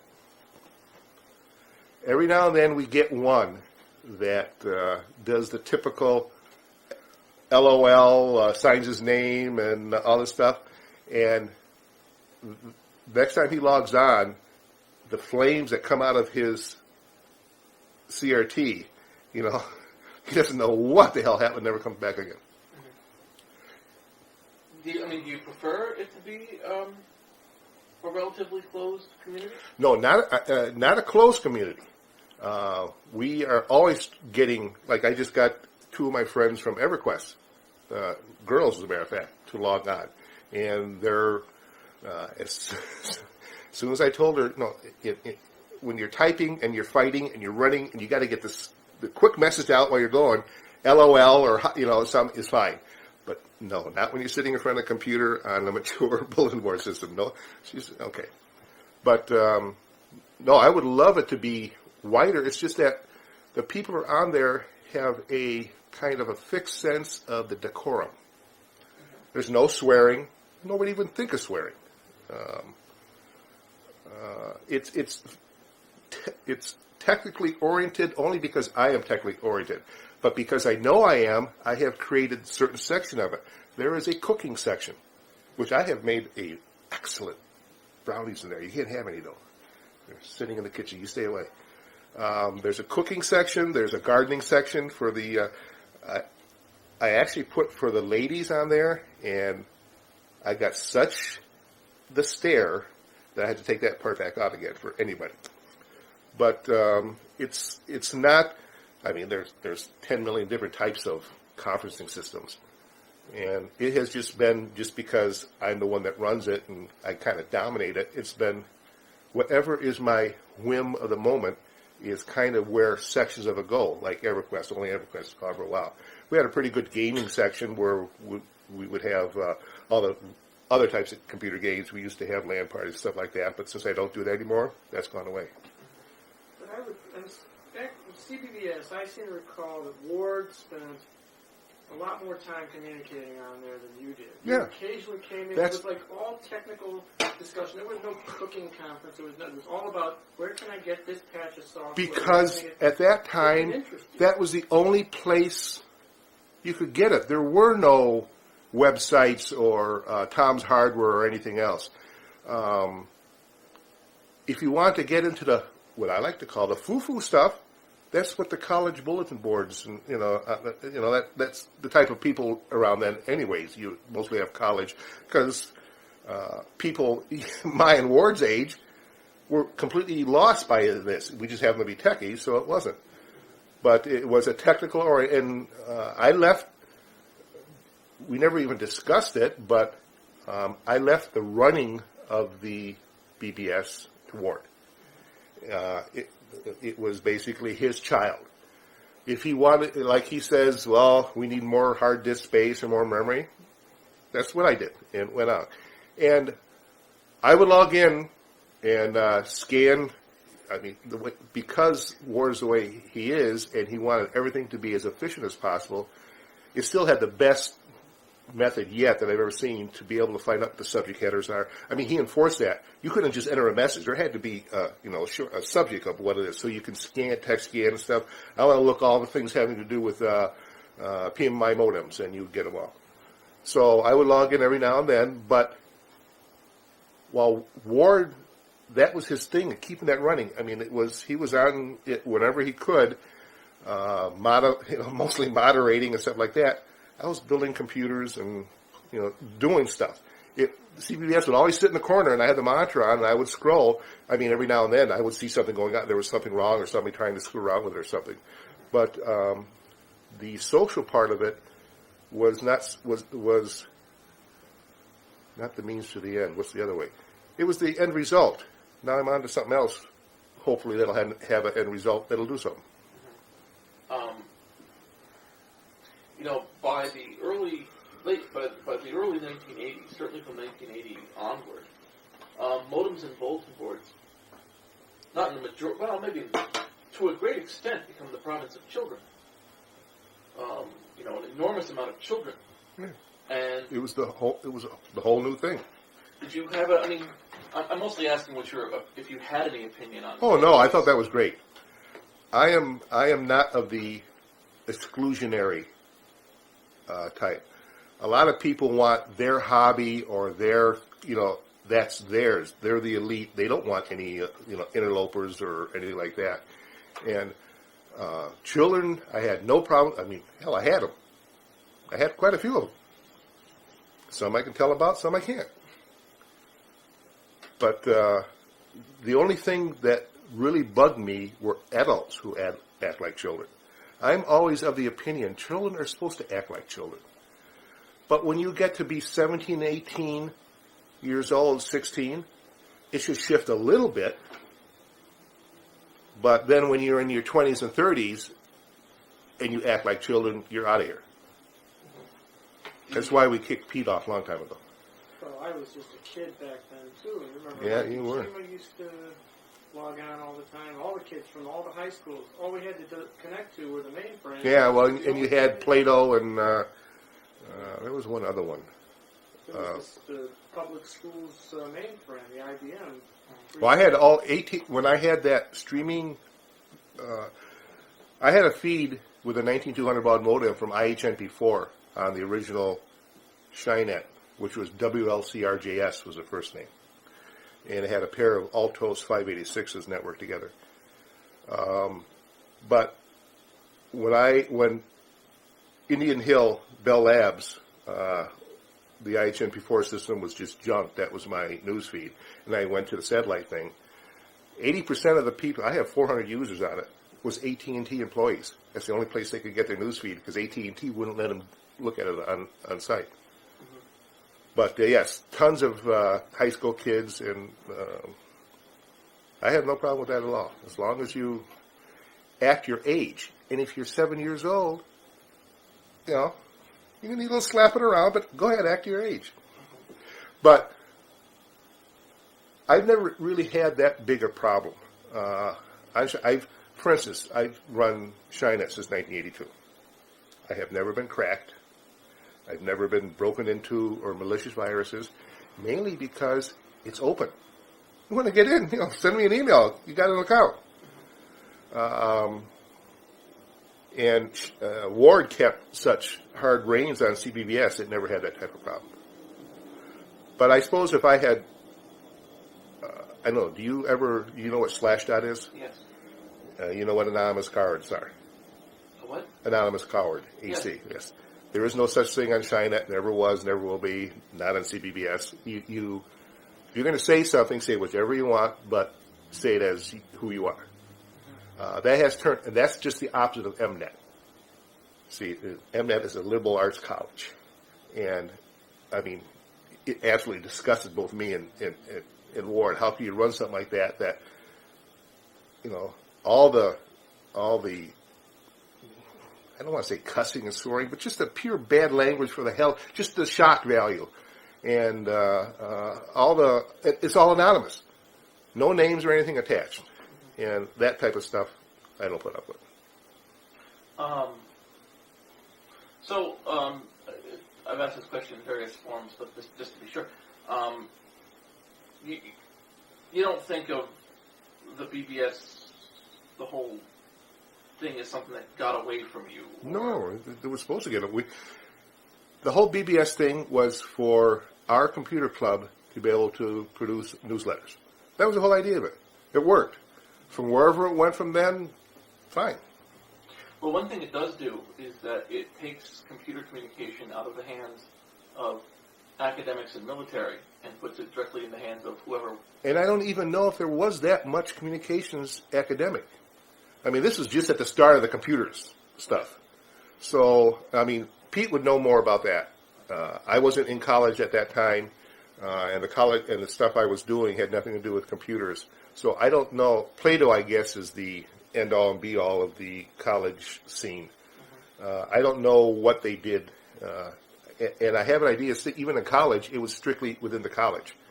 Whereas the BBS, there was no limits. Well, that's the thing. I mean, most of what I mean is that, they're doing precept work on internet and TCP/IP and stuff, but all of it is aimed at best towards academic institutions, perhaps that. And here is a case where you basically say to people, if you can cobble together a computer, here's a program that if you put a modem with it and hook it up to a phone line, you will put forward a face probably as good as most companies. Very similar to the website situation in the 90s where a guy and a company could almost look the same. Yep. And the thing about the BBS is it attracted at the beginning the same type of people who were ham radio operators. This was something new. This was something that furthered technical knowledge, and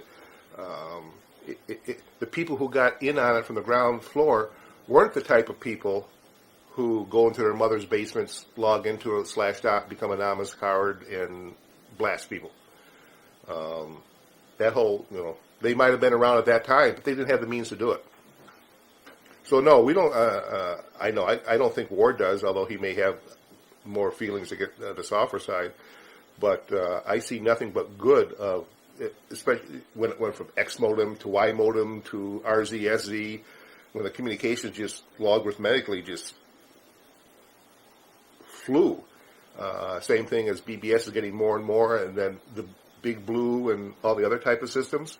I didn't have time to log into them all, but I read Boardwatch at the time, and there was a couple of other magazines. 73 magazine, I think, at the time. Wayne Green got into computers at that time, and that's when he started Byte magazine. But I just thought it was cool. I mean, I had no proprietary feelings over the whole thing. Was there anything from the first 2 years of CBBS that really made you proud or really happy it worked out? Well, that the damn those motors didn't burn out before 5 1/4 inch drives came around. I mean, I didn't think of it as that way. It was a technical challenge. It was just too damn easy to overcome and make work. So, I mean, I always liked being associated with CBBS and starting it off, and then I liked being with someone that had a Crocs and Brentanos of the time or something and show, hey, take a look at this modem book. Look at the index under my name. There's my name in it. They spelled it. Don't look under my name. Look under misspelled my name, and there it is. Well, how was your last name pronounced? Suess. It is Suess. Okay. Yes. It's Suess, but that stupid frickin' doctor, thank God he's dead, with the green eggs and ham. Yes. He spelled it wrong because he made it up. Right. Yeah. So why couldn't he have made it up spelling it right? When I submitted the story for the 25th anniversary of the BBS 2/dot, I endeavored to spell your name right, and in doing so, misspelled the name of the board. And Ward, because I basically said, what was it, Chicago Bulletin Board System, and Ward had to come in and bitch slap me because I had gotten it wrong. Well, that's a funny story. Do you have the original slab of aluminum with the S100 bus bolted to it? They have the 2 8-inch drives that I spent me 2 days nibbling the holes out, the 8-inch holes. If you notice in the lower right-hand corner, there's a switch called IPL. I never knew what that was. Ward told me, label it IPL. Then I worked for IBM. Oh, initial program load. That was the reset switch. But if you notice also, it says CE.C on it. That was what I was going to call it. It was going to be our first project of many projects to go along. Computer Elite .communications. We were going to be the Computer Elite .communications, then whatever. And Ward said, no, what do we call it? So, and then he came up, well, it's kind of like the college bulletin board system, computerized bulletin board system, to differentiate it from any other type. But then everybody saw CBBS and it was in Chicago, so they made it Chicago. And they would also make it computerized bulletin board. It's computer bulletin board system. Yeah. And that's what, one of the nice things that happens in the early days of the BBS is that they attached themselves to places. So they tended to call themselves, the name of the board was software dash where they were. Mm-hmm. So it was ABBS Chicago or MNet, Michigan Net. Yeah. And you had that beautiful sense of locality. Right, exactly. You were calling. And, there was a reason for that, too. Telephone calls were not cheap. So you didn't want to find this really cool system called Super Software, and you being a kid, okay, put the modem in and dial, and your mother get a phone bill. Why are you calling across the country? So, and that was the other thing. Early on, your whole community was relatively localized. As various call packs and stuff came into being, and as some became more famous than others, you would get calls from all over. But that's how you knew where to call. Were there any BBSs or BBS-like things that you encountered that really impressed you? No, I'm not easily impressed. Well, that's what I mean. That's why the answer would be short. No. Ours didn't impress us. I mean, it impressed me the first time we powered it up, and I heard Dr. Watson pick up the phone. But after that, it was, hey, if I can do it, anybody can do it.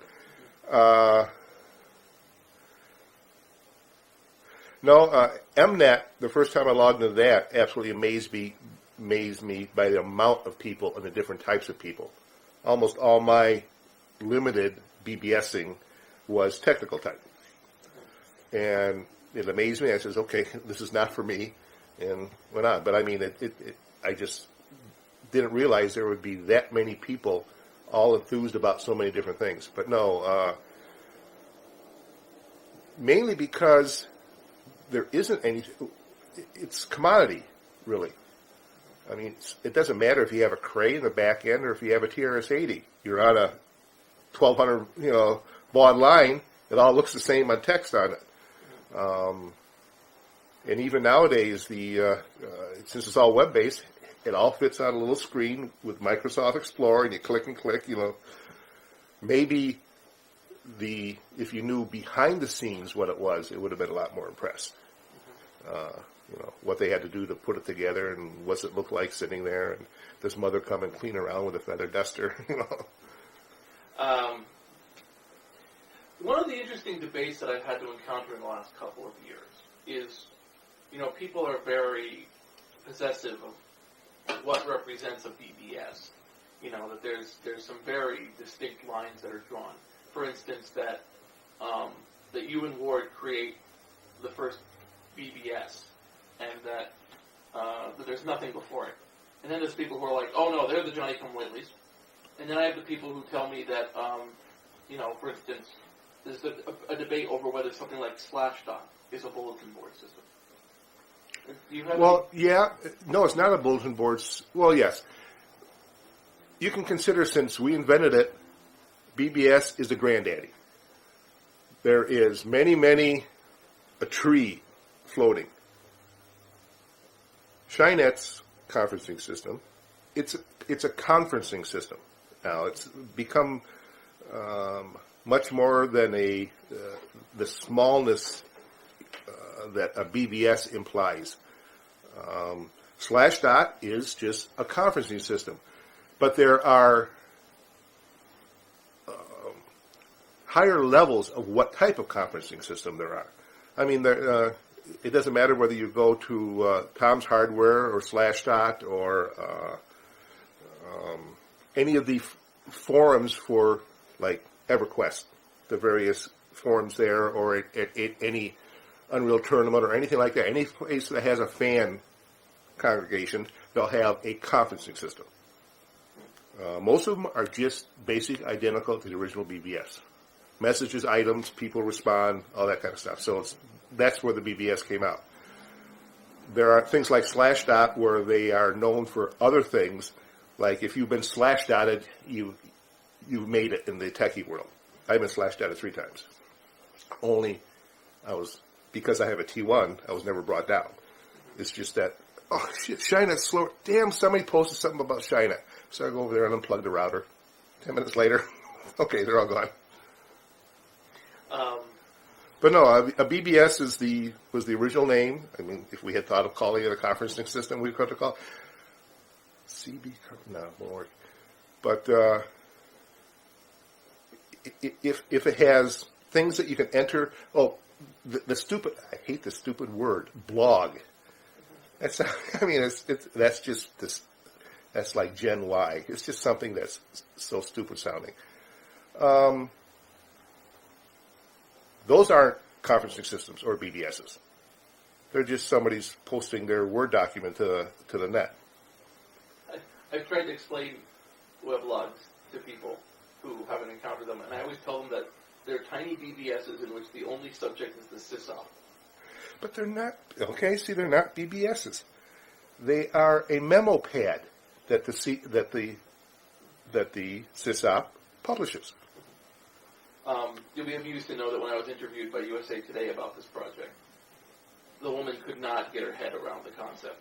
And ultimately, when she tried to describe what this was that I was working on, she said that BBSs were single-user websites that you called through a telephone. Which was exactly right 25 years ago. See, well, that's the other.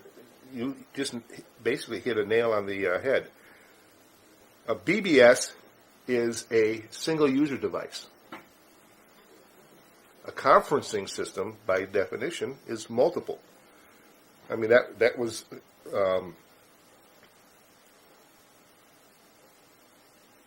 That's why the CBBS was always a single modem. That's all you could have. You could have one person that just did it.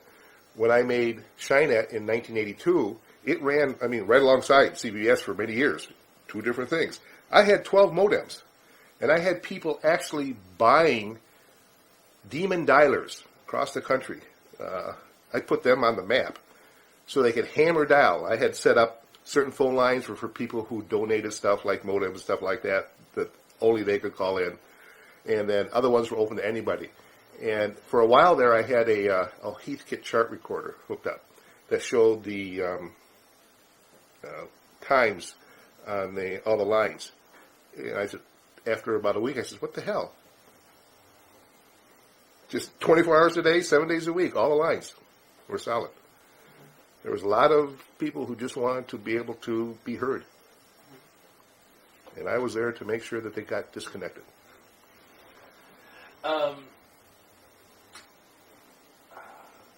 Is there any term from that point that you see misused now? By that I mean, you seem to be someone who would remember that people now call something, and it doesn't, the terms do morph over time. Yeah, they do, but if you get a term that kind of fits what it does, it can't. The only terms I know of are BBS and conferencing system. What else would you call things? What other terms are there? Well, there's SysOp, which I don't know. Oh, yeah. Warden, I hate that word. He hates it for whatever reason. I hate it because it's a stupid sounding word. We're system operators. We're not a shortened something or other. We're the people who are keeping the damn thing running. We're not sysops. I am not a contraction type person. So that was not something that was existent on CVBS. No, are you kidding? Somebody put sysop in it. He had some filter program. They'd never be able to log in again. No, as a matter of fact, I'm sure if you have printouts, we had a message of the day type thing. You had a thing that says, we are system operators, not sysops, right? And everybody saw that every single time they logged in. Sysop, and what was it? I think that was the main one. And I have, and kept that even when in business, I've always been the system administrator. College kids and stuff would try to call you sysop, and they'd wake up the next day and they wouldn't do that anymore. All right, well, this tape is pretty much out. We could always do another tape, but it's up to you. If you have any more questions, I don't care. I always have questions. What time is it? Oh, it's early. Yeah, I think we should send Pete out for the women. He promised me women. I'm just glad my little Polish neighbors haven't come over. It would be very embarrassing. They don't wear clothes. Okay. They interrupt LAN parties. They come in here semi-naked, and I love it because I get all the kills in, and everybody else will go, oh, you miss out on all that stuff. LAN parties. LAN parties are great. Yeah. They're one of the most social. Oh, you went to one. You were here with, what's his name? The other guy who was the cracker. He was back here. I brought somebody over one day when you guys were playing. No, you brought that little Russian girl. Oh, Anya. Anya, oh man. I had a Woody for a week after that. I wonder how. Would you like to get something to drink? Did you need to? I mean, you've been talking for Okay, about an sit hour. back. You wanna- No. Trust me, that's one thing I used to be able to be really good at. I'm just not used to it anymore. What was the guy? He was on China. He was China's guardian angel in the beginning. Excuse me. Not at all. For keeping China hacker free, because he was the head hacker of the.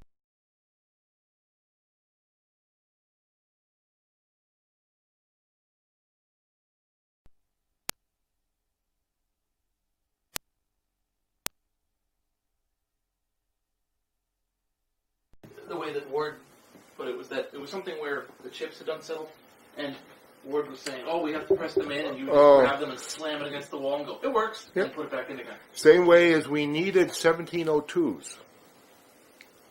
He'd run out of 1702s for BIOSes. And so I went to a flea market,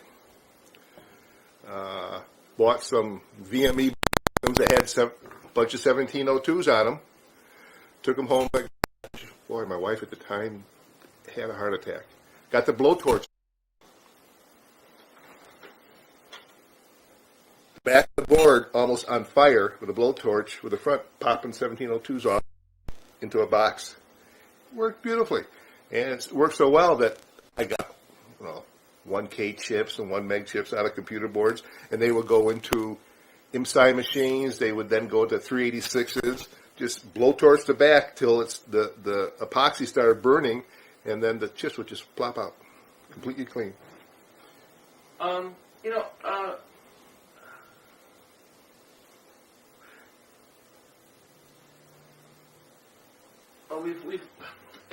I keep, of course, going back to the theme of your relationship with where BBS's travel in later time, but it seems like you really do, divest yourself of it, except for as a...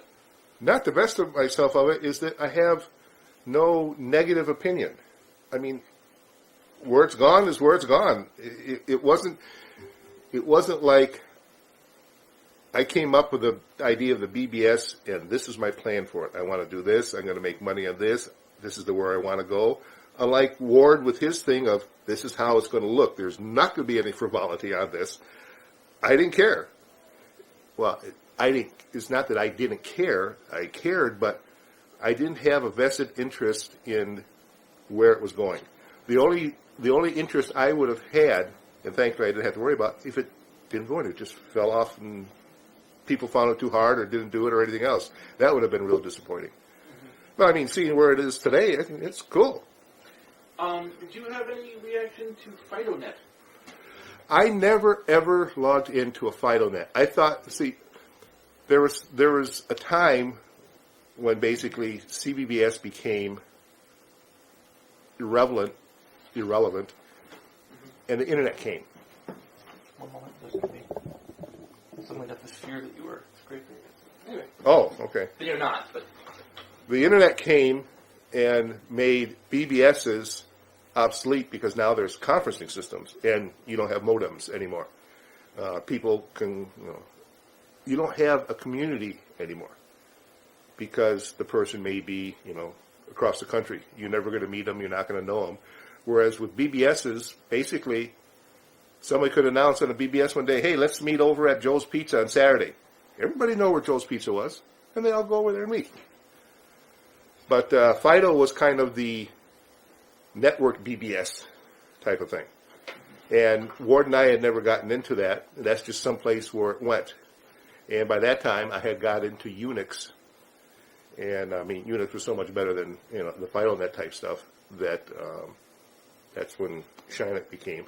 So I never really did I don't even understand a lot of the terms, the way there was a couple of things that I thought it was very sysop-ish. People had their own fiefdoms and would let certain people in and not other people. And that's not the type of thing that I wanted.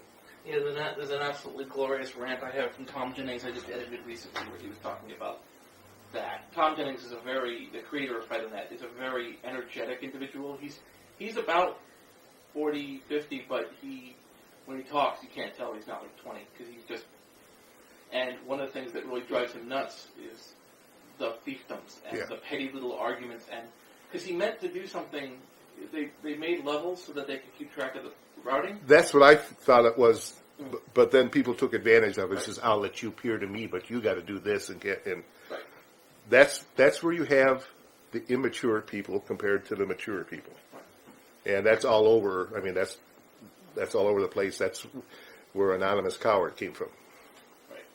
Well, I mean, there's also the theory that, there's that whole Electronic Frontier Foundation-esque cypherpunks idea of, like, anonymity is freedom and privacy and so on, and it doesn't seem like you buy into that. There is not.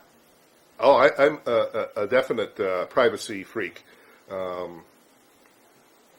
But if you're going to state your opinion, you have to be accountable for it.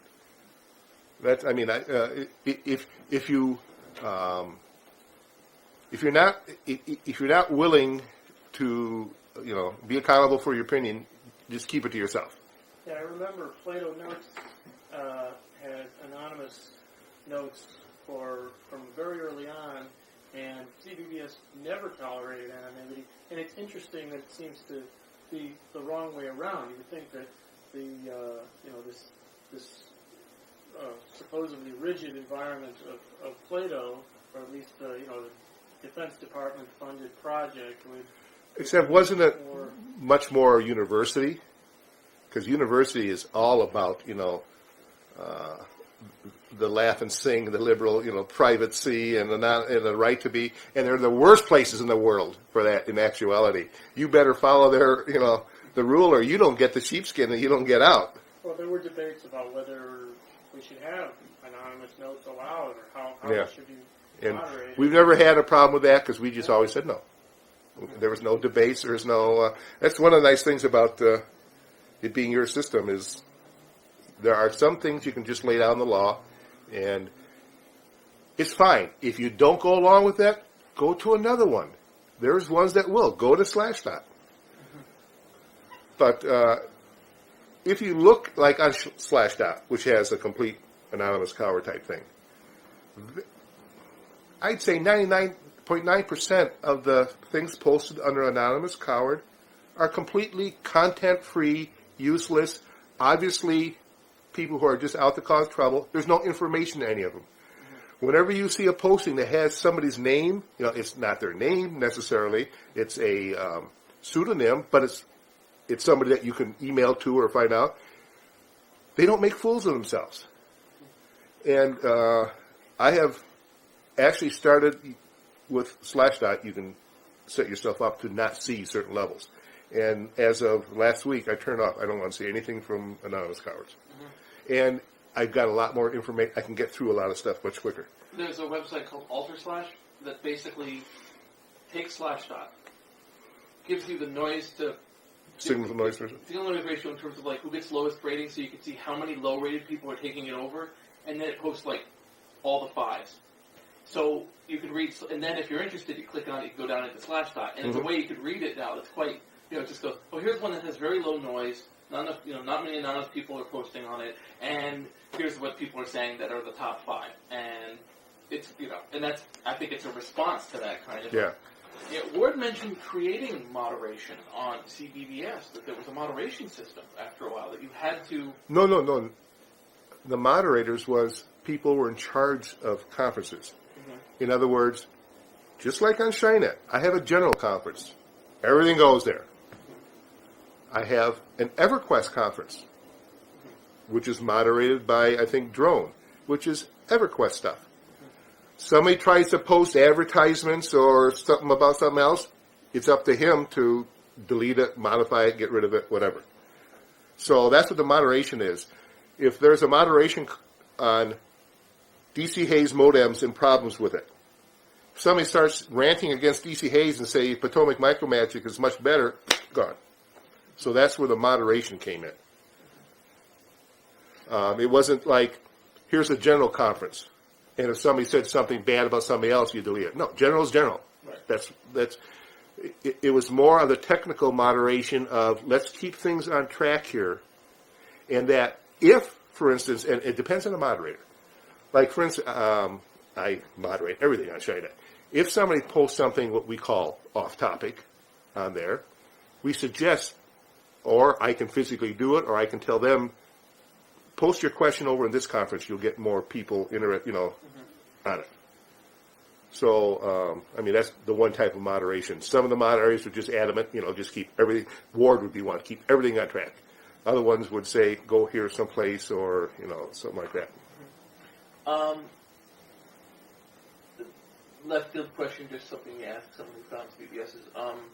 Did you have any reaction when War Games came out? A movie that featured somebody who was using. I am the type that says, hey, it's only a movie. I don't go to movies to watch socially relevant information news. I have newspapers, and I have Slashdot for that. I go watch Star Trek. I don't worry that, when a ship blows up in space, it makes noise. We're talking about space fucking ships, and you're worrying about whether they make noise or not. I'm there to hackers. What's the one with Redford? Sneakers. I enjoyed them. If I watched them again on DVD, I could stop and say, this is wrong, this is wrong, this is wrong. Doesn't matter. First time through, I watched it. It's fun. So, the people that, with your War Games, I enjoyed it. But were you surprised that Bolton Board, like modeming and so on, made such a prominent appearance? No, because at that time, that was what that's kind of like cell phones and picture phones and stuff are now. That was the in thing. There was a lot of popular press about all that. And that just made it even more so because now mom and dad can see what the kid's really doing in the basement. Mm-hmm.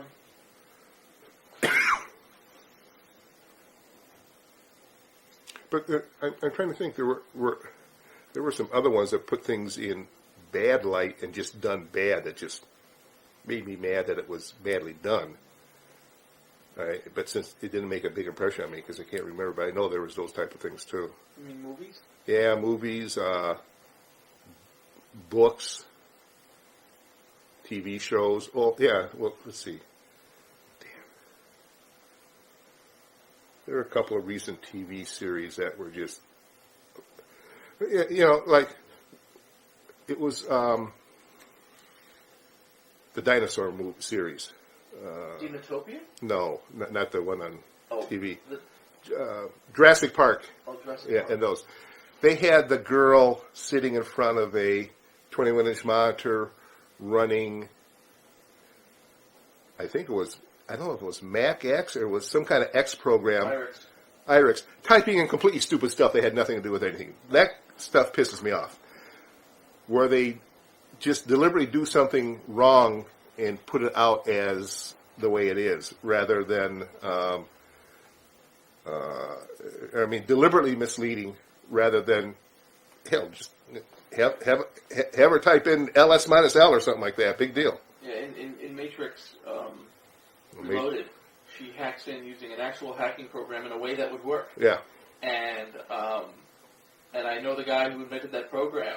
People were sending him, Polaroids they'd taken of it in the theaters, and he could see it because he'd go, "Oh yeah, that's my program. That's really funny." And he was really pleased that it was at all. I never watched. I read the first reviews and heard on Slashdot the first sequel, and I haven't watched either one of them. They were just really, really bad. The first one was good, and the next two were terrible. I let the reviews get to me, but then I went and saw them, and I liked them because the thing is that. If the first one is beautiful because there's nothing like it before. Exactly, just like Alien was. Right. Second and third, they're not. Once like the big shocks that happen, fine. But I was watching.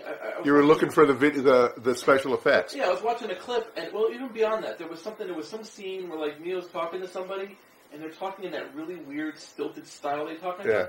That's what I liked the movies for. Okay. That he ends up in a strange place. He's just like, what the hell is going on? Yeah. People are like, oh, here, everybody explodes or something, and so I went and saw them, and I liked them a lot, but, I'll probably get them on DVD, but I thought the whole idea that the two brothers were supposed to kind of explain everything at the end of the third one, and all it was some mystical, it was bait and switch. Right. It was some mystical religious thing, and nothing was explained. You know, once I knew that, if they said they explained stuff, I would have gone to watch it just so I can follow the story. Just like the Lord of the Rings. I have this one. I watched the extended first one. I haven't watched the extended. I've watched the regular one. I'm going to go back over and over because I can't figure it out. I refuse to sit down and read the fucking books, even though I should. Right. I'm trying to figure it out for the movie, but I'm going to have to read the book. Right. But I mean, there's no lies there. Right. They leave stuff out. They add stuff. You've got to do artistic, Right.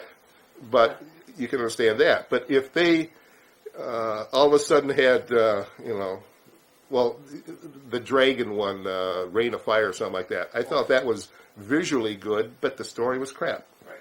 Yeah, I went to Trilogy Tuesday. Okay. The one where you see the extended version, the first one, the second one, and then you see. I the got a third guy movie. at work that has seen every one of those. Yeah. And that was pain. And it was great, but it was. Did you have a little plastic bag? We had a joke about that when you order soda, they give you 2 cups. But no, it's such an engaging movie, and it's so well done. You know. See, that's why I refuse to see it at the movies, because I like to say, widescreen, 400 watt surround sound, sounds good. I don't have kids talking on the cell phone behind you. I don't go to movies anymore. Now, I go to movies. There's a movie theater I go to specifically because it's abandoned, because it's in the wrong place and they made a mistake. Oh. So to make up for it, they play it late at night, which is not what Okay. happens in Boston, because Boston closes early. So they have. I lived in Boston for a year. They have like 12:30 showings, which is unbelievable. No other place Okay. does this. So I go there on a Saturday, and there's nobody in the movie theater. And so I have watched private movies in the movie Oh, theater. okay. That's why I go. But yeah, I agree with you. I sit down, and as soon as I hear the popcorn, I realize I shouldn't have come here.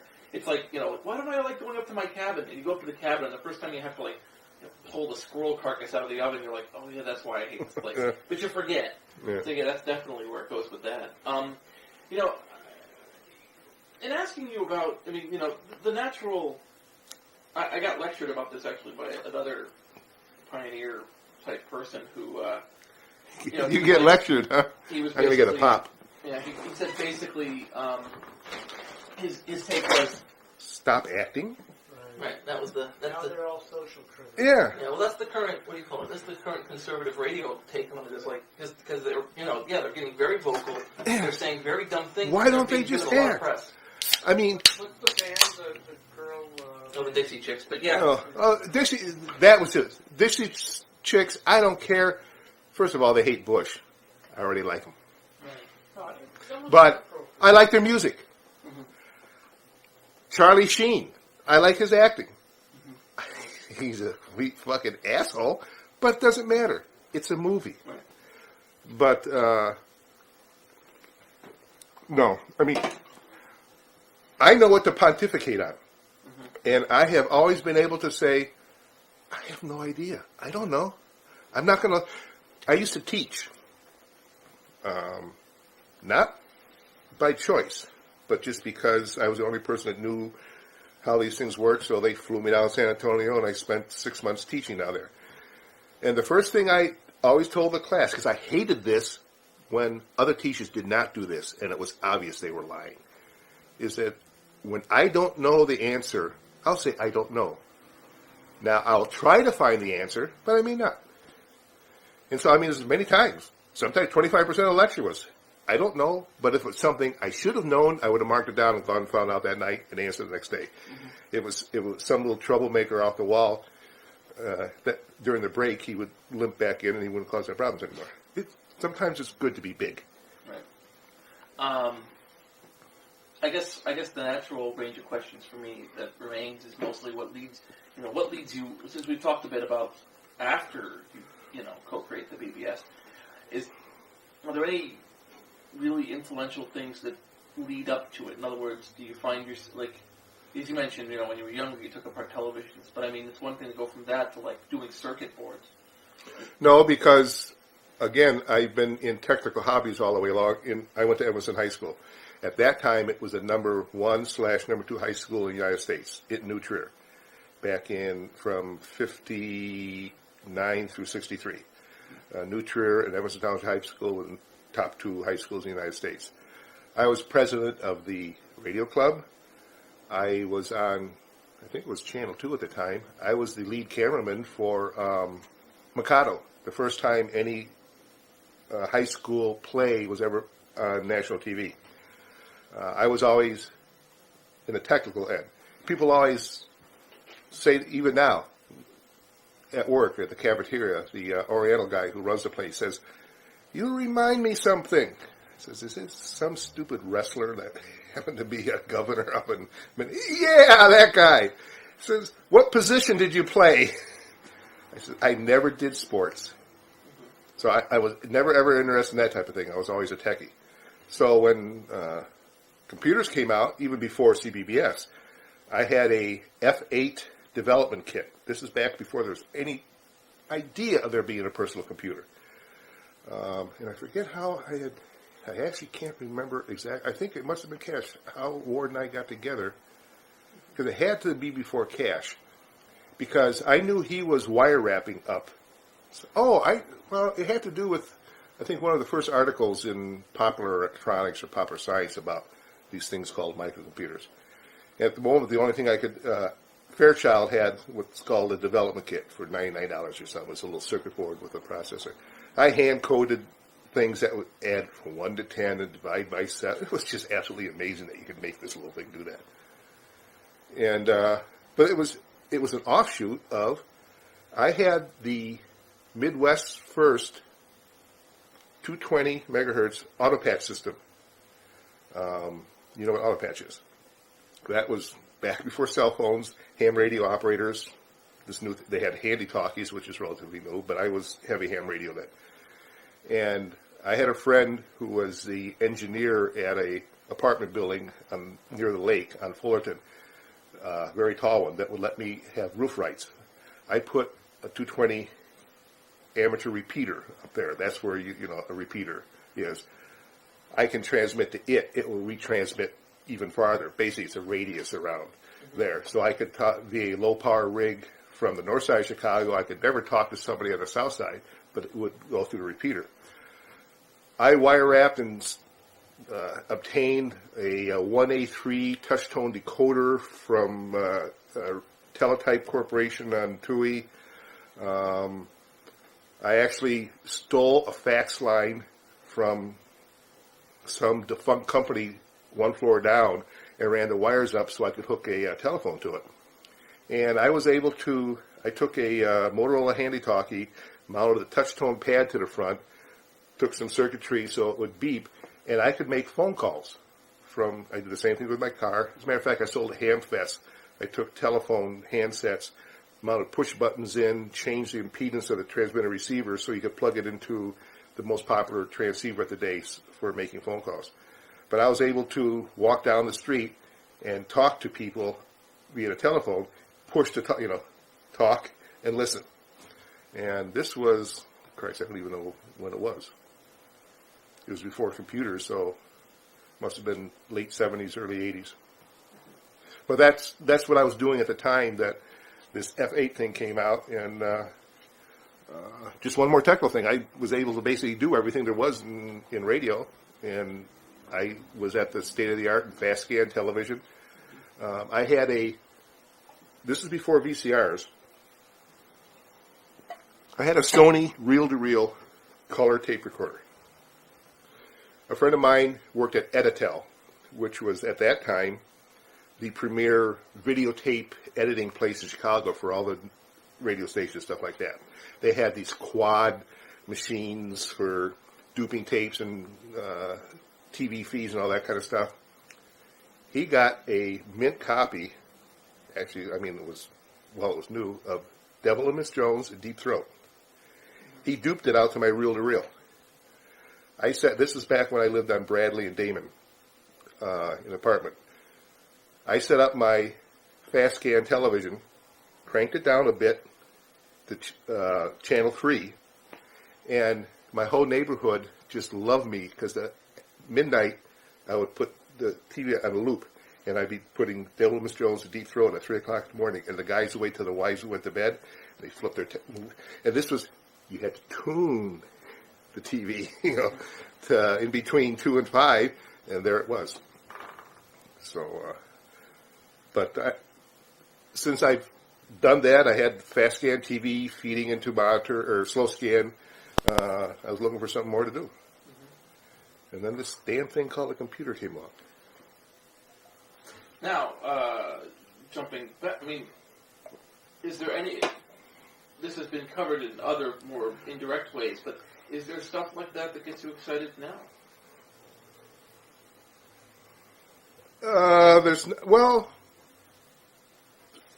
That got me excited. Mindstorms? That was cool. I mean, you see, I built some stuff. I got the camera part. I made a little thing that I would chase a cat around. It would chase a cat around. I had it do blob detection and move around and chase the cat. The cat finally died sleeping on top of my sun system sitting in there. It was nice and warm, and he just finally kicked off, 17 years old. But it would drive him nuts because wherever he went, I'd follow him around. New techie stuff like that. Right now, I mostly said, I'm old. I'm set in my ways. I like playing games, computer games. I like both the interaction type of other people. That's why EverQuest is my main thing right now.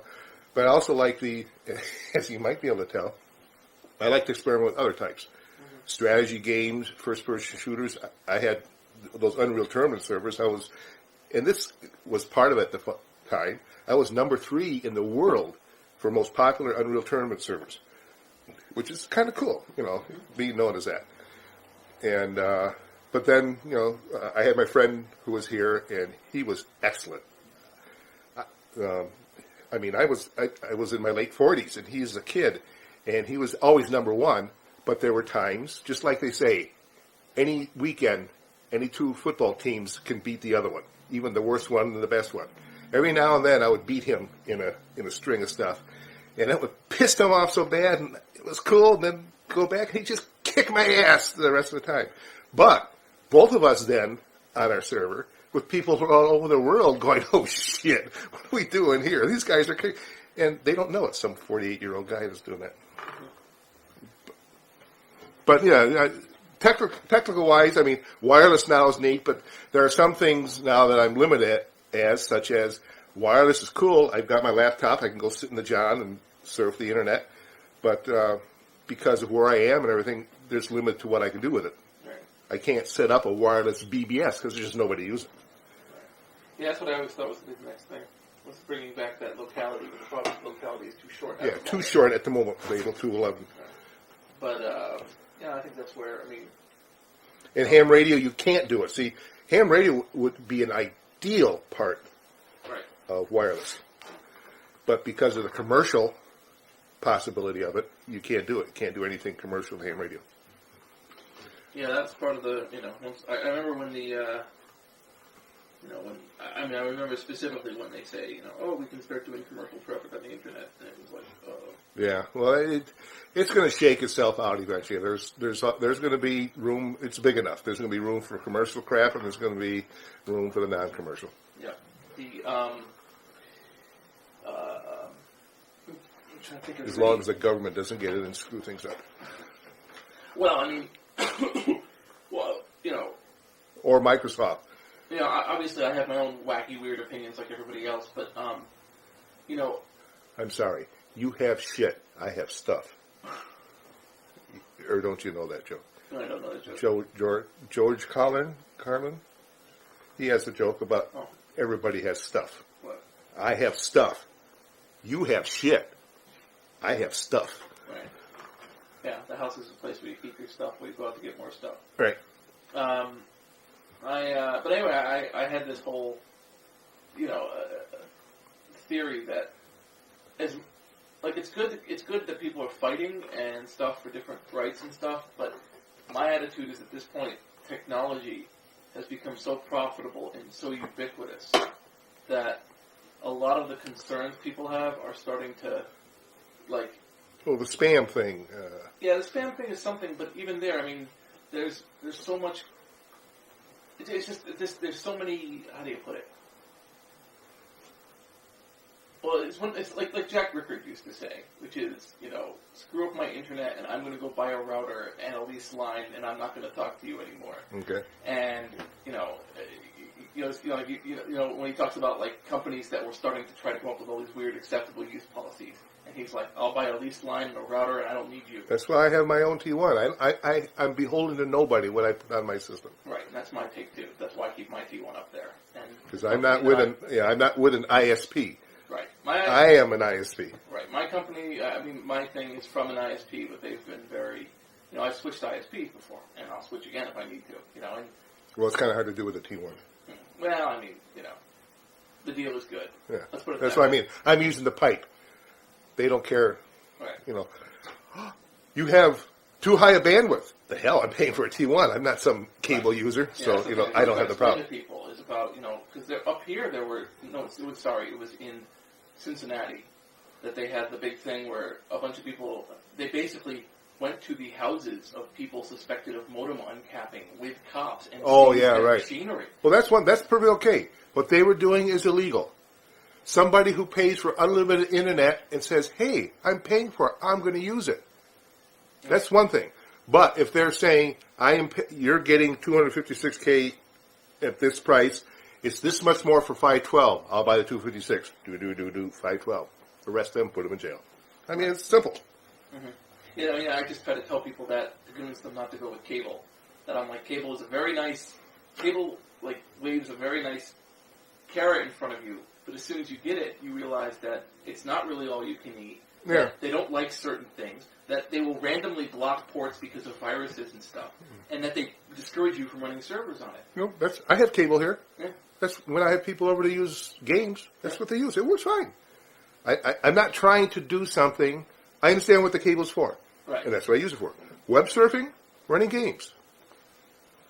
I'm not like a kid in his mother's basement, trying to run a P2P server or something and stuff. Right.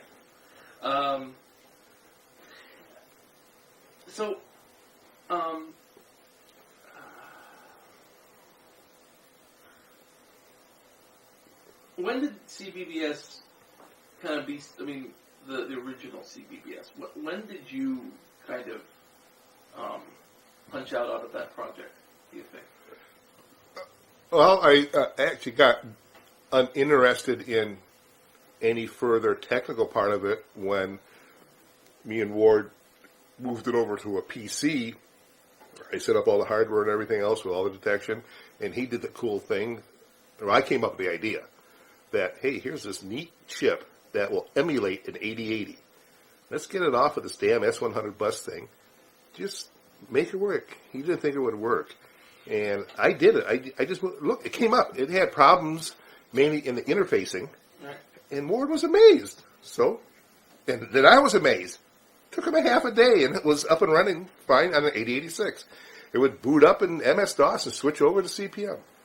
And once that was, it was on, and that I kind of bored with that, so I bolted it up on the wall, type of stuff. And I basically, as I found myself, I had started Shynet basically in 1982. So that was my technical part. And that's when I also started not shifting from hardware, but finding out I was having fun with systems and software also. That hardware was just too easy. There's no real challenges anymore, but software absolutely drove me nuts, so that was a good thing. But no, then and when it was turned off, there was just, I watched it for a while, the last month or so in the old apartment, and there was just no activity on it, so I decided it's just too hard worrying about whether the 10 gig drive is going to, one thing Ward didn't, and I asked him if, set it up, it's on a PC. Give me a little networking capability so I can back it up, onto my servers or something like that. And he just did. I think he was losing interest in it also. Mm-hmm. Yeah, there is a. I've actually caused this with a few people that I've caused a kind of a little burstlet of interest back in their project, but it's obvious that for many people, there's a dormancy. And they're like, yeah, it was pretty good, and let me just make sure the story is told accurately. And, oh, yeah, I should have improved this, so there you go, done. And so there usually tends to be this little boomlet where they just kind of do that. And with Ward, he gave me a few things and showed me a few programs and stuff he'd done. And basically that was, and it was obvious that it had been very dormant since 93, 94, that he really was like, there anything you would have done differently with creating the hardware? There wasn't much to do differently because basically there was just one path. The only thing that my end of it would have been simple, but it would have been major on Ward's end, was multi-user. I mean, 78 was when we did CBBS. 82 was when I did Shynet. 12 modems, multi-user, no trouble at all. So there's only a 4-year difference there. If CBBS would have gone on to something better, it would have had to, and we've known this for a while, had to go multi-user. You can't just have one person. People don't have that much time. They want to be able to dial in something, and there it is, and have lots of messages rather than just have one person. And, we had available Unix or MPM at the time or any multi-user type stuff that would have been fine, but Ward just didn't seem interested. He liked the serial method of it. So basically that's why CBBS itself died, is because it was a one-user system. And people didn't want to spend any time on it. There were hardcore people, but these are hardcore people in that the kind that scare me, the fanatics, that use it over and over and refuse. It's kind of like Adam only using modem, cannot stand the mouse. They've been using it so long, that's all they want to use it, and, no rational sense in why. Wasn't that what made you kind of lose interest in maintaining and following up, continuing with CBBS? You had, the fun you and Ward had in the beginning. Right, it was all new, exciting, yeah. And then when the PC came out and everything was just like, you plug in somebody else's operating system, somebody else's software. Yeah, anybody could do it. That's also when BBS is kind of became out of the techies' hands and became more anonymous coward type, is when you could buy a TRS-80, download your friend's software onto it, and now I'm a BBS. No, they didn't have to know a damn thing. All they had to do was have a phone line, and they could say they were a sysop. High schools were full of sysops. Yeah, but now you've got, the entire computer industry is, you're very involved in it. All you can do today is pick everything up off the shelves. There isn't nothing home brewed anymore, and you're always picking on folks like Adam and the rest of us. Like, you guys are 3 years behind. 3 years? Yeah. He's last century. You're almost as bad. The point is that don't you yourself ever get overwhelmed with all this upgrade Ophelia that's going on? No, that's what I like to do. I don't upgrade for the hell of it. All right? I have Shynet up until earlier this year when I figured, I feel like doing something. Ran on Cellrons. Just, it worked. If it works, if it ain't, let it go. It worked. But then I decided, well, let's see. It would be a whole lot faster. Let's go to a 2 gigahertz Athlon with a gig of memory and a pair of 120 gig drives mirrored. So it took me a weekend. Now that's what it's running on. But it's sitting there back there running. The only thing I do, the upgrade I is at home, at work is an entirely different thing. Companies are weird. Is games are constantly changing and needing unbelievably fast hardware. There's graphics on here that a person that hasn't been into gaming at all looks at and says, can they do that? Unbelievable, photorealistic that you are immersed into. I have I just got, I think it's sitting over there, a Lord of the Rings third-person shooter that you can play Gandalf or any of them. And they segue into actual clips of the movies as in between scenes. You can't tell the difference. You have to look to see, am I from the real movie into the game or vice versa? It's seamless. And this is the real movie. That's how good the graphics are. So that takes some hardware. So I upgrade stuff like that. It's also fun. Mm-hmm. But there are stuff like the firewall or the bridge I made for the wireless thing. It's some old Cellron system I had laying around. It's got 64 megs of memory. That's all that's needed. Mm-hmm. So I am not of the upgrade just because to upgrade. Whereas I build firewalls and networking systems and stuff for small businesses at work. And people just say, I golfed with this guy. He's another dentist, and he just got this and this. I want to be better than him. Hey, that's money, man. Now, before I've asked you if there was any BBSs that impressed you, No, I can't think of any. Are there any figures or people affiliated with BBSs that ever impressed Oh, yeah, like Chuck Forsberg. Who did the big blue, or the blue? He was one. He came out with BBS just right after us. We beat him by weeks or months because he had the same idea. And I thought that guy was good. Man, I just had the PageNet guy on the tip of my tongue. Shit. I've always been amazed at Ward, how software is second nature to him. I mean, he can just rip stuff right off.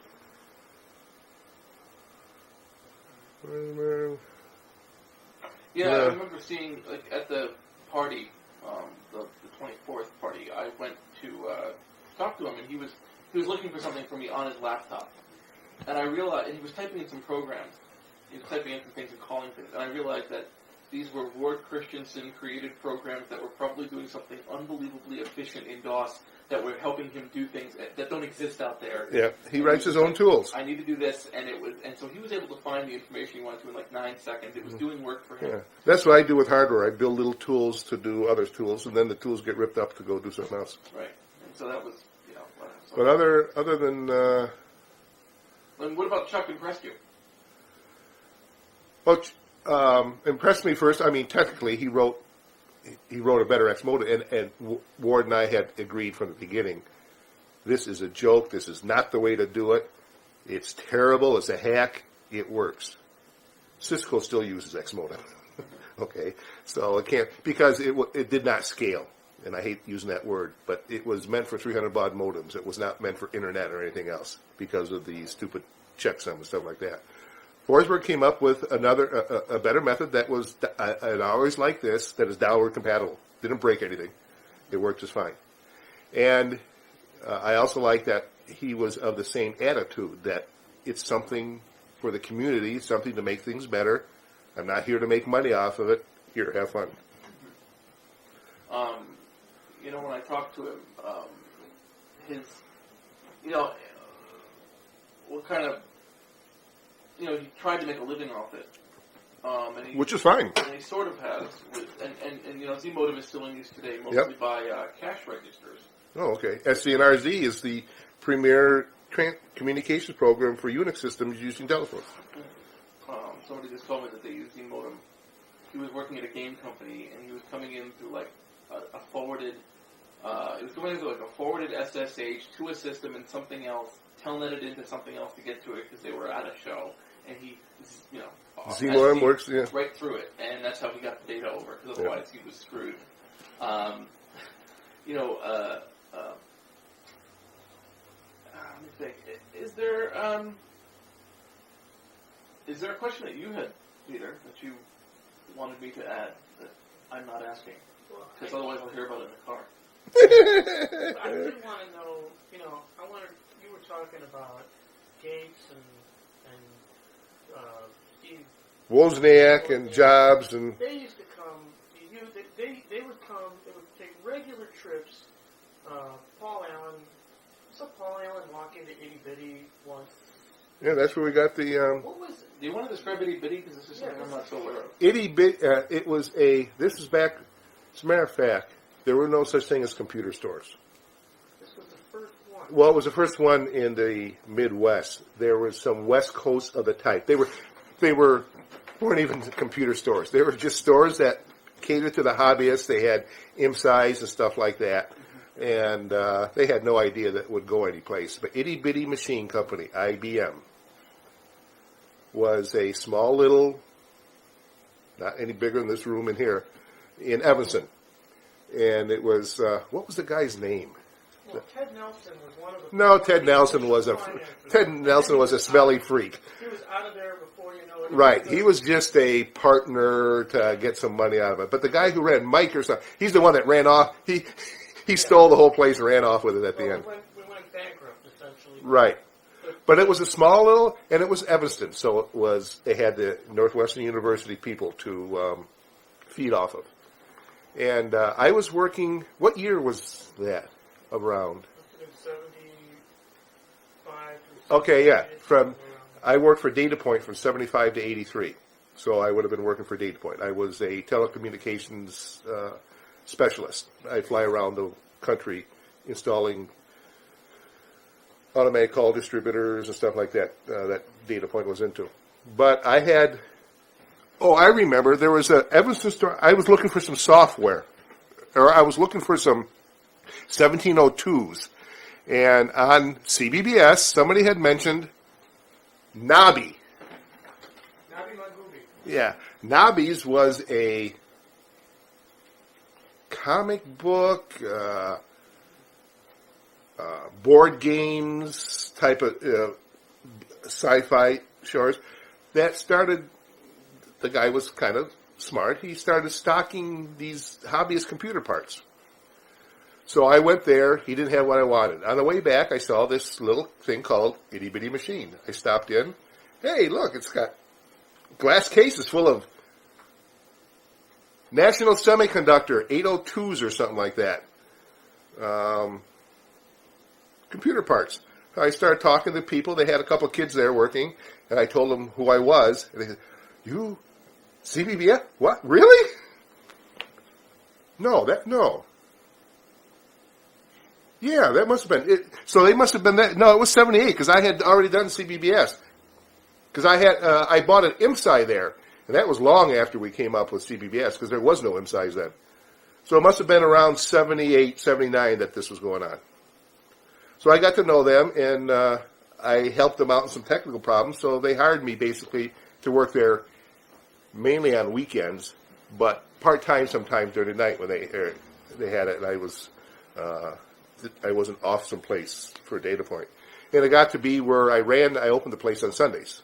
I was the only one that would work there. I work at the computer store. Of course I'll work there on Sundays. And that's when I got my number 3, my Apple I. But it was, the people that came in there, well, at the beginning, the people that came in there were all techies. My lawyer, Shelby Harris, who was, known him for 30 years now, whatever I had put together or scrub, he would buy the commercial version of it 10,000 times as much. I put the F8 together, he went out and bought an IMSI and showed it to me. He didn't know how to make it work, so I had to go and make it work. He got a ham radio license, he got towers and everything all over his place and satellites, and I had to go and set it up for him. Because I told him I had a real neat ham radio setup. But he would come in and look around, I want one of those and one of those, and I want to pick it up this weekend. Me, I want this, and I want to go home right now and work on it, No, he just pointed those things and says, I'll pick it up next weekend. That's when the basement dwelling people started getting into the hobby. Well, that was not, he was not the biggest spender, did he? No, he wasn't, because he didn't understand it. I hadn't made him jealous enough yet. Well, most people didn't. Recall, there was a little kid whose mom used to drive him up from downtown every day in one of the 2 Rolls Royces. Oh, no, I wasn't. Every weekend he'd run off with one of his mom would buy one of the machines that all of us lusted after, and we couldn't buy. He would run off with the IMSI or Fermenco. Because towards the end of Itty Bitty, they had expanded the place. It was a small place, and they had cubby holes with computers that people could come in, and that's when it was no longer a techie haven. It was just the other place in Indiana. There was a computer store chain started in Indiana right around that time after that. No, it wasn't Computerland. It was Byte. Big Byte or Byte R Us or Byte Store or something? Yeah, Bytes R Us or something like that. That became big in that, it's kind of funny because everything went away because Computerland and then stuff came out. But that was our main competitor in the Midwest area at the time. But they always had better stuff than us. But anybody that was neat. Especially how they got away with the name. Yeah. The whole thing, the current. Yeah, there was nothing like that. Just like I picked Shynet because it was WLCRJS. couldn't pronounce it. Right. You know. My friend Mike Myers had Mnet, M-net. Right. He wasn't on the internet though. It was a local thing, so he had M-net. Back then, you could not have a dash in a domain name. I could not have Chi-net. I wanted Chicago Network. He had Michigan Network. Because I had a real UUCP address. So I had to shorten it to Chi-net. And it was first Chi-net.chi.il.us. Right. And eventually, my NIC handle is RS7. I don't know if you know what NIC handles are. That's internet. That means I'm a really old fart. I have one of the first NIC handles. People say RS7.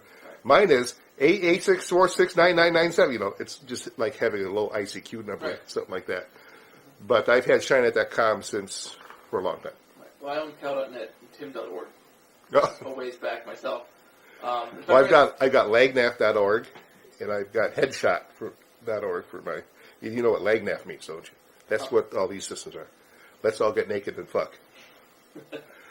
Excellent. But what was I talking about? I think you were talking about Mnet and Oh, yeah, Shinet. And I think it was in 82 or 83 that I got that domain name. About 10 years later, I got a letter from a paper plate company saying, hey, we want to, we've heard about this internet thing, so we would like to have Shinet.com. We'll give you $10,000 for it. And I said, no. I mean, I actually had a job. You know, I was making a little bit of money. I don't need that kind of money. No, I don't want to do it. He says, okay. They're now ShinetCo.com, ShinetCompany.com. If that had happened, if my name was Mike Rosoft. right. Yeah, Yeah, that's what I'm talking about. yeah. I mean, I had people try to buy cow.net out from under me, and I remember one guy, and I was Gateway? like, huh? Gateway? No, but I mean, I had some people, and you know, and I'm like, well, be aware before we even talk that unless you're mentioning something in six figures, I mean, we're not in the same ballpark. Yeah. Don't waste your time. And I understand if you tell me it's not worth that. It's probably not worth that to you, but it's worth it to me to buy. I wish I had sold Shinet.com for a 10K because I would have just got Shinet.org. Yeah. You know, we had a preacher come to us for tim.org. Oh, And they okay. wanted it because it was the Tim organization and something, or Preacher Tim or whatever. And we were like, we don't think your church organization is going to be able to afford how much we'll want tim.org for. But I had to entertain it, and I had to tell my friends about it and say, look, we might entertain bids from these people, but I don't think it's going to happen. It didn't. And then that's kind of stopped. And I really feel like a sucker because I really could have had like shareware.com. The guy who sold shareware.com sold it for, I think it was $10 million. Yeah, how about business.com? But yeah, I've always expected any time to get a registered letter from the paper plate company saying that's our debate. And I would have said, hey, 1982, did you know what the internet was? Right. Yes, I'm going to avoid putting you into these stupid political questions where you ask Oh, good, don't do that. about the most common. I have no political interest whatsoever other than first of all, I'll take both of his daughters one weekend, one day each. And then on Sunday, both of them at once. Right. And him, out of here. That's all. Yeah, but I mean, Mainly because of the privacy. He's just throwing away privacy. Weekend, are you sure? Huh? You don't want him for a weekend? No. One Saturday, one Sunday, and then Sunday night, both at once. No, I'm talking about George himself. No, I am not. No, but if I could hire somebody. Yeah, I mean, one of the things, like I said, is that it sullies things up when you ask technical people about political stuff, and it's the historical documentation. You shouldn't be asking actors about political stuff. Right. Ask them about acting. Right. Ask Pete about. What could you ask Pete about? Never mind. Bad thing. Well, I've already interviewed him. Boy, Yeah. he was really didn't want to be interviewed. You're right. It was great. Never looked at the camera once. Anyway, so in terms of, I mean, like you said, I mean, your interaction with the software wasn't as direct as the hardware. I had input. He took my suggestion. I mean, there was many things that I suggested you should do a different way. many, many things, and half of them, he says no. Other half, he says, that's good. Yeah. That's how we do it. Was there anything that the two of you brewed up that you found was like? I mean, because there are aspects of message boards previous to the creation of this BBS. But Yeah, that was his thing, Plato or something like that. Plato, community memory. There's these other weird things like that. But they're all, internet. They were, they were community memory was 4 teletypes by phone line, so they were by phone lines going to one machine. But the problem was you couldn't dial in. That's a teletype or a facsimile or something Exactly. like that. Yeah. And that's the thing. But they consider themselves the first BBS. Yeah. Well, see, that's wrong. Classic. The first BBS was Watson and what's his name picking up a telephone. Oh no! Actually, believe it or not, the first BBS that I had said to me was actually the head of the EFF, the Electronic Frontier, Brad Templeton, who went on to the thing, told me about basically that at night all the telegraph operators who had to stay overnight for messages would have messages for each other, and when they were done sending the company's business messages, they would send along extras of the thing, and these people were having conversations up and down the telegraph lines and keeping them till the night and then storing them and putting them forward to the other people. So in many ways, they're the first BBS-esque thing in some ways. I could say BBS-esque things, but it was not a bulletin board system. It was not a single repository of messages that anybody could access. Right. There's a lot of proto-BBSs, and I'm covering them because otherwise people... Well, yeah, no, I mean, that's fine. But I am of the school that says, this is the, there's a lot of things that are like punk, but it's not until punk comes. I mean, right. You can sit there and say, well, there's the noise makers of the late 19th century where you had Claude Debussy and stuff who did music and stuff like that with noise, and they're like punk. But I mean, punk. You've got country, then you've got what I like, Western. Right. Both types of music. Yes. Or Smith and Wesson. So ignoring that, I mean, is there stuff that you two dreamed up within the context of CBBS that you were? There was, I was pushing for the multi-user portion of it, and he didn't get into that.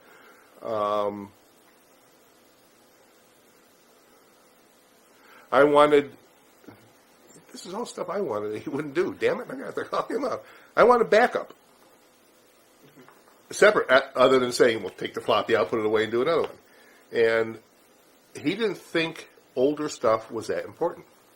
Just the current stuff. It's ironic that he kept the printouts. Yeah, well, right. Well, see, I also had a house and a family and 14,000 other hobbies to do, and he sat in front of it.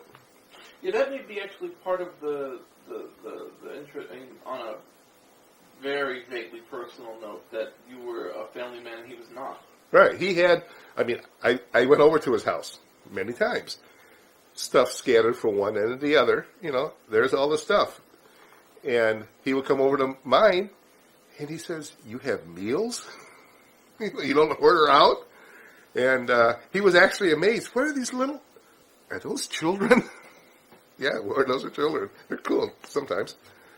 But, he was, being single, he could, all that, and he was meticulous. This is the guy who made books of printouts and stuff by taking them, weighing them down in metal plates, hot metal gluing the edge and making binders of the thing. Me, I take the stack and I set it over there. Now there it is. In case I ever need it, it'll be there. But he would make... This is funny. He came over to... This is a year before I shot the CBBS. I said...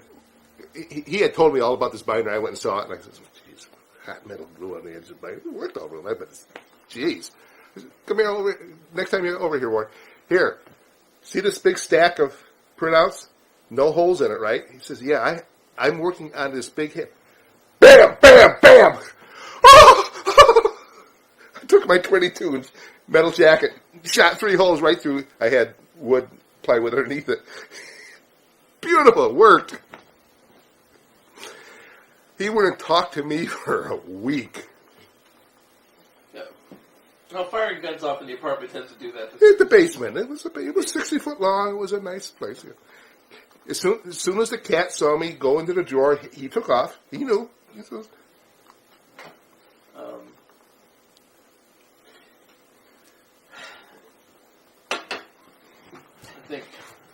couldn't talk him into getting a 22 and doing the same thing either. He didn't really strike me as the gun type. No. We talked about his jazz, actually. Oh yeah, that's one thing that amazed me about Ward. Yeah. He actually used to come to our parties, and this girl Laura, who was shine at her, is also a musician. She sings in choirs and unbelievable. She's got a voice and she plays half a dozen things. I am tone deaf completely. I love music. I can't play an instrument. I can't draw a line with a ruler. Absolutely not. So, to impress Ward, I bought this really high performance electric piano, Casio. 3/4 size keyboard, not a full 88. It was 60 something or other. I mean, it was a regular API, a standard thing.